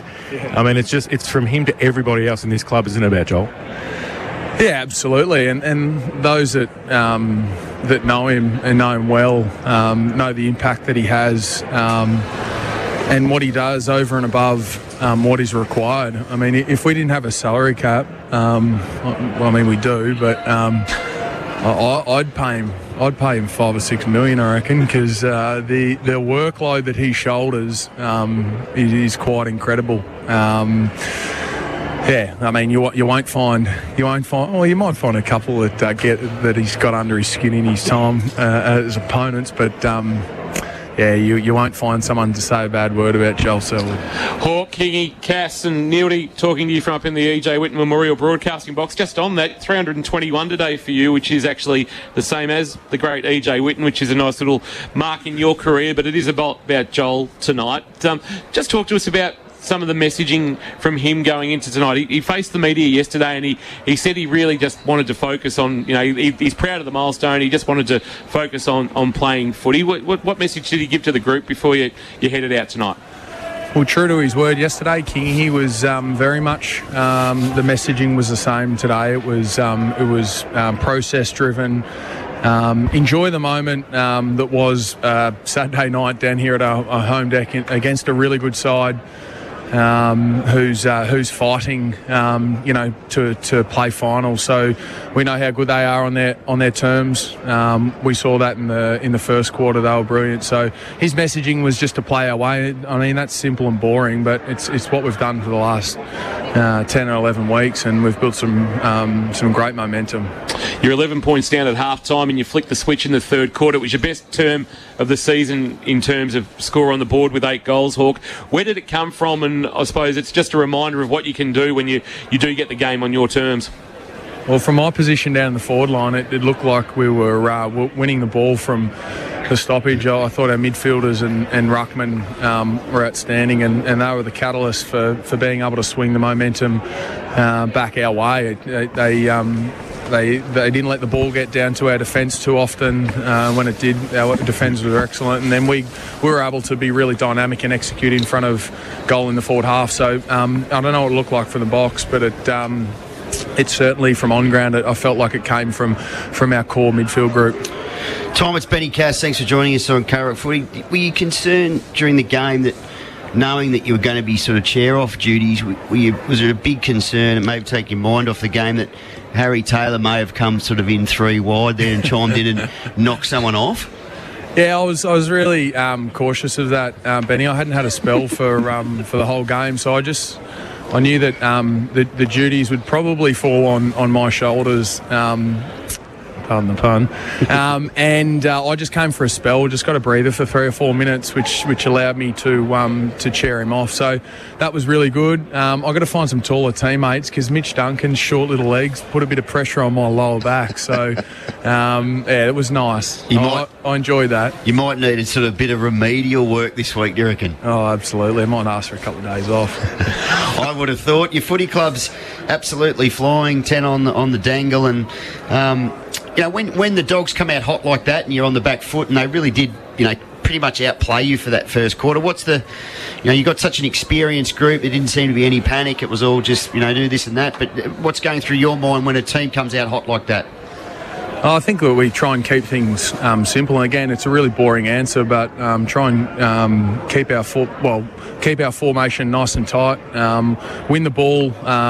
And if we're not winning the ball through the midfield, we're halving it and sort of making it a bit more of a stoppage game where we feel we're pretty strong. So that's the way we like to get momentum back in the game. And it's a really hard thing in footy nowadays to be able to stop momentum on the fly. But we've got a couple of things in place, probably support our defence a little bit more. But beyond that, we just keep it really simple, nice and compact, and get back to trying to win the ball in a contest. I noticed you talking to Tom Lonergan down there after the game. Had he been behind the glass tonight? Is he a bit glassy-eyed, or was he all good? There's a bit of that in Tom Lonergan at the moment. There always is. He sort of gets back to Catland, back to his roots and his good old days, and sort of thinks he has this invisible crown on his head that he walks around. And, oh wow! And he's just having a chat to the CEO and Scotty. I think he's talking tactics. Have you got a camera? Seriously, some vision on Tom Lonergan. Tonight would have been unbelievable. He thinks tactics are a form of mint. Thanks to Geelong Marine World, powered by Suzuki Marine. Speaking with Tom Hawkins, here's Neildy. Tom, well done. As you know, I've got to go back and give you a serious question. That's the role I've got to play, man. I apologise for that in advance. Hey, listen, the third quarter, awesome, and well done. Your footy side's just put on another a great game to watch, and I'm sure it was good to be involved with. You mentioned the midfield group. Yeah, they were great, and you're right. They got the footy going. We felt up here that the 6 or 7 forwards, you as a unit in that quarter really got going, and often we do focus on you and Jeremy Cameron a lot, and fair enough, you deserve it. We felt in that third quarter that Tyson Stengel, Brian Myers, Bradley Close and Isaac Smith really played their role, and you mentioned dynamic work. We thought they got that stuff going. Yeah, now hang on, Neely, because hang on, because the skipper has actually joined us as well. Oh, so wow. I'm going to give my headset to him, and you can both talk to them. So that means we've got the the 06 boys together. This is outstanding. Are you there, skipper? Yeah, we thought we'd take over down here. Oh, I thought a special night like tonight, we're going to make sure we speak to our gang up there. Oh, really appreciate it. It's the usual crew, by the way. Skip, congratulations. We're extremely proud of you, and we're so fortunate that, since round 1, 2007, we have broadcast every one of your games. So we really appreciate you taking the time to talk to us. How are you feeling right now after that?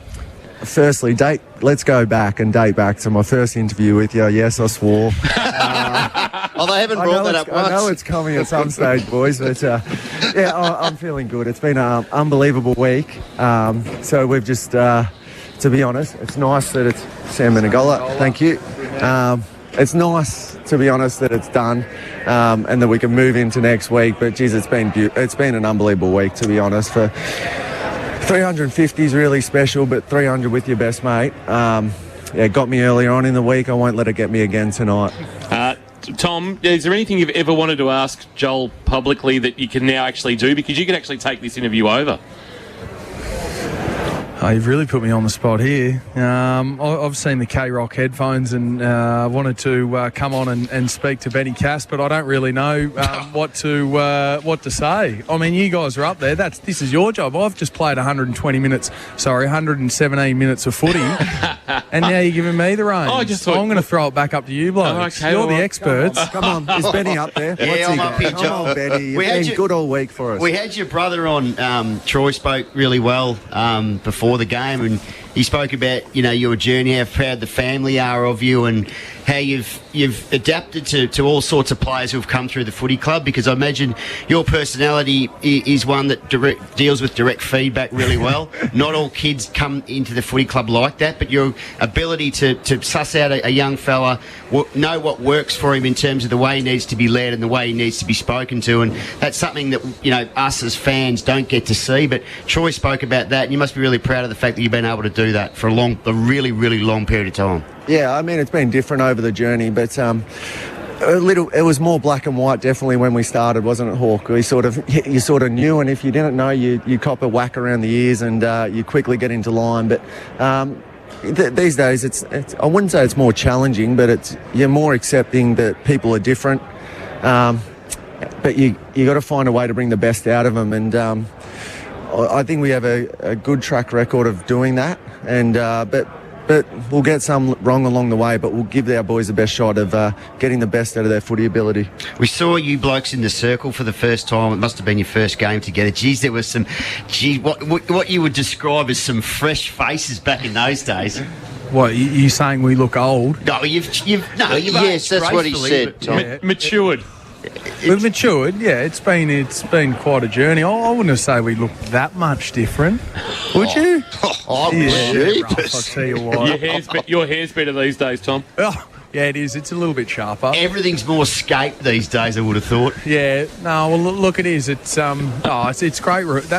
Joel touched on the week earlier before in the other questions, but it's great to be able to look back and reflect. And you talk about the way that feedback and mindsets change, but so much has changed from this place here that we're both Cat supporters growing up. It's changed names, as you guys know, a few times, but it's completely it's a 16-year journey. There's been a lot of change, and for Joel to be able to adapt and continuously play at a high level, it's been brilliant. But I think if you look back on everyone's hairstyle when they first start, they're going to regret certain elements of their hairstyle. But not even when they start. What about Rory Lobb?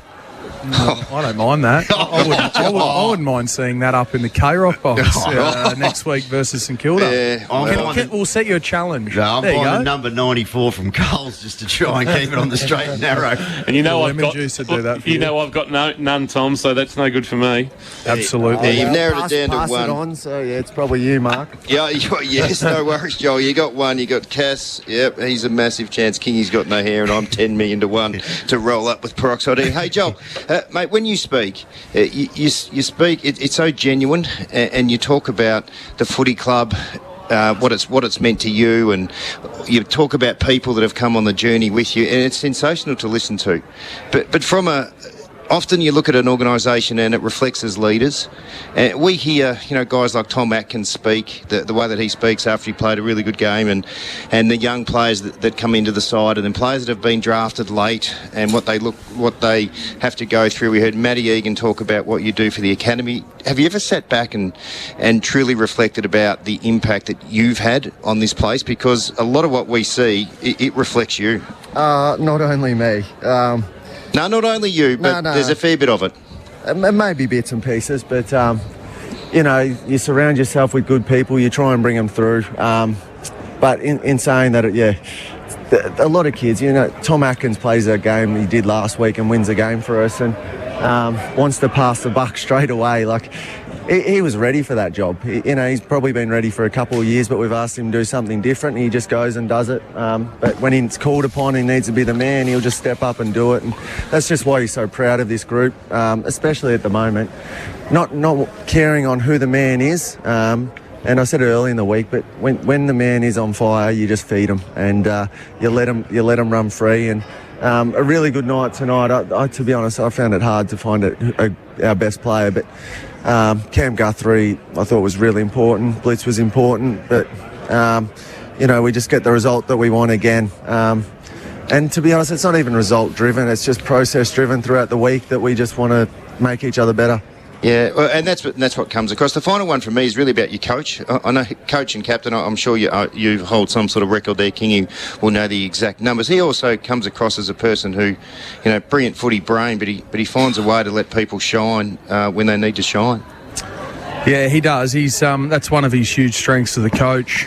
His ability to be able to study the opposition, the game, with his collective coaching group, and then pass it on to us, but then give us the freedom to be able to go out there and execute it our way. So he's a brilliant teacher of the game. He's a great nurturer. It's probably I think that we sometimes forget how good of a nurturer he is. He's got a unique way of doing it, but it's been a wonderful, and there's no doubt that that's why he's been such a successful coach over his time at Geelong. So he's been wonderful for us two in particular, and in supporting us and getting the best out of us as players and people. So I thought, I continue to think that our coaching staff do an excellent job.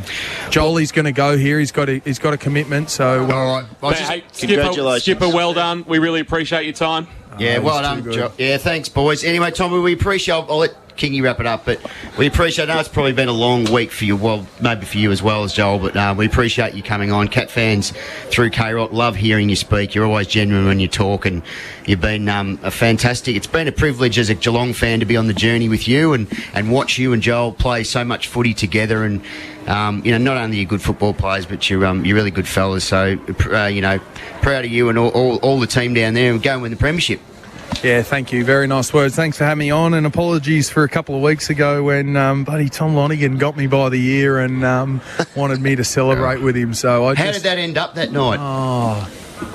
No. How did it end up? Was Brad Ottens a bit pear-shaped? Oh, Brad. No, Brad Ottens was good. At one stage, we were weighing his head, but...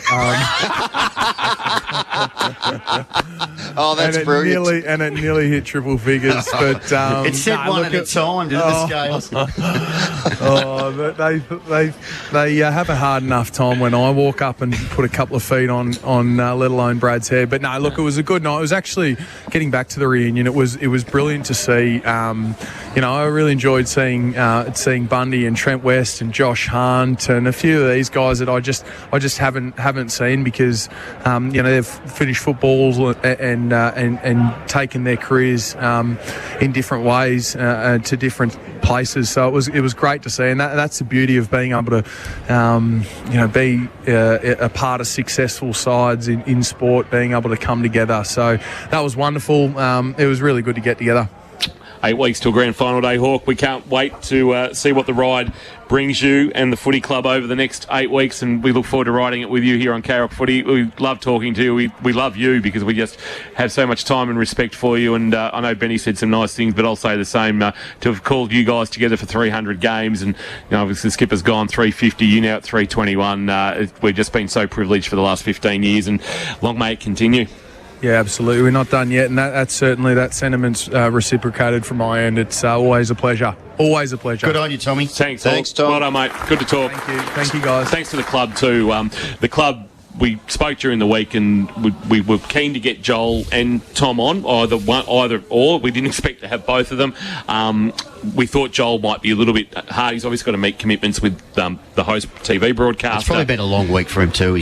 But for him to actually be available to us is really, we are so grateful to the Cats for making that happen this evening. So to their media team, Sarah and Carla and the team, public acknowledgement of you guys and letting us have access to, well, not only Hawk but to Joel as well post game. We really appreciate it. But I mean, they've gone out of their way to do that as well. So, and that probably speaks a bit about them, and they haven't forgotten where they've come from. But as I said, they probably, as exciting and as enjoyable the week has been this week for Joel, his focus, he's probably glad in some respects that it's over, and he can now just try and focus on getting this team to the ultimate, because they've played themselves in a position now where, it might, I don't know, harsh is probably not the right word, Neildy, but I know you're probably going to get to a break, Kingy, but Geelong now in a position where if unless there's major injuries or something unforeseen happens, a natural disaster, that anything short of a premiership now is probably going to be a bit of a disappointment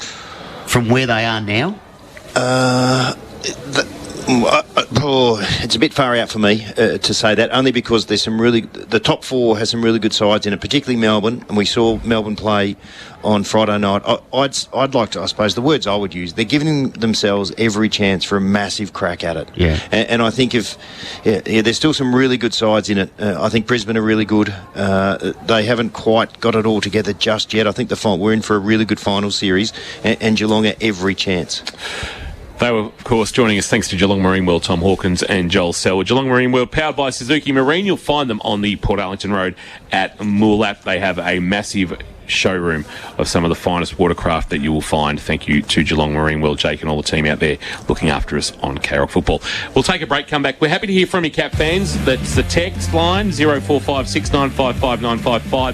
Tweets as well, of course, Twitter, thanks to KFC. 10 original tenders for $10. Did somebody say KFC? And, of course, you can call us 52-232-955. That's 52-232-955. That's the number to get on the Krock open line. And we've got the next level skirmish double pass to give away to our best caller or texter of the evening. Join us on the other side of this. Thanks to our good friends at Abco Cafe 24/7. We've got you on a night Joel Selwood played game 350. The Cats got it done by 28 points over the Dogs. Live, breathe, Krock Footy. Thanks to our #1 ticket holder, Abco. Fueled by Abco Cafe 24/7. Get a lift home with Herbie and Josh. It's going to be freezing when you wake up, and tomorrow it's going to be cold again, so you can bet your bottom dollar, folks, that you're going to be hearing that water cooler chat of how cold it was. So we thought what we'd do is things you wouldn't have heard this morning. I'll kick it off. I love waiting for the frost to go on my car. It just adds another element to driving. Actually, that is so annoying, to be honest. You try to drive dangerously with just the two little bottom bits, and you're crouching down going... Because you can't wait an extra 5 minutes. No. This is more for the blokes. Okay. No, that's just what I was blessed with. Herbie and Josh, weekdays from 4 p.m. only on Krock 955. 2 brand new Mimosa Homes displays now open in Austin Lara. mimosahomes.com.au. Hello, it's Jamie and Erin from Wombat Gully Plant Farm Geelong. Dad, footy is on. Okay, Erin, but I've got to tell everyone that just like a footy team, Wombat Gully Plant Farm are here to go the extra mile. Stick to the plan, have fun, work together and give it our best shot so your garden can be the greatest garden of all. Dad, sound just like a coach. Oh, thanks, Erin. Now, whose turn is it to do the dishes? Not me. I'm still on the bench, Dad. Right. So, see you soon at Wombat Gully Plant Farm. 201 Townsend Road, Mullap.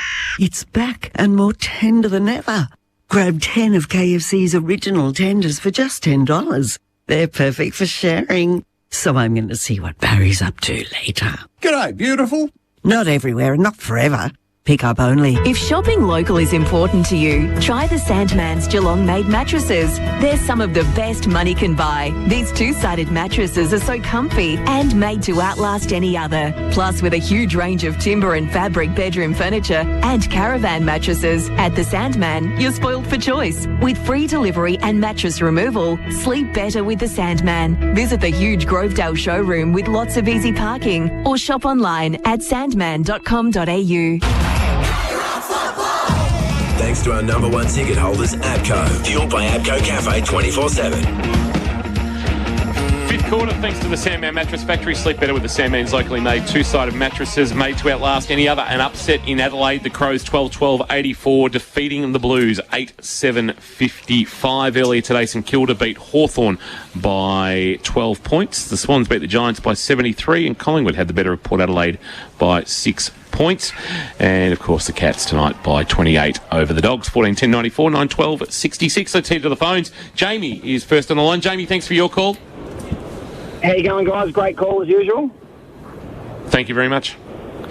Can I just say something about Joel Selwood? A very quick story. I went to the 150th birthday celebration down on the waterfront, and I left my phone at the table, and I saw Joel Selwood, and he's talking to Sam Newman, and I said, "Can I grab a photo?" And I realised my phone wasn't there, and they said, "Yeah, we'll wait for you." I expected them not to be there. I came back about 3 minutes later, and they were both there. I got a photo, and then they both went their separate ways.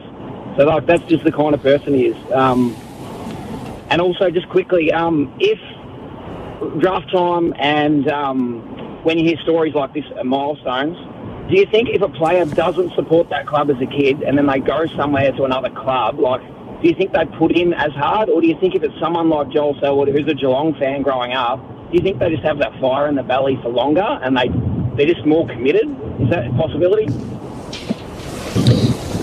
Oh, as much as that sounds fantastic, no, I don't. I think it's just a special occasion when someone who has supported a footy club ends up being drafted by that club and then ends up being someone like Joel Selwood. It's very much an outlier. Players are...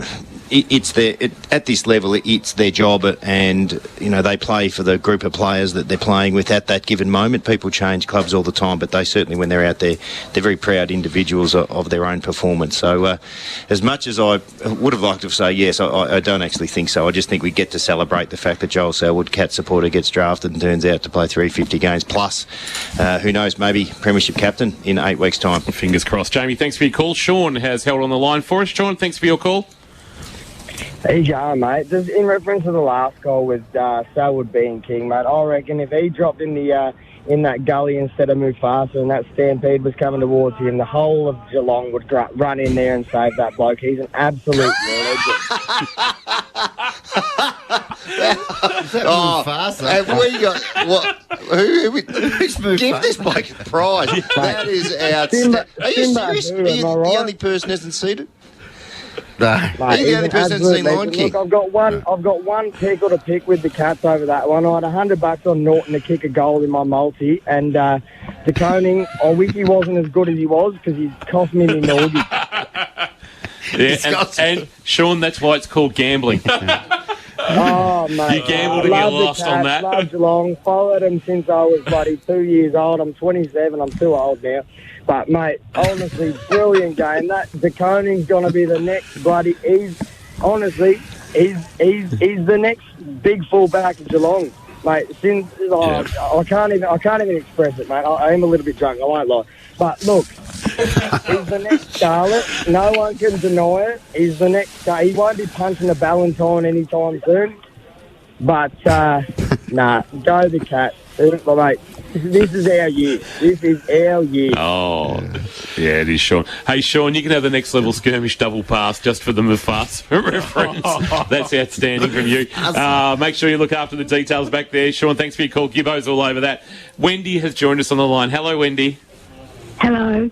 Thank you for the great interviews tonight too. It's been super listening to everyone. But I've just got to say that Joel Selwood really epitomises the ethos of the Geelong Football Club. He's just absolutely one out of the box.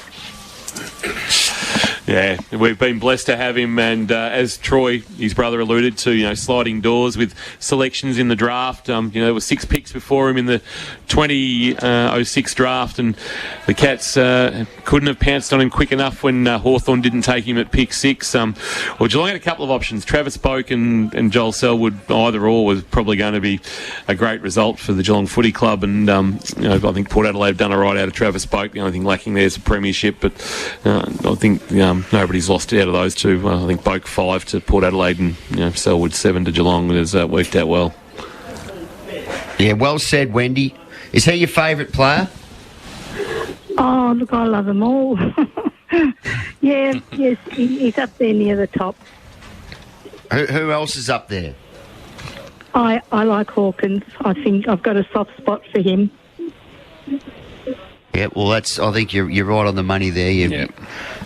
You're following the sort of the top end of the tree there, Wendy, which is fantastic. How's the knitting they all going? Contribute.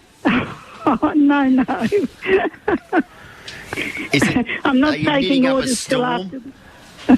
Not taking orders till after the final.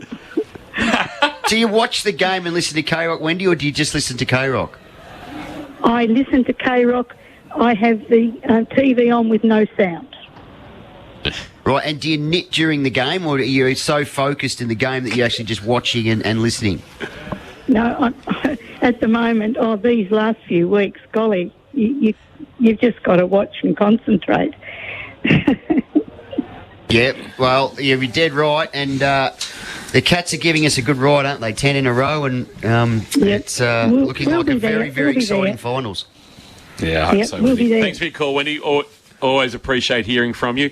Always appreciate hearing from Jason Doherty, who's been down in the Geelong rooms for St John of God, who's taking credit for Hawkins and Selwood rolling in out of the production team downstairs. Oh, look at Pothole. Hand up straight away, the EP over the back. I think Hawk might have had a bit to do with Joel coming over as well, but right. K-Rock royalty there. Tom King. Yeah, that was very good get, Judge. Yeah, so it was very good to have him on. It's a double banger like that. You won't get that happening. And probably, I said to Pothole coming up, I might just have to wax lyrical for a couple of years, and I think Tomahawk might be looking for my job because he's very good on the microphone. Very good. I wonder what Tom Hawkins will do post footy. Don't know. Dag sheep. I was going to say, there's a very large farm out there, isn't it? Yeah, I don't know. I wonder what Joel will do. We heard his brother talk about getting into some sort of coaching leadership, within a footy club. Do you reckon there'd be clubs snapping him up left, right, centre? Absolutely. I wonder whether he'd go somewhere else. Matty Egan said before off air that he'd be surprised if every club didn't ring him or his management. I wonder whether he'd go somewhere else.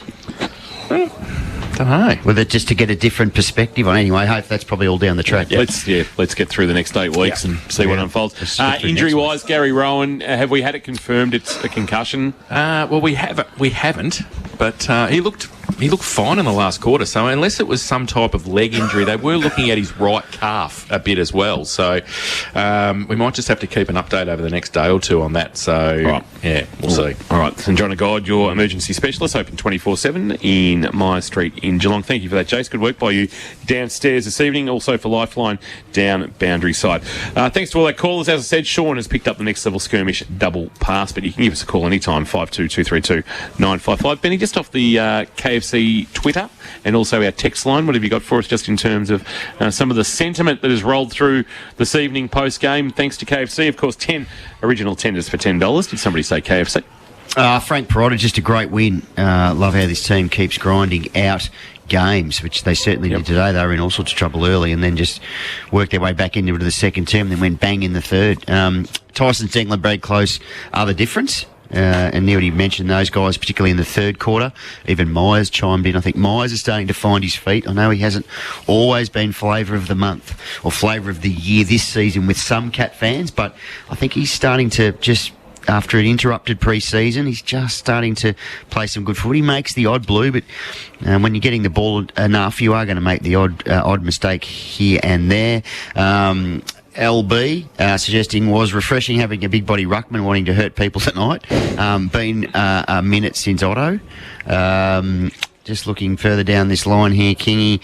Great fight back. Best game, Danger. This is from JFK. Great fight back. Best game, Danger has played for a while. Hit the packs extra hard for his captain tonight. I wholeheartedly agree with that. I thought he was really good. We spoke about it during the call, Neil and I, that he played with an intent, and he does that pretty much every week, but tonight seemed to be just sort of ramped up. Medicus, the umpiring was terrible for both teams tonight, so not a big fan of the umpiring. Daz Broncos, probably in bed by now. Daz, it'd be 4 or 5 o'clock in the morning over there. Well done, Joel, all the way from over here in LA. Dead set legend. Keep it going. Class and skill personified. Go Cats. So Daz will be sleeping absolutely soundly tonight. Connor, Danger and Hawk lead from the front and heaved us back into the game when momentum had swung. Sometimes wasteful entries, but our smalls were brilliant. Zach and Stewie, awesome down back, and Smith and Duncan crucial as always. Sells night. So a lot of love too. Obviously, getting a bit of love too is Zach Guthrie. He's reaching areas where you would find it. You'd be raising your eyebrow if they dropped him. I mean, I know Zach Tui has to come back. It's a really interesting one. But if Tui comes back, you'd think that somebody has to go out of the defence. Well, Mark O'Connor played the Zach Tui role all evening, this evening, and it's a new role for him, so it's the first time he's done it in that capacity. But certainly there were times, particularly in the first half, where the Cats missed Zach Tui. We mentioned it before the game started, Cass, that we think Zach Tui's almost in career best form. So throughout the birth certificate, he's playing really well, and it's very crucial to the way the Cats are playing. So Zach Guthrie, he's no problem. He's playing a terrific game of footy. The player that I think's under the pump is Mark O'Connor. But again, someone else will get injured, or someone needs to be managed, or someone will get COVID. So you just never know. Text line, Benny. What's come off the text line? Oh, this is King. This is where you set me up because I have to press 17 buttons. I need to turn it Neil Armstrong as I'm landing the lunar module and talking to my people back at NASA. And I'm still pressing them, and I'm still not there yet, Kingy, but I am there now. So, in the words of that bloke, Benny Cass, hot as a farmer's beard on bonfire night. The hoops are up and about. Tom from Collingwood, he's down at Lawn and he is refreshing, I reckon. Yeah. So, Tom from Collingwood, it's fantastic to have him on board each and every week, and he loves the text line. If you've got anything you want to text us, Kingy, what's the number? 0456 955 955. I can fix any problems you may have. 0456. They don't even have to be footy related. 955 955. They can be related to other things. Sandman Mattress Factory. Sleep better with the Sandman's locally made two-sided mattresses made to outlast. Yes, do you know what the question is? Do you know what the answer I'm showing you is? Do you know what the question is? I'm moving, Ben. Don't be an idiot. I need to move. The blind fella? No, I need to be a break. There needs to be a break. Can we review the three-quarter time effort too, please? Can we do that after the break? What was going on there? I'm sure the Cats will be asking me for a please explain on Monday. See, ever since Benny handed over the reins of captain of the commentary team, he doesn't have to deal with any of this stuff. No, I tell you what, I was waiting for Neildy to give a backhand. I said that before we go on. What happens if I punch Ben in the head on the scoreboard? There's 20,000. Pretty hard to say it wasn't me. Violence doesn't resolve anything. And Neildy, before sometimes. You're right. When we were on the big screen before the game, Neildy's had a pogo stick under his Jace, did you see? I'm talking. My melon's on the screen. I don't even know what key he asked me. Some Captain Sensible. I'm ready to roll into coach mode. Bang! And all of a sudden, there were hairs being ripped off my leg. Up, I'm bouncing on the chair. Old mate next door, whatever box that is. They're too loud, by the way. Can you give them some feedback? Yeah, they have a chat. Yeah, they have a chat. Anyway, he starts laughing. It was just a complete mess. But anyway, the punters loved it. All right, today's games, two big games, Larratt and Albans, and now the Cats and the Bulldogs. Fueled by APCO Cafe 24/7. We've got you a break, and we are then out of here. We have our head-to-head to look at our stats, thematic standout, Hamlin Hanger, Lammy's Tavern goal of the day as well, and then we'll look ahead to next week. But the Cats tonight got it done in the Skippers 350th. It was by 28 points. Thanks to APCO Cafe 24/7. We've got you. Live, breathe, Carol Footy. Thanks to our number one ticket holder, APCO. Fueled by APCO Cafe 24/7. At K-Rock 955, we've got all of Geelong's favourite hits. The jams you're loving right now. Oh, the misery. Everybody wants to be my enemy. The classics that take you back. Take me away. faves from in between. Whether you're cruising down the Great Ocean Road, heading up the highway, or just kicking around Geelong, K-Rock 955 has all your favourite hits. Live, breathe, Geelong and the Surf Coast. I'm here with Beck at the Sandman Mattress Factory's Grovedale showroom. Beck, how long has your family been manufacturing these mattresses here in Geelong for? My grandfather started making them back in 1948. That's 74 years. Well, you can actually see it in the quality of the work. Absolutely. You'll enjoy factory direct quality and prices on all our mattresses. We custom make them with a quick turnaround and delivery too. See the Sandman's Grovedale showroom or shop online at sandman.com.au. At home, on the work site, in the office, there are some big cleaning problems you just don't want to deal with. Don't panic. Call Steamatic. Steamatic has real solutions to your cleaning problems. Graffiti removal, kitchen canopy cleaning, blasting services or the big industrial jobs, they're equipped to handle it all. Steamatic, a standout job every time and on standby when you need them most. Don't panic. Call Steamatic. Essington Street, Grovedale. Visit steamaticgeelong.com.au. Hi, I'm Patrick Dangerfield. When you're on the highway to the danger zone, make sure it's in a Rex Gorell new or used car. Rex Gorell just can't be beaten. They top the ladder when it comes to range, service, value and quality. So you'll only get the best when you buy your car from Rex Gorell. Family owned and committed to Geelong. Do what I've done. Join the winning team at Rex Gorell. Rex Gorell, Fian Street and Latrobe Terrace, Geelong. Visit rexgorell.com.au. LMCTs 1308 8349. Hitting G-Town after the game? You know where you're going to end up, don't you? Lammy's. So why not start the night strong? There's nothing that's more iconically Geelong than our very own Lammy's sesh. Get your weekly dose of great tunes all night long. Give yourself something to talk about Monday. And remember, never, ever lamb alone. Lammy's Tavern, open from 9 p.m. every Friday to Sunday, with free entry before 10 p.m. Lammy's, you know where to go. Thanks to our #1 ticket holders, APCO. Fueled by APCO Cafe 24/7. Drawing the curtain on a 28-point Geelong win, fifth quarter for the Sandman Mattress Factory. Sleep better with the Sandman's locally made two-sided mattresses made to outlast any other. So 21, the number of players to have played 350 games in VFL AFL history now, with Joel Selwood reaching that mark. Also tonight, 300 games as teammates. Only the third combination in history. Selwood and Hawkins behind Tyson Edwards and Andrew McLeod, 307. Adam Goods and Jude Bolton, 301. So the only way that they would get to 307 this year, Hawkins and Selwood, would be if the Cats were to play every week of the finals.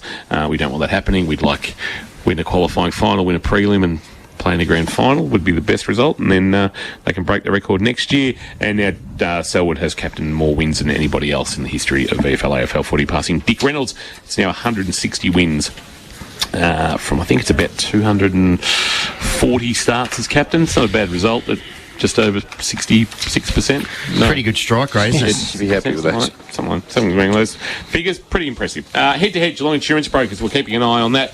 De Koning and Nort versus Norton. Segler versus English were the two head-to-heads you're keeping an eye on. Give us your outcome. Oh, Sam De Koning was all over Aaron Norton all evening, and Aaron Norton didn't kick a goal, as we heard from that caller, who was very upset by that. But he was great. He just goes from strength to strength. Mufasa? Yeah, Mufasa. He was in the pit, and it was under massive pressure. And so De Koning wins that one. The other one, Kingy, was really interesting. John Segler versus Tim English. In the first half, Tim English we thought was just point decision in front at that stage of the game. But we also thought as the game grew longer, John Segler's impact increased. I thought he was really good. You look at that output there, and that's someone who hasn't played a game before at this football club and this season, whenever he's round 19. There's some good things there. I was really impressed by him. Thank you for that, Neildy. And no worries, Geelong Tom. Insurance Brokers with our head. Just interestingly, just a sort of a quirky stat, there was only two players in the game who didn't take a mark. And they were? John Segler. Yeah, well. And Tom Atkins. Right. And he had some opportunities, John Segler, too. He absolutely butchered an absolute pudding right in front of us, King. I was being polite. GeelongInsuranceBrokers.com.au, with more than 40 years in the insurance industry. John and the team at Geelong Insurance Brokers working with their clients to ensure they have the right cover, not just the cheapest premium. Benny, some key numbers out of the evening for the Curse High Stats. Well, it was Cats kicked 8 of their 14 goals in one quarter. That was the third term, and they blew the old Bulldogs to the Scheisenhausen with an extraordinary quarter of football. Overall, Geelong ended up with 10 more inside 50s. They ended up having 2 less disposals, nothing in the marks, nothing in the contested possessions, not much in the tackles, and nothing in the clearances. So they were able just to sort of, there's no glaring stat other than they were able to really win in the end 10 extra inside 50s. Scores from clearances, not much. 2 goals 1 for the Cats, 2 goals 5 to the Bulldogs. So wasn't huge numbers in those stats. Isaac Smith ended up with 26. Dangerfield, we spoke about him, thought he was good, 26. Only 12 effective, but he had 7 clearances, kicked a goal. Geelong's only goal of the first quarter. They laid a couple of tackles and he had 6 inside 50s. His intent, thought that was probably on the KFC Twitter there, that person tweeting suggesting it was probably his best game for the year. I reckon maybe not far off the mark. Guthrie good again. Cam Guthrie 25. His brother also good. He had 21. Zach Stewart first game back for 4 weeks 22. Duncan 23 solid. Jeremy Cameron probably quiet game for his standards. Had to roam up the field quite a bit to get a kick. Ended up with 2 goals, 18 touches. Holmes no relation. He was good early, first quarter. He and Dangerfield were Geelong's best players when the game was flowing against them, which is always good from a young fella when they're able to do that. Probably drifted out of the game a little bit after that. I think he only had 11 possessions after quarter time, but handy again. Stengel bobs up with 2 goals. Atkins had a quiet one by his lofty standards that he's been set this year, only had 15. De Koning kept Norton goalless. Good effort. For the Doggies, Libra had 28. I thought Richards was probably close to their best player. He was really good, 28 off half-back. Dunkley was dangerous up forward, 25, kicked 2 goals, 1. He also had 6 tackles. Bailey Dale, good, drifted out of it late, but really good in the first half in particular, 25. Caleb Daniel, 23. And Bonampelli, it wasn't his best game, certainly wasn't his worst game, but he started well, probably just didn't have a huge impact. He had an impact late when the game was all over, and Bailey Smith had 21. McRae quiet by his standards, 21, but in the end Geelong just too good. Parfitt got a run. Rowan was subbed out with, we think it's concussion or a knee or an elbow or we're not sure, something's gone amiss, and he was subbed out. He was watching television at one point on the sidelines, and Parfitt Lion King. Yeah, Parfitt got it. He was watching Mufasa, and Parfitt got a crack. He ended up with 4 touches. Also did a lot of running after the game, Parfitt, out here on GMHBA So that tells Stadium. me he's probably not playing VFL tomorrow. No, he would not if he was doing that running, Kingy. No. Thank you for that, Benny. Good work and there's by a you. Bulldog out there, McNeil. He's still running. Yeah, wow. He'd be cold. The bus is gone. Left you be up. Curious Hire, your local hire company since 1982 with all the stats, leads us to the Steamatic standout, Neildy. Steamatic, your disaster restoration experts, delivering solutions, saving properties and restoring lives in the Greater Geelong area for 25 years. Whom is your Steamatic standout? Well, I was in agreement with a couple of our callers and also the people on the KFC Twitter, Kingy. I thought Patrick Dangerfield was the Steamatic standout this evening. First time this year. Yes. As Steamatic standout, his best game, you would say. Steamatic, Australia's leading provider of specialist cleaning and disaster management services. Thanks to the team at Steamatic for their support of the Steamatic standout. Benny, your time to shine. Hamlin Hanger, Lammy's Tavern goal of the day. Where would you like to start? I might start with reading that top bit out, Tom. So otherwise we'll get into trouble. I tell you what, he'd finish with that actually. What? Well, that was if that he goal. read that out. That would probably be the end of my radio career, Benny. If the punchline of the Guthrie goals was said on there, potentially. It's after. What do you want to go with first? Huh? We'll go with... Don't read that. We might go with our goal because All we'll right. do it in chronological order. All right, Lammy's Tavern. Lammy's now Does that celebrating... mean chronological mean names or is that time? Is it? Yeah. All right, okay. Then Yeah, we'll do like, it. so we're doing it third quarter and then the other one was in the fourth. Yes, that is chronological, Benny. Well done by you. Lammy's celebrating 21 years, open Friday to Sunday at 9, free before 10 p.m. Who is it? It is the man who wears number 18 for the Pussycats, Tyson Stengel. A high ball, the top of the square. Cameron's up, couldn't mark, had it out the back, had to handball hurriedly. Myers chopped it off, got it back to Stengel. Stengel fancy dancing! Stengel fancy dancing! Has kicked the Lammy's Tavern goal of the night. Right. I think he did the nut bush. I think he's more a bus stop man. I love the nut bush. Do you? Yeah.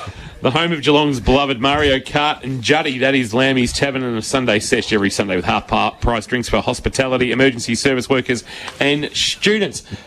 Benny, the Hamlin hanger, if you could please. There's the nut push, Kingy. Have you ever done that? What is he doing? No, so what's happened? Are we still on? We're doing our Hamlin hanger. No idea. It happened. And I was calling this, and he was coming straight on. I couldn't pick up who it was directly, but our Hamlin hanger, it was an absolute cracker too. It'll be right up there for in line for Mark of the Year, perhaps just a rung off the absolute elite, but it certainly was an absolute cracker, and it was something for Dogs fans to cheer about, and it was taken by Josh Dunkley. Williams goes with the long ball, top of the square! Oh, goodness me, what a mark! An absolute screamer! Is that Dunkley? It is. Goodness me, flew high into the night sky. He did. He ripped it out, and he I think he sat on Jack Henry's head, and then he went back and kicked the goal. He kicked 2 snags. And then he had another go a little bit later trying to take a hanger over Jack Henry as well, later in the quarter. And that didn't end so well that for didn't him. end as well. Thank you for that, Benny. Hamlin has built itself an outstanding reputation for functional, beautifully finished homes in Rural Street in Geelong. All our audio, you can check it out at krockfootball.com.au. Gibbo is working feverishly to get that uploaded, and that will be available very shortly at krockfootball.com.au. Some great interviews pre-game. Ian Cover, thanks to that the great article in the Geelong Advertiser today about Carroll Football's 90th birthday. Troy Selwood was fantastic. Great to speak with Matty Egan. Always great value to have on. And then Jared Griffin just poking his head in to let us know the helicopter had been drying the grass today. Jared's going to spend a little bit more time with us next Saturday night just to give us an update about what's happening around the Caninia Park precinct. Do you think the bloke from Skippy was driving the chopper? What was his name? Someone Bonner? Tony Bonner. Tony Bonner. Do you think he was driving it? And then Devereaux was the park ranger. Yeah. And Clancy. Remember, did you ever see the episode? Yeah. No, this never happened. But we We're always on air.